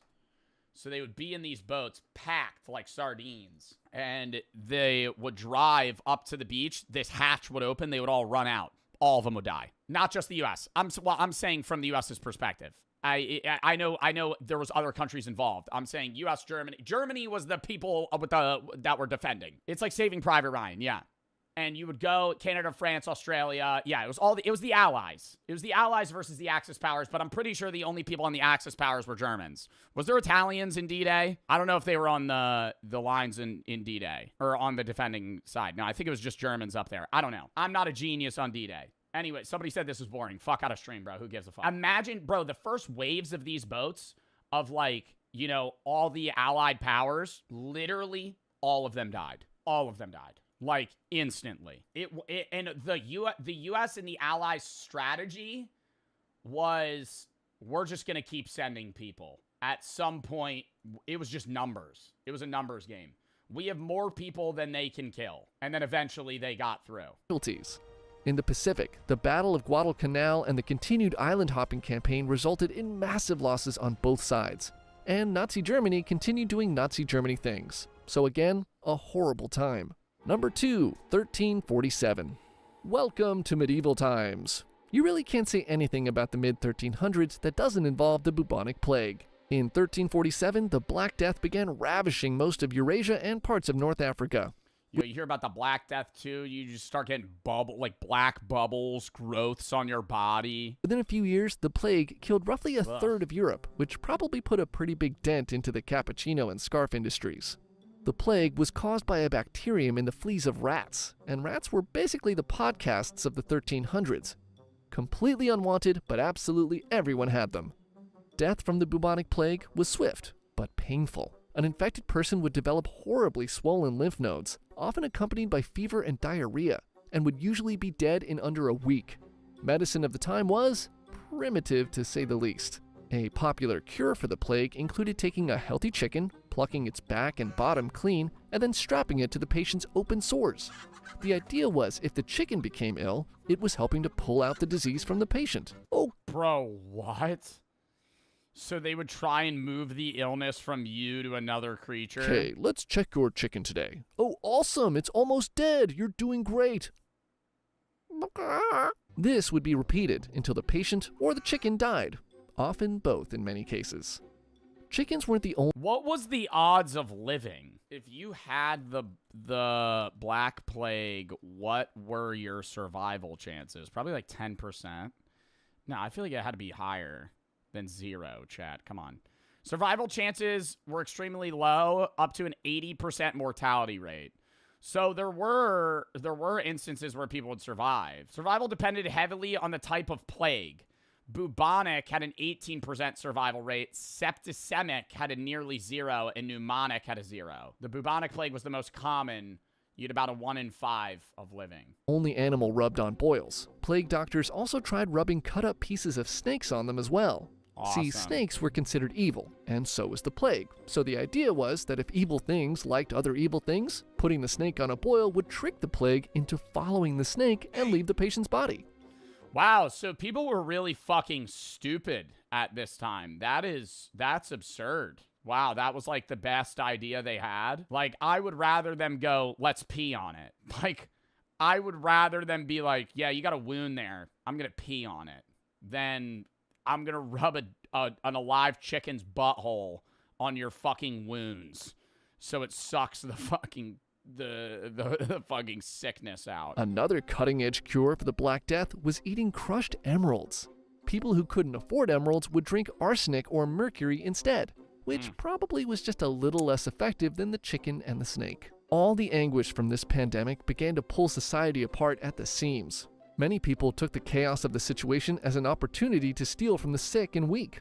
Needless to say, people were so... Steal from the sick and weak, bro. If you were one of the guys that lived, you were just straight rolling in it, bro. You just steal everybody's shit. Half the households ain't got anybody in them anymore. They're dead. So scared to help one another, many were left to die alone in misery. It took centuries for Europe and other parts of the world to recover from the mass destruction of the Black Death. Number 1, yeah, I could easily see, dude. If you're in the UK, over half of London dies. Like, you're going to need 30, 40 years to just rebuild society. 36. This is essentially a greatest hits of all the worst moments from human history. Things kick off with our old friend the supervolcano, which sent a cloud of volcanic ash over the entire northern hemisphere. This left most of the world in virtual darkness for 18 months, brought the global temperature down 30 degrees, and caused, say it with me, widespread famine. Things were extra bad in China, where dust rained to the ground by the handful, and 70 to 80% of the population died. The lack of sunlight led to crop failures, starvation, and social unrest. But wait, there's more!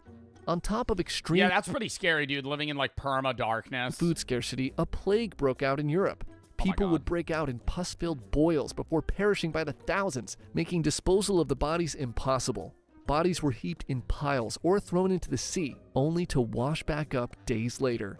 And the southern hemisphere wasn't spared. To make things worse, 536 had a powerful El Niño that warmed the waters off the South American coast, killing fish stocks, flooding the coasts, and you guessed it, causing widespread famine. So yeah, 536... Oh my god, dude. People were literally just, like, constantly on the... I feel like societies like 1600s were just constantly on the brink of death, like, every 50 years. Like, oh my god.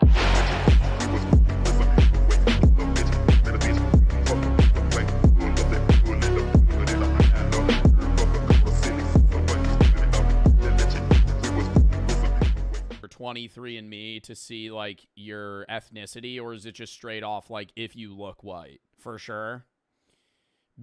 When you get vetted in, they even have the sites for it. Yeah, well, I'm assuming, like, there has to be some sort of like, because there's people that could be, like, you know, white passing, but they're actually like 35%, you know, black or just non-white, non-Caucasian. And then, like, what is the percentage where you're not allowed in, you know? Like, I feel like a lot of these groups, it confuses me where it's like, well, if you're like, you're 5% Hispanic, is that a problem?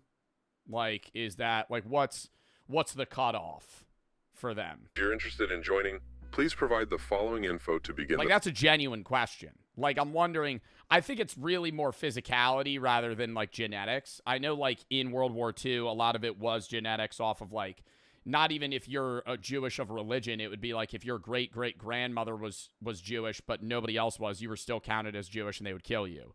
But it's like they had that system in place, so I'm wondering. The vetting process. The base is a white supremacist neo-Nazi group. They were just founded a year ago, and they are accelerationists through and through. Their plan entails assassinations, sabotage, and acts of terrorism. Their targets are black people, Jewish people, and anyone they consider traitors to the white race. They want to do guerrilla warfare tactics, so it's murdering people and disappearing. It's poisoning a water system, taking down a power grid, derailing the train, anything that causes chaos. The idea is that... So it's not just... they're primarily targeting people of other races, but it's also just like, hey, we want to just destabilize society as fast as possible. After the collapse, the group's cells scattered across the world will form white ethno-states led by white supremacists. This event, total societal collapse, has a special name, the Boogaloo. Now, Scott is trying to join them. They ask for his name, White Warrior 88, and his age, 44. Scott Payne is actually 48, but he knows most base members are between 18 and 25.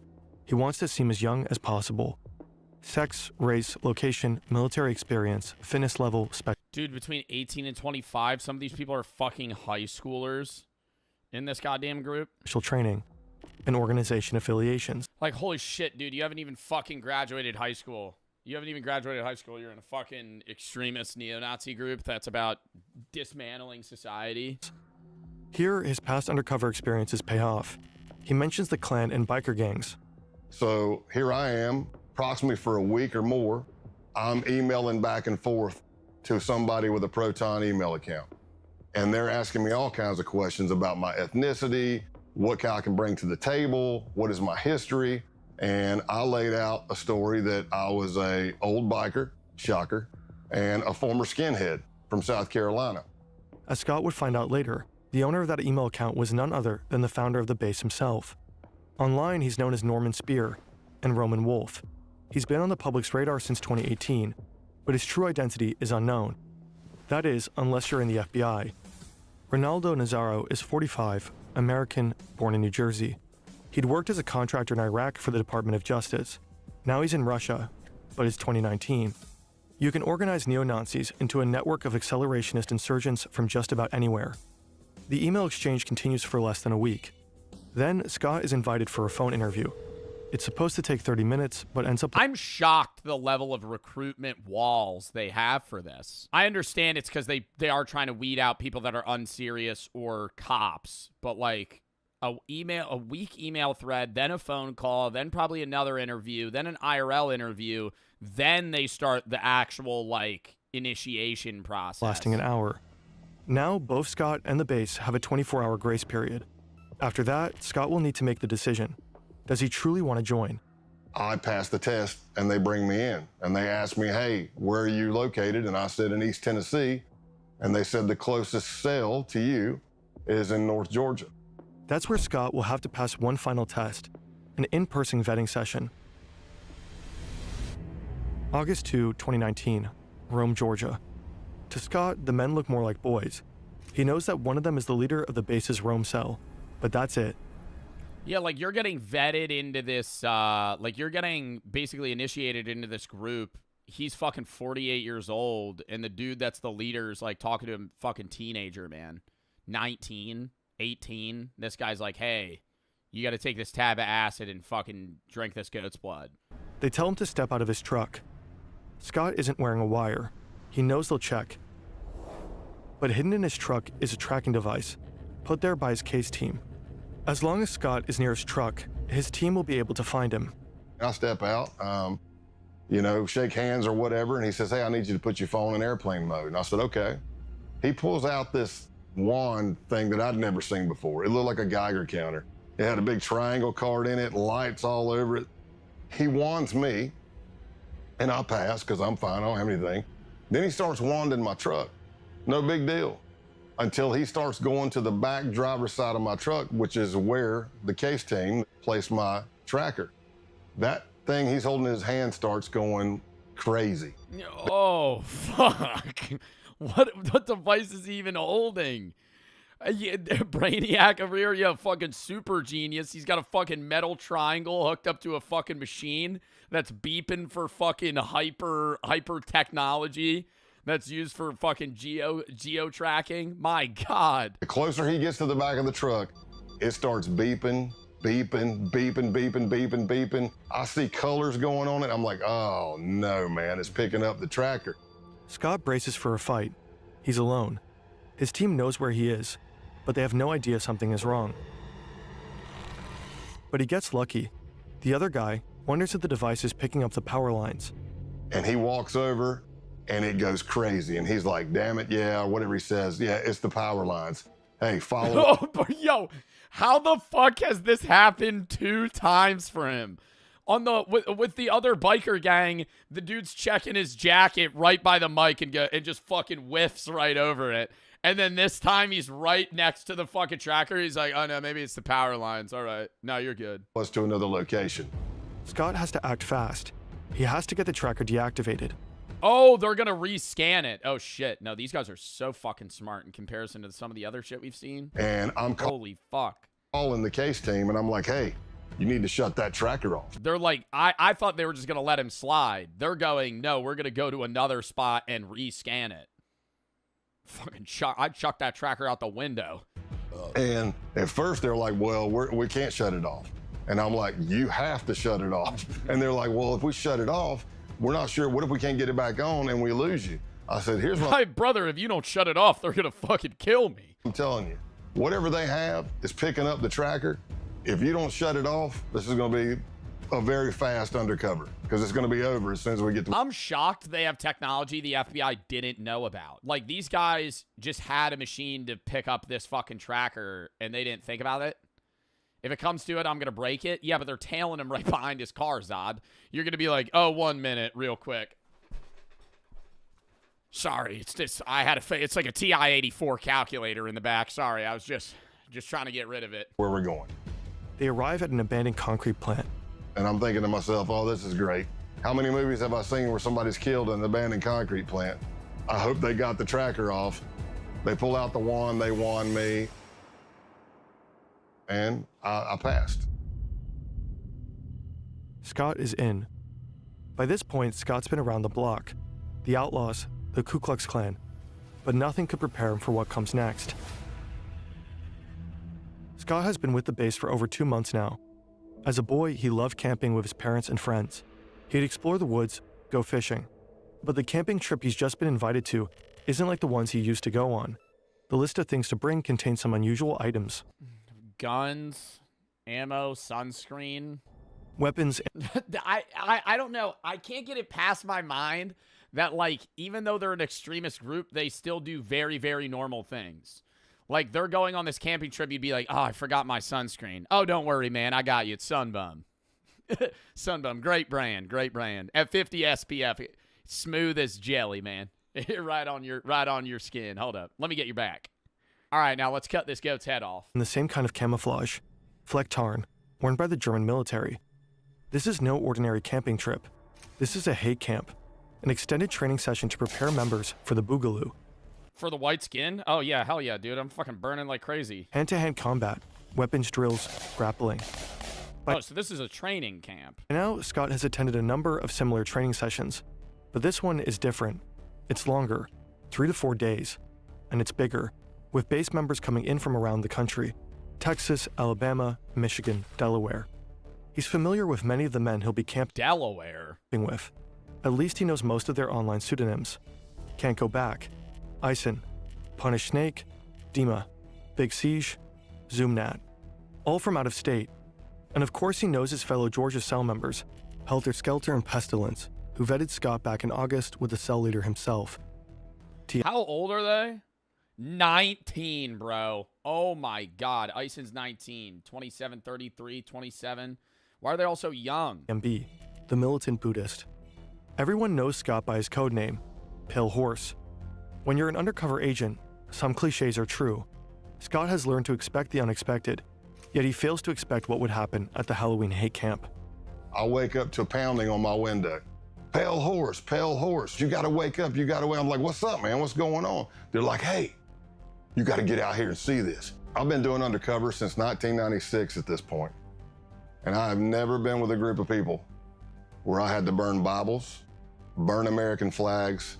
I damn sure wasn't part of a group that went out and stole a goat and we sacrificed it at a pagan ritual and drank its blood. And I did all that in 3 days with these guys. Holy shit. After they decapitated the goat, the group comes together for a barbecue. The 18 and 19-year-olds were brainwashed for sure. Well, I think it's the idea that you're very impressionable at that age, right? Like your brain's fully forming 18 to 25. You could get manipulated or brought to one end or the other end of the spectrum politically or, you know, theologically or fucking mind-wise easily, right? Like it's that's the age where you become who you are, and it's like they're going to manipulate them. I'm not saying they're being manipulated, but like it's easy to fall in these like hard right, hard left, hard whatever, I guess extremist groups at that time. It's also the time where a lot of recruitment goes on. This is just a side conversation, just to kind of back up the point that I'm making. It's one of the times where a lot of recruitment goes on. This is also my opinion for the military, because I think when you join the military at that age, you're the most impressionable, you're the most physically fit you'll ever be in your life, and you're the most moldable you'll ever be in your life, right? So the prime, like the best, I guess, military guy physically in terms of like infantry or like on hands work is people 18 to 25, men 18 to 25. That's the time where like they can tell you what to do and you're going to be able to do it the best that you're able to ever do it. So They roast the goat over an open fire and have it for dinner. All of this, of course, while tripping balls. It's impossible to know what blossomed in their brains that night, what hallucinatory horrors they saw. If their drug-fueled fantasies were anything like their sober ones, then they dreamed of death and destruction, of killing Black Americans, Jews, anti-fascists, and communists, of the Boogaloo. Scott has become upsettingly familiar with these fantasies and with the beliefs that produce them. Behind each pseudonym is a young man, and within each young man is a darkness. The militant Buddhist's real name is Luke Lane. If the Boogaloo requires it, he says he could kill his dad. Pestilence is Jacob Cotterly. Damn, dude. I mean, that's not, I feel like that's so different from what they're talking about, bro, killing your dad. He believes Hitler is still alive. Michael Helterbrand. This was 2019. Hitler was born in 1889. He would be 120 or 130. And, aka Helter Skelter, says he'd have no problem killing a commie kid. Punish Snake, a former Canadian soldier who'd been doxxed by an undercover journalist, gets emotional talking about it. But he What? Hold up. Former Canadian soldier who'd been doxxed by an undercover journalist gets emotional talking about it, but he knows he'll have to kill his ex-fiancée when the Boogaloo kicks off. She's half black. Scott Payne records all of this